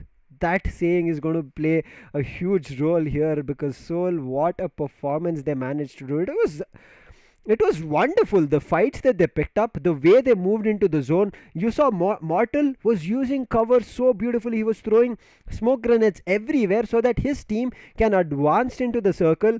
That kind of a play was not there from Soul from day one. I'm not sure what happened, but I think the best of the best is always to be witnessed, and that's what Soul bought us. a lot of the viewers, a lot of the audience, a lot of the people, the fans of Soul itself will be talking about this last map of Erangel. I mean, this kind of a play we have not seen. I did say that the map of Erangel, the third map where the side of Team Celsius won, it was a clinical map, and if somebody asked, this is the best gameplay coming through. But this change up, the best clinical gameplay, I again changed my cards. It was not Celsius, it was the side of Soul who managed to switch things up. The way they came up, I'm still not sure how this worked out for them, but the way they played together, all the four players surviving, no, not even four players. Regaultas was spotted very early on and they took him down. The shots coming in for him from the side of Enigma, he did lose, but then the three players, they understood the stakes, and what a way to push through. Definitely, what a performance! What a performance! If one player was down by team, if one player, if the side of Enigma as well, if one player was made sure to be back to the ground, it was a counter firing that made another team lose one casualty. So yeah, that was a continuous exchange of some bullets, and yeah, at the end it was some bullets that matter, some bullets that could have just given a lot amount of damages. And yeah, what an amazing fight! I think the whole match we have been across, it was like a very passive approach in the early stages. It was really a really passive approach at a very early stage, but coming across to the phase 5, phase 6, there were some teams that delivering, but irrespective of that, they made their way to the zone. They made sure to hit into that zone to mark a good position, play calm, play composed, get some good kills. And that's where this semi-finales ends. That is all I can say. This is how amazingly this semi-finales ends, is the line I would really like to mention over here, because it was seriously amazing. Let's see the overall standings. Come on. Everybody is doing that. Why not? Please, let's take a look. Production, if you're listening to me, please show us it. It's been a long day. We want to see, because 6 days of intense action back to back. None of the teams bowed down. All of the teams put their, I would say, just like the Fast and Furious, where there's no number of gears ending, you just keep pushing and putting more and more gears to the vehicle. Same like that, teams kept pushing forward. They kept trying until they went into the winner chicken dinner, or try and qualify to the grand finals, which was, I would say, higher stakes right as of now for them. They had to qualify. If they did not, they will start losing. They will start losing matches, and eventually they would have lost the semi-final chance to qualify into the grand finals. But still, there is some surprises. There is going to be a couple of points matching with a couple of teams that might deny an entry to the grand finals. So hopefully teams have, as I said, sneakily grabbed a couple of finishing points or placement points, so that they have a hard stuck position as they cross into the grand finals. But yes, we have a confirmation. I think the production has heard us. They said that the overall standings are coming our way to reveal each and everything, and not only what happened on a map, what happened throughout the entire journey of the semi-finals. But now, Darshita, what do you think? What do you think that you have in terms of expectations? All my expectations is just that a couple of underdog teams managed to qualify. But right now, let's have a discussion in the overall standings, much awaited for all of us. And so the side of Team IND are going to be your first team qualifying into the grand finals. Make some noise for them, because with a whooping 197 total points, they stand strong at the end of the day. Revenant right behind them with 189. Marcos in the third position with 187. Enigma as well with 187. SkylightZ Gaming with 183. F1LS, Team 8-Bit, GodLike Esports with 172. And again, GodLike, this team, I'm going to watch out for this team, because this is the only team which has no winner chicken dinner and have still made their way in the top 10, Darshita. Definitely. On screens, you're gonna have the first 8 teams which are qualified to the grand finales. IND, Revenant, Marcos, Enigma, SkylightZ, F1LS, 8-Bit, and GodLike Esports over here. Can we really have a good amount of noise for them? Because with some good amazing point, I would really like to mention his team IND over here. What a consistency in performance. 4 chicken dinner out of 21 matches played. 4 chicken dinner, the highest amount of chicken dinner that any team has came across is Team IND. And well, they are the very first team to qualify for the grand finales, which are gonna start from Monday. So viewers, how excited y'all guys are, and rather this fact, we are gonna have all hearts spammed in the comment section. I just want the comment section to be as red as possible, because we are coming across the second set of qualifying team, and it is gonna be Galaxy Racers with 168 total points, 7C Esports with 159, Team Tenacity with 146 points, OR Esports 146 total points, Aztec when you talk about is 139, TSMFTX with 138, Team Soul, we have with 3 chicken dinners and a total of 133 points, and Revenge Esports with 127 total points. So I had this question spammed n number of times in the comment section. What about Soul? What position are they holding? So here it is. It's the 15th position. We have Team Soul on with 133 total points and 3 winner chicken dinner. What an overall standing I have across the post match 28. It's just astonishing to see so many drastical changes. And now coming across the overall standing for post match 28, the third part, it is going to be Team Celsius qualifying with 126 total points, and Esports Empire being the last team to qualify with 126 total points in their account. What a semi-final this was. What a semi-final. I'm pretty sure everybody's like, why were you hiding how many teams would qualify into the grand finals?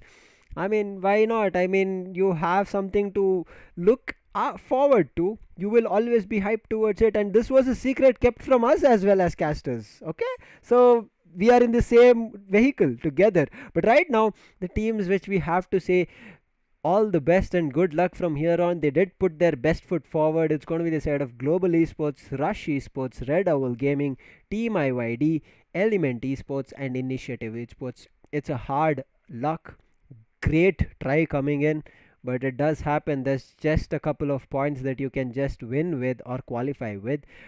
And all the best. I'm pretty sure there's a lot more coming in. Do not feel disheartened, because this is not the end. This is one of the tournaments from SkyEsports for BGMI. There's going to be a lot more tournaments coming in from SkyEsports for many other events. So don't feel disheartened, because there's so much incoming. But one thing that I would want to mention is, you know what? It is the underdogs. There are 4 underdog teams who managed to qualify. Team Celsius, Esports Empire, Team Tenacity, and Revenge Esports. 4 into the top 18. 4 into the top 18. Man, oh man, that's not going to be easy, but they pulled it out. Now, they do have a good chance, because if you see Galaxy Racers and 7Cs, they managed to qualify, but initially Galaxy Racers 7Cs were on the top of the charts in day 1 and day 2. But as soon as IND, Marcos, and everybody, 8-bit, GodLike, Enigma, F1LS managed to understand and come into their best gameplay, they managed to show up really well, and Galaxy Racers and 7Cs are slowly moved downwards. But here I think that can be the end of semi-final points. But now there is a new chapter opening for all of these 18 teams that qualified for the grand finals. Is that put your best foot forward. Otherwise, grand finals, you don't have any qualifications. It's only about the first position, the title, and the briefcase of 12 lakhs. Well, definitely. That is really very true. When I just come across the beginning, we started off with 15,000 registered teams. I just remember, and the slots were 1,000. 1,000 teams is what we started with. And now we are onto the stage of grand finales. It is just getting so amazing, from a journey of 1,000 teams to 18 qualified teams. 18 qualified teams for the grand finales. It is just so amazing to come across such n number of amazing matches that these teams have been through. And now it's a time for grand finales. The show is not over yet. The show is going to begin from Monday once again, as we are going to head towards the grand finales of SkyEsports Championship 3.0, scheduled from Monday itself. So definitely, if you all guys are new to the channel, you have to make sure that you subscribe the channel, because now the actions are not stopping. The actions are definitely not stopping. From Monday, it is gonna be the grand finale time, the time where the show is gonna start and end off very, very, very quickly. So make sure y'all guys subscribe to the channel and y'all put that bell icon on all, because when you put that bell icon on all, you never miss anything. You just get notified of whatever is happening. And you have to head towards the Instagram handle of Sky Esports as well for further any details you need, because anything that has been on stream is early posted on Instagram. So you can make sure you head towards the Sky Esports Instagram handle for further details. And moreover, we even have our Instagram handles written down. It's me, Darshita, and with me I am gonna have Lucifer with me. So yeah, we have our Instagram handles written down over here.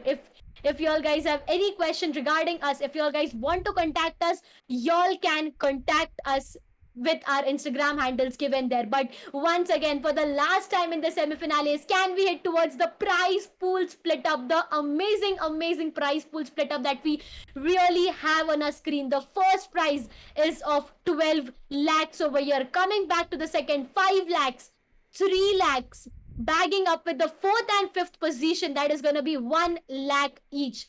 Sixth and seventh are going to take home an amazing prize pool of 40,000. 8th to 12th are going to take home 20,000. 13th and 14th, 10,000. But nevertheless, you don't get disheartened, because MVP of the tournament is taking 1 lakh over here.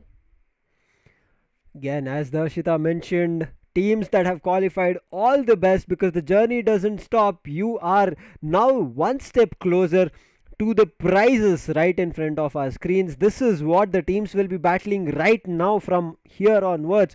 Till now, all they battled is for a grand final spot.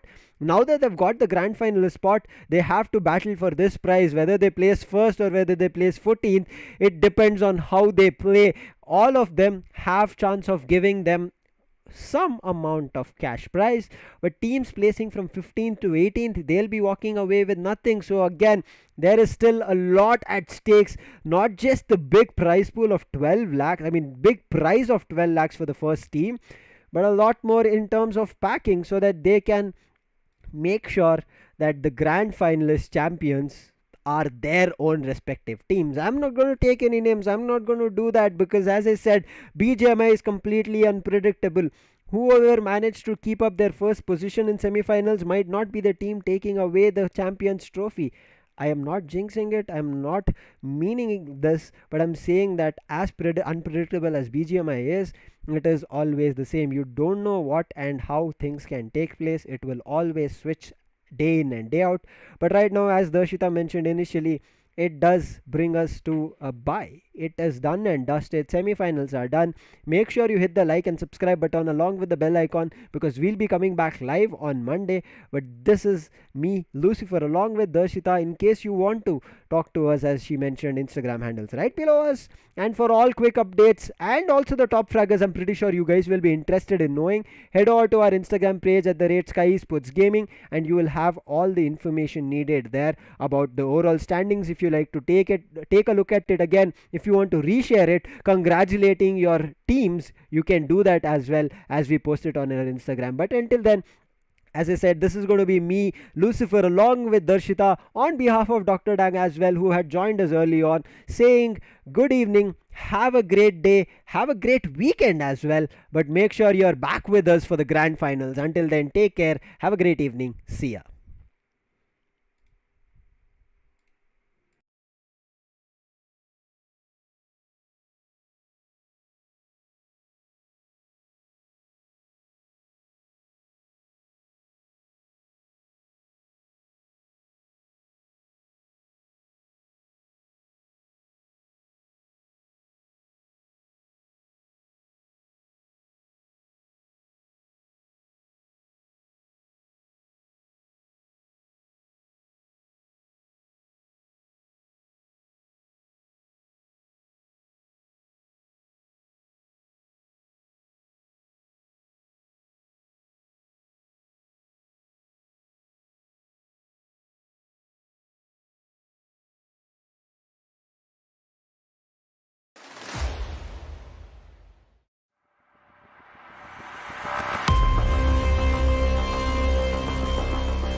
From a driver's point of view, to get ahead, you need to understand the data.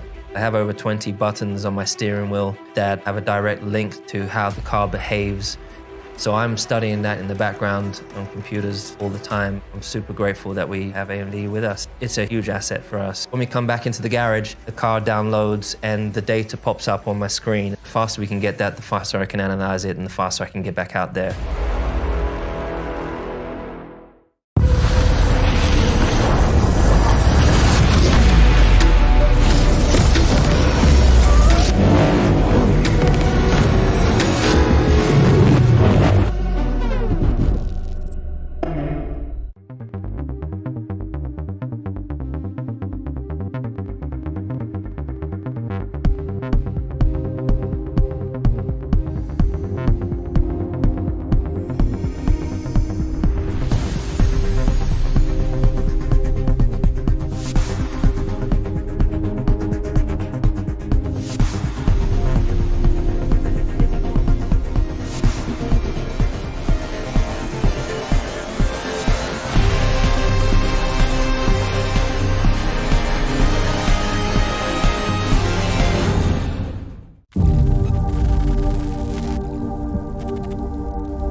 From a driver's point of view, to get ahead, you need to understand the data. I have over 20 buttons on my steering wheel that have a direct link to how the car behaves. So I'm studying that in the background on computers all the time. I'm super grateful that we have AMD with us. It's a huge asset for us. When we come back into the garage, the car downloads and the data pops up on my screen. The faster we can get that, the faster I can analyze it and the faster I can get back out there.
from a driver's point of view, to get ahead, you need to understand the data. I have over 20 buttons on my steering wheel that have a direct link to how the car behaves. So I'm studying that in the background on computers all the time. I'm super grateful that we have AMD with us. It's a huge asset for us. When we come back into the garage, the car downloads and the data pops up on my screen. The faster we can get that, the faster I can analyze it and the faster I can get back out there.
girls with their nails done now.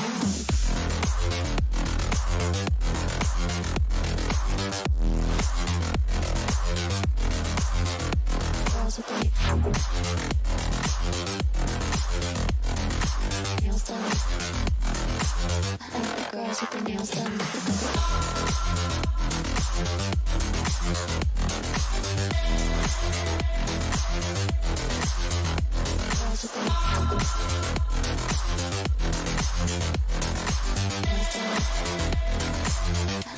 Girls with their nails done.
I think the girls with their nails done now.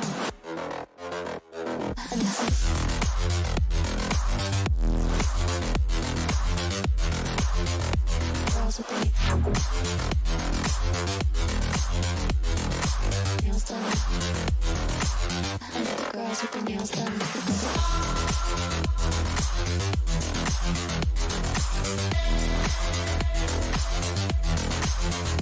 Girls with their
girls with their nails done now.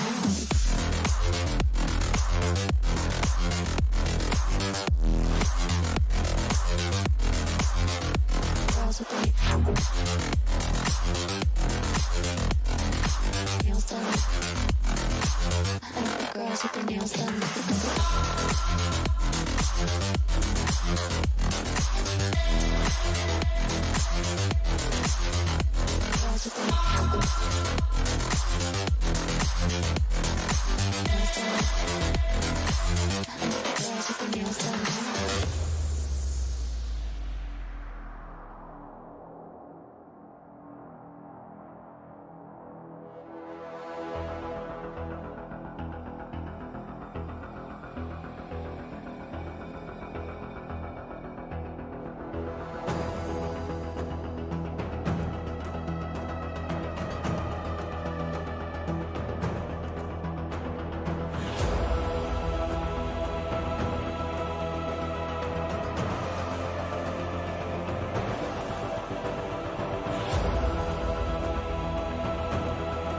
Girls with their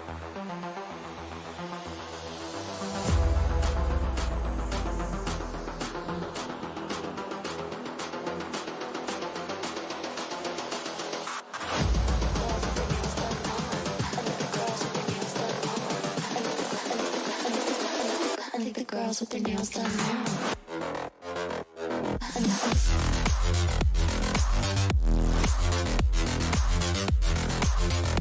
Girls with their nails done. I think the girls with their nails done. Girls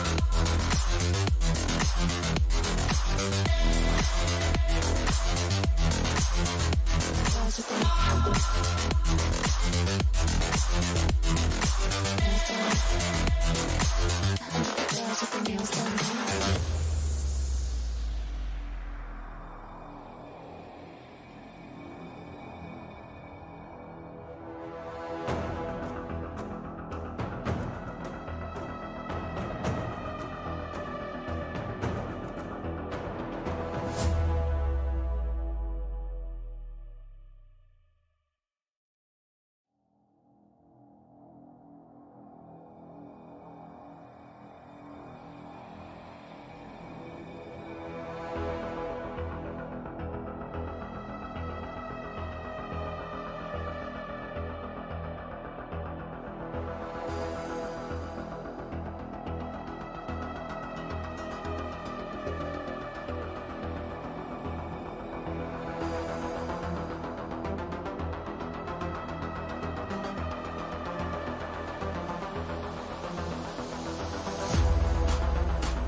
I think the girls with their nails done now.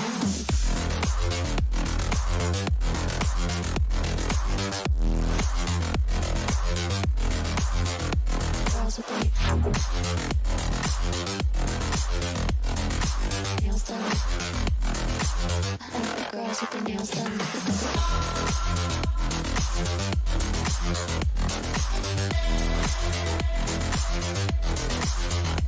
Girls with their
girls with their nails done now.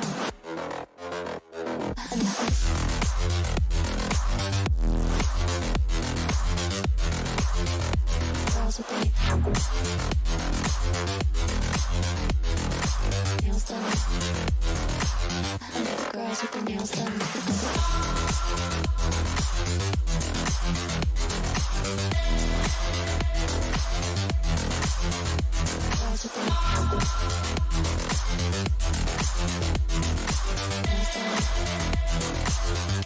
Girls with their nails done.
I think the girls with their nails done now.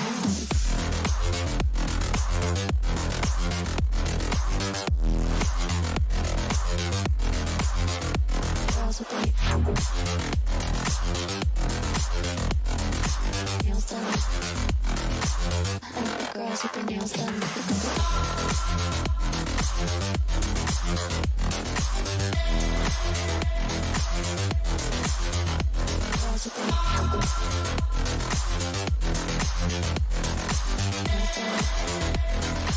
Girls with their nails done.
I think the girls with their nails done now.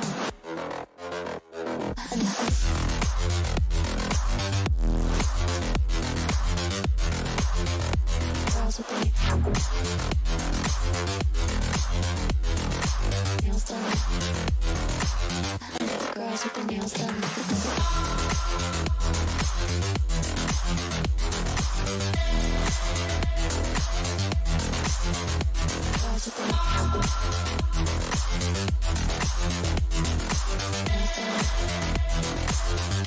Girls with their nails done.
girls with their nails done now.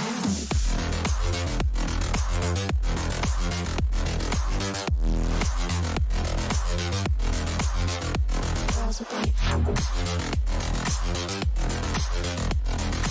nails done.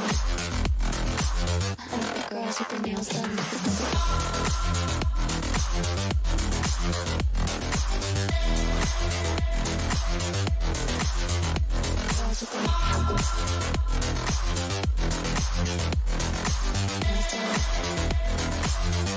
Girls with their nails done.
I like the girls with their nails done. I like the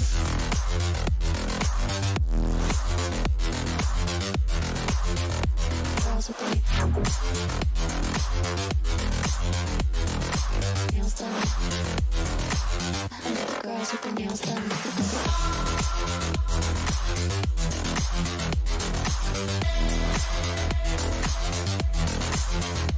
Girls with their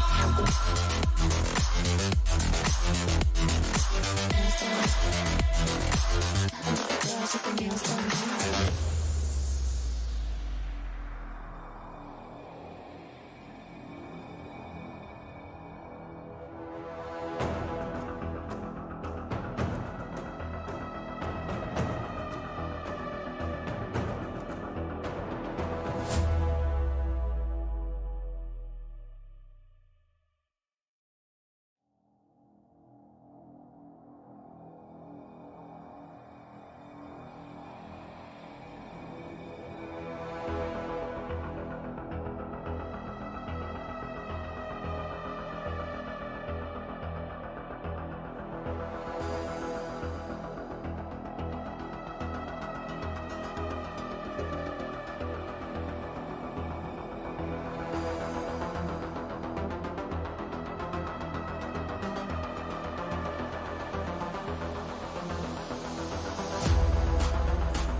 I like the girls with their nails done now.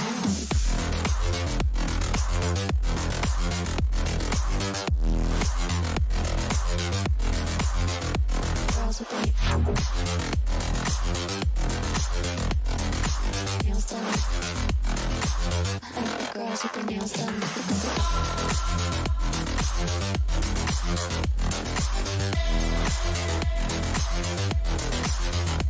Girls with their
girls with their nails done now.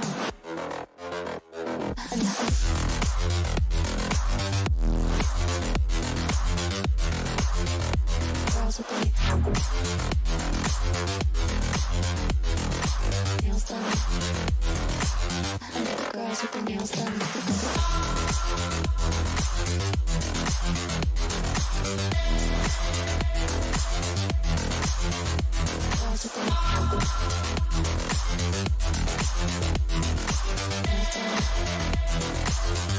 Girls with their nails done.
I think the girls with their nails done now.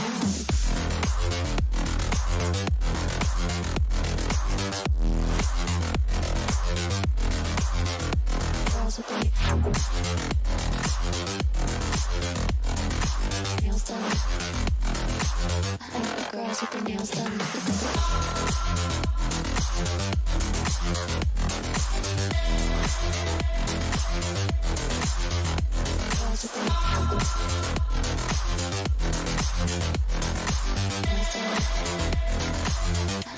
Girls with their nails done.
I think the girls with their nails done now.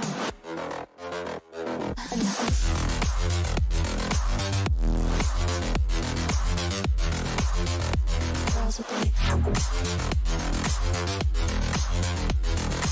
nails done. I think the girls with their nails done.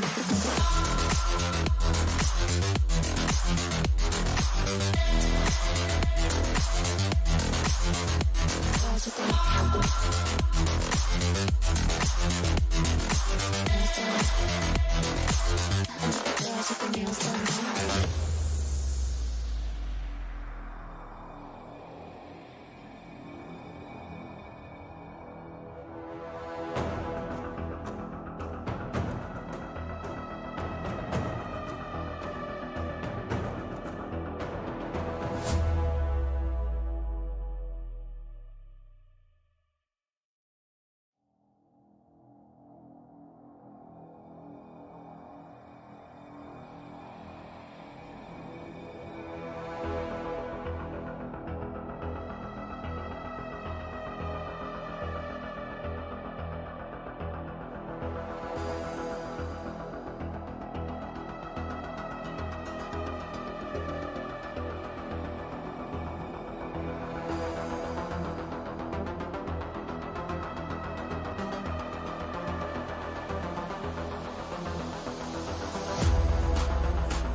girls with their nails done now.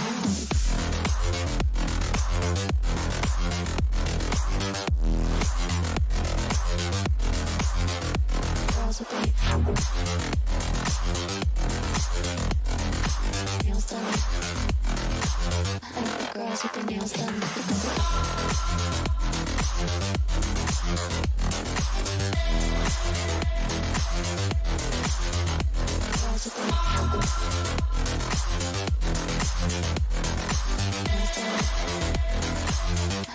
Girls with their nails done.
I think the girls with their nails done now.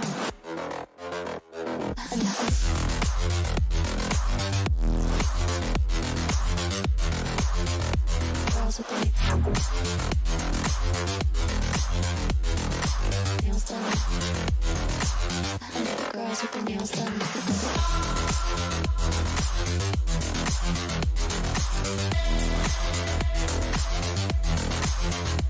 Girls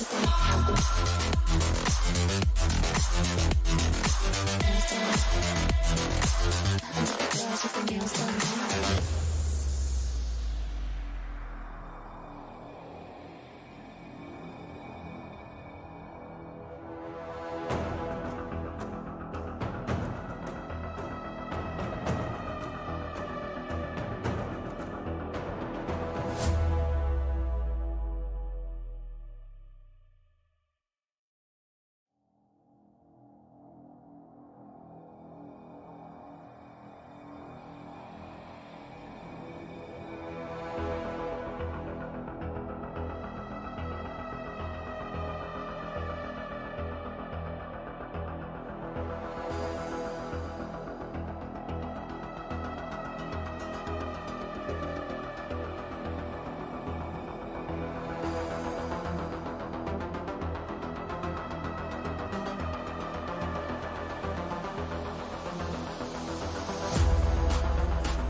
I think the girls with their nails done now.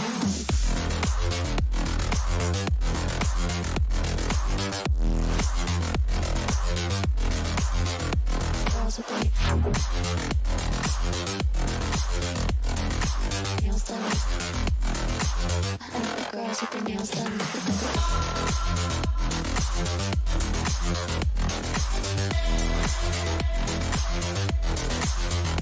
Girls with their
girls with their nails done now.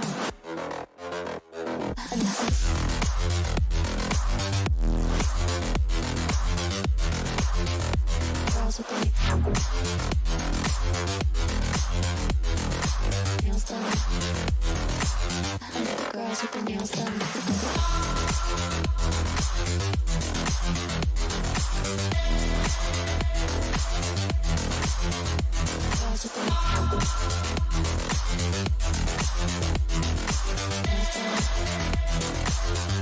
Girls with their nails done.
I think the girls with their nails done now.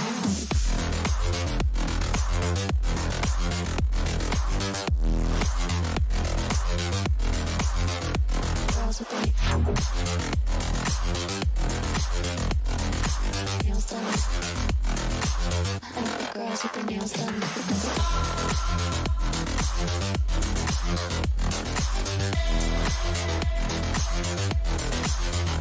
Girls with their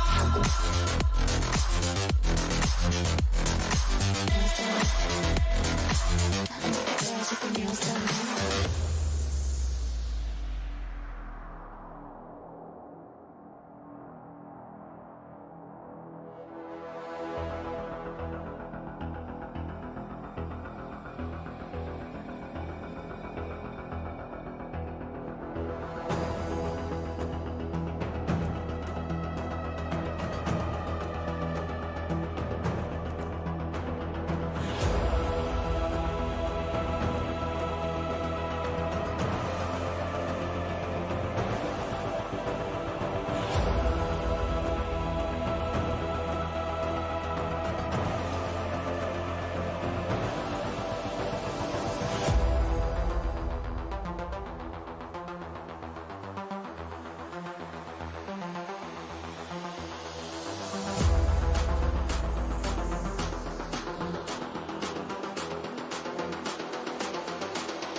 I think the girls with their nails done now.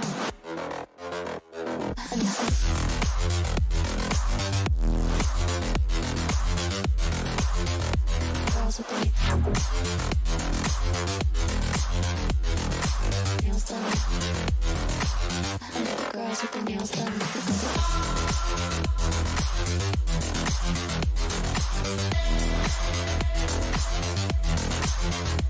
Girls with their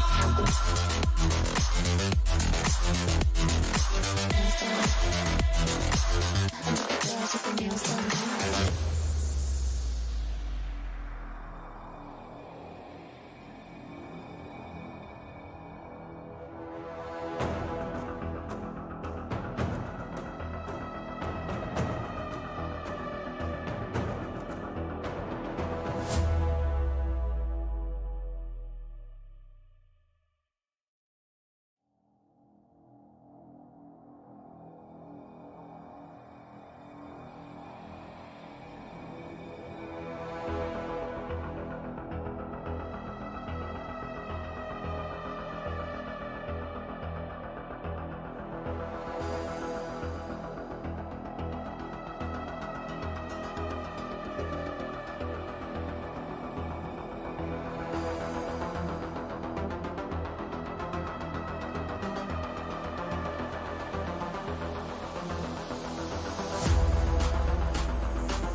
girls with their nails done now.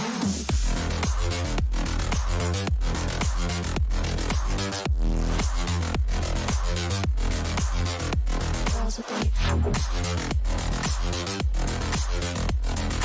nails done. I like the girls with their nails done.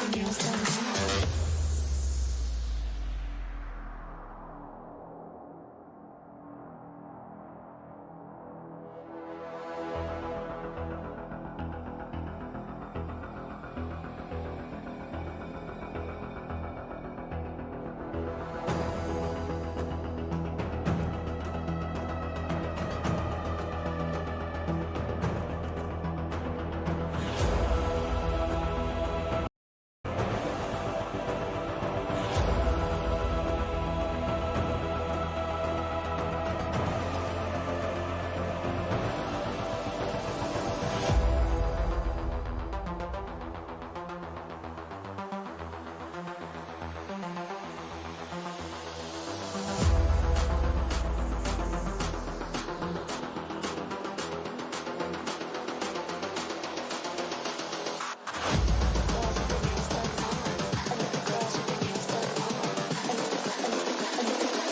I like the girls with their nails done now.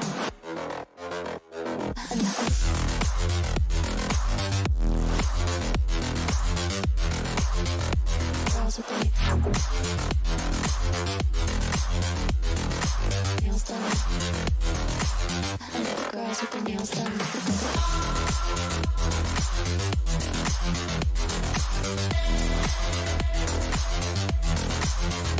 Girls with their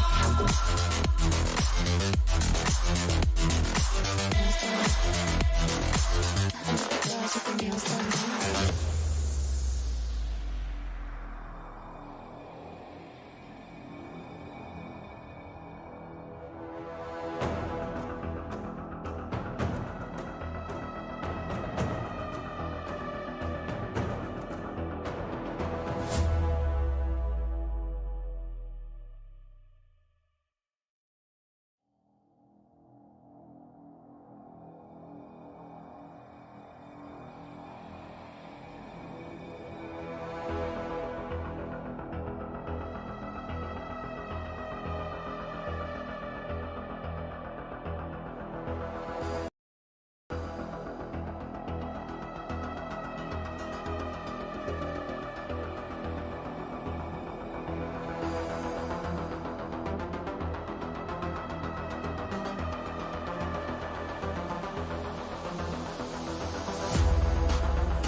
I like the girls with their nails done now.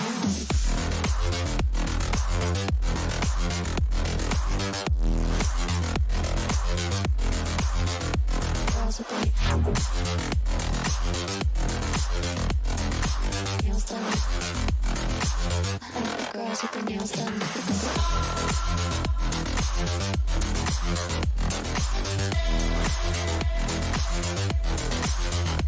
Girls with their nails done.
girls with their nails done.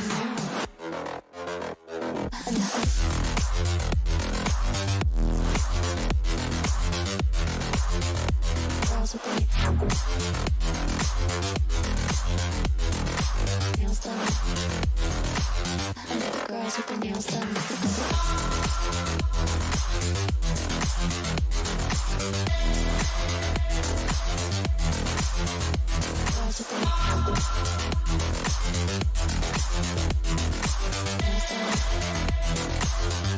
Girls with their nails done.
I think the girls with their nails done.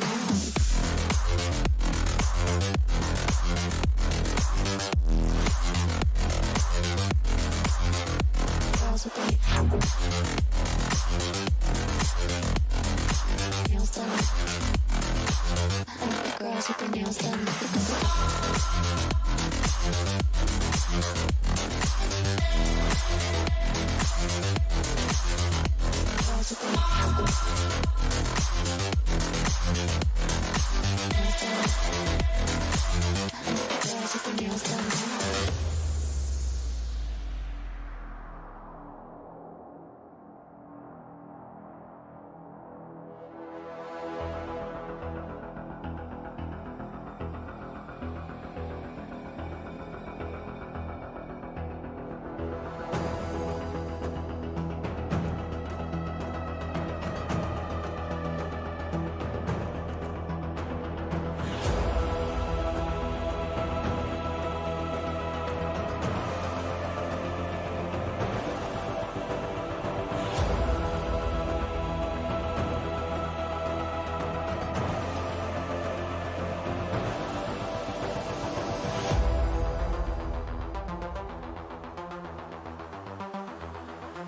I think the girls with their nails done.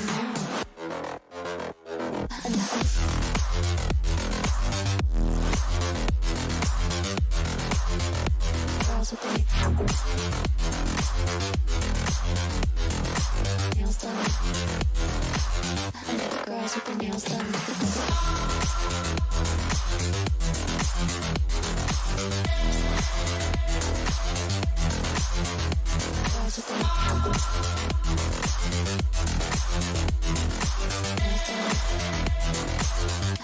Girls with their nails done.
girls with their nails done now.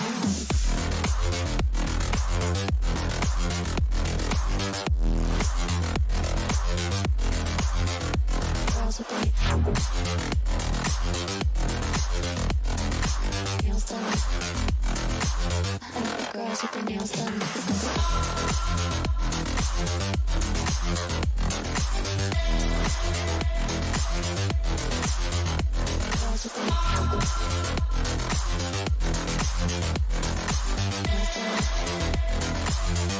Girls with their nails done.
I think the girls with their nails done now.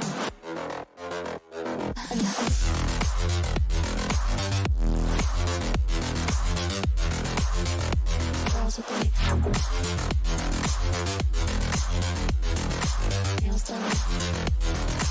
I think the girls with their nails done. Girls with their nails done.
I think the girls with their nails done now.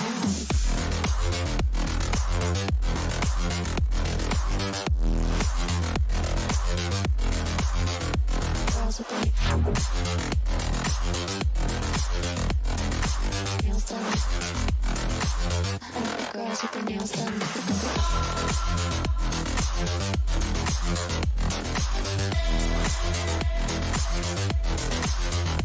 Girls with their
girls with their nails done now.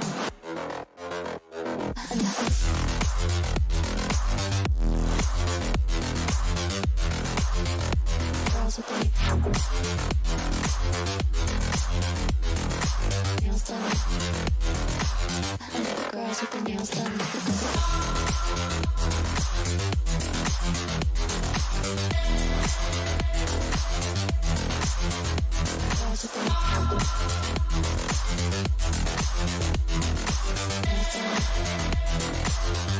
Girls with their nails done.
I think the girls with their nails done now.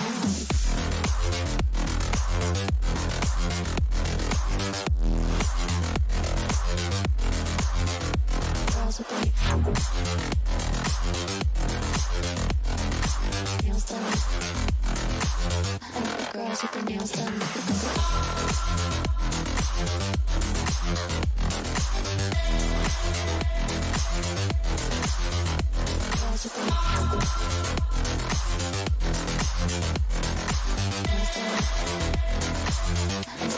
with their nails done.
I think the girls with their nails done now.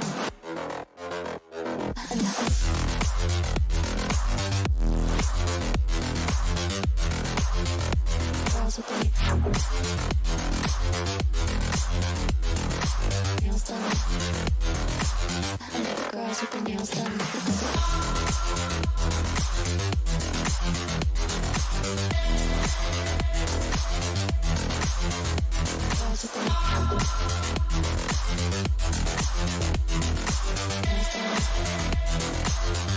Girls with their nails done.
think the girls with their nails done now.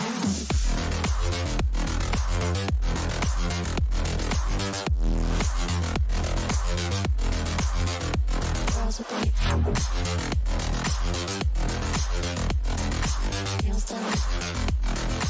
I think the girls with their nails done.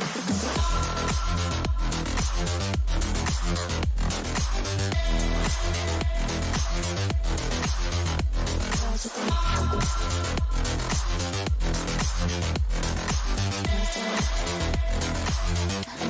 with their nails done.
I think the girls with their nails done now.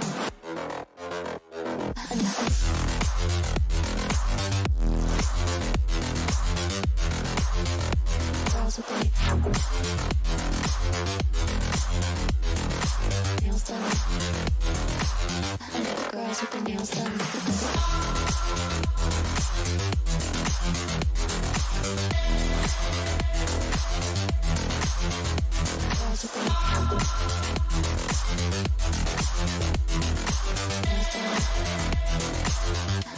Girls with their nails done.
I think the girls with their nails done now.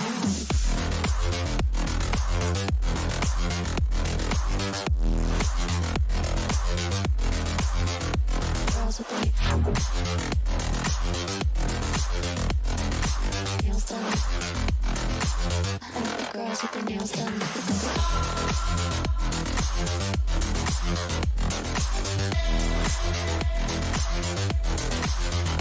Girls with their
girls with their nails done now.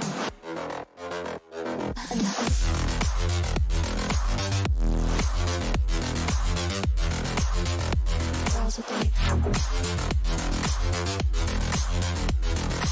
nails done. Girls with their nails done.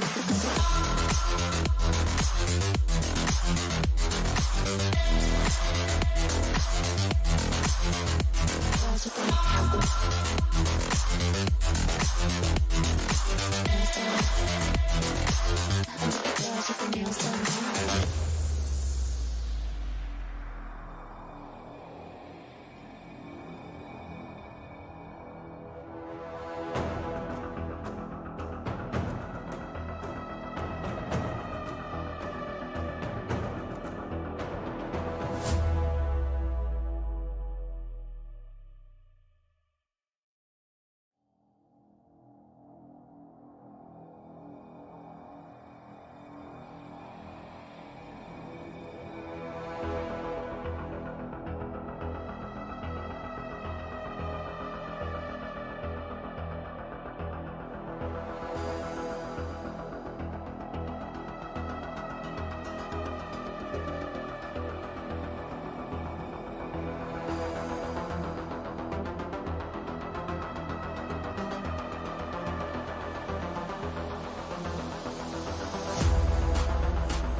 I think the girls with their nails done now.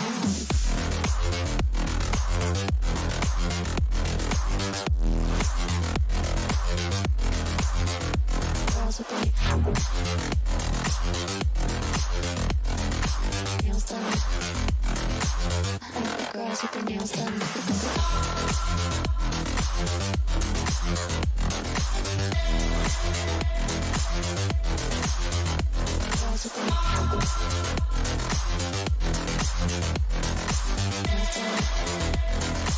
Girls with their nails done.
I think the girls with their nails done now.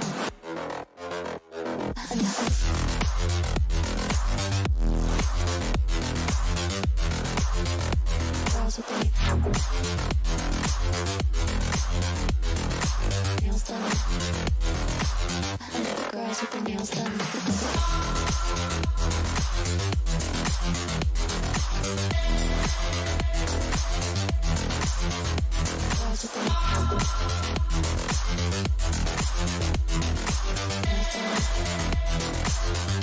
Girls with their nails done.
girls with their nails done now.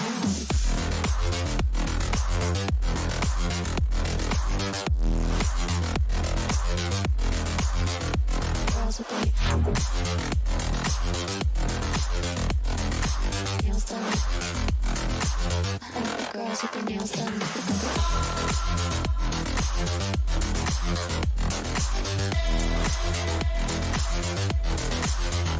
Girls with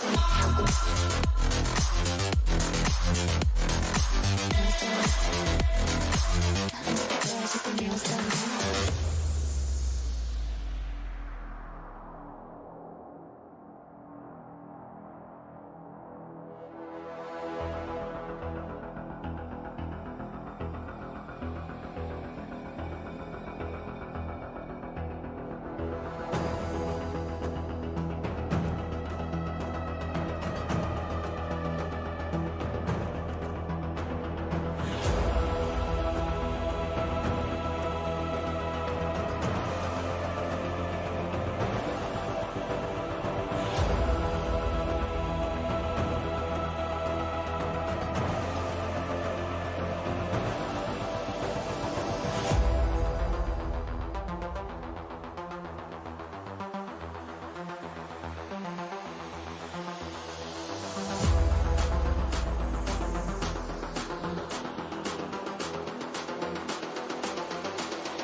I like the girls with their nails done now.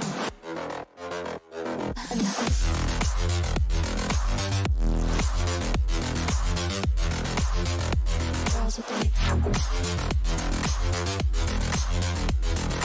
nails done. I like the girls with their nails done.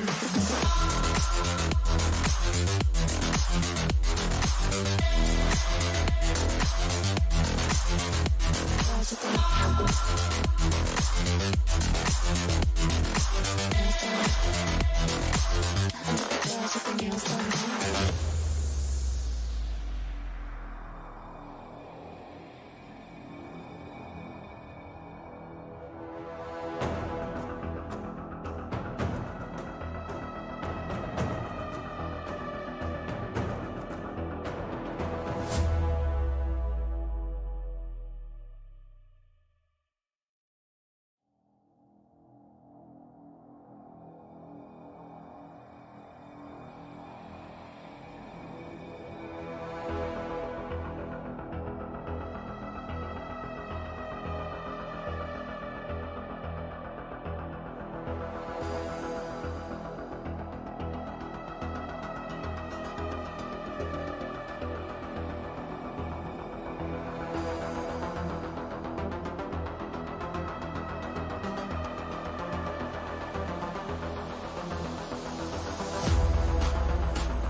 I like the girls with their nails done now.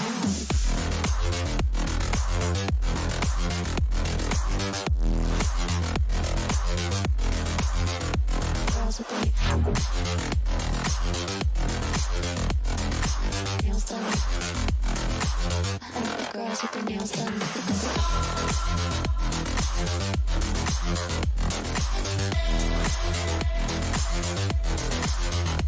Girls with their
girls with their nails done now.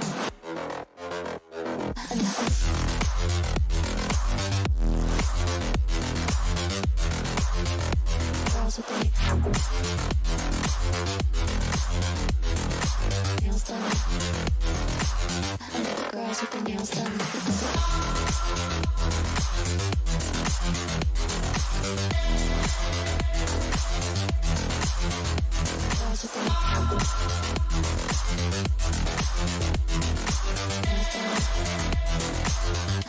Girls with their nails done.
I think the girls with their nails done now.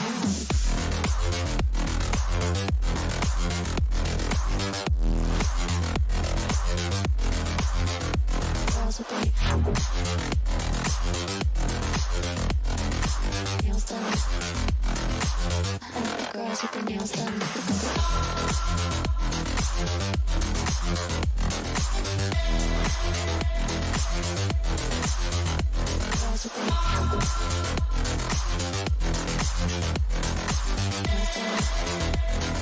Girls with their nails done.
I think the girls with their nails done now.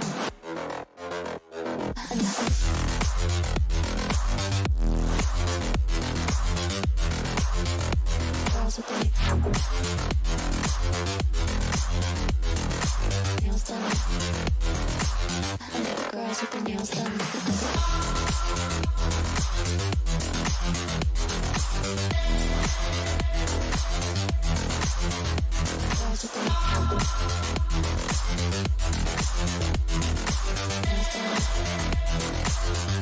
Girls with their nails done.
girls with their nails done now.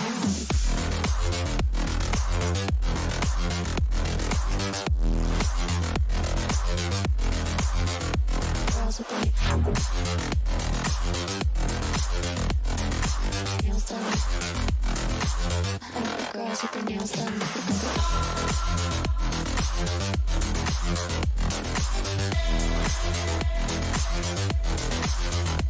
Girls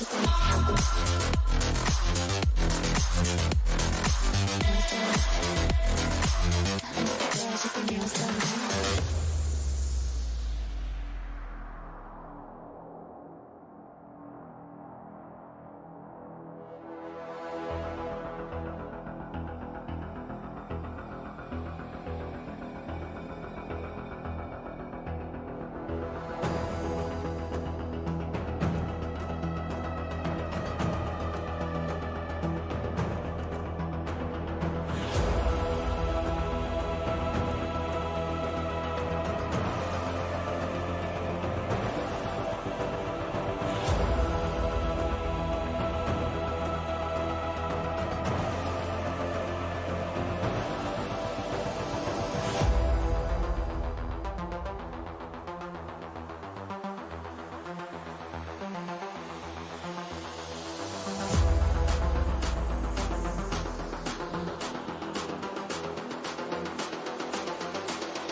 I like the girls with their nails done now.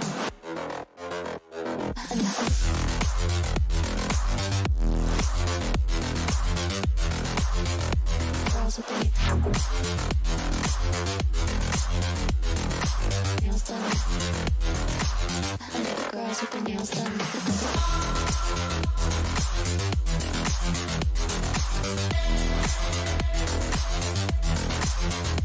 Girls with their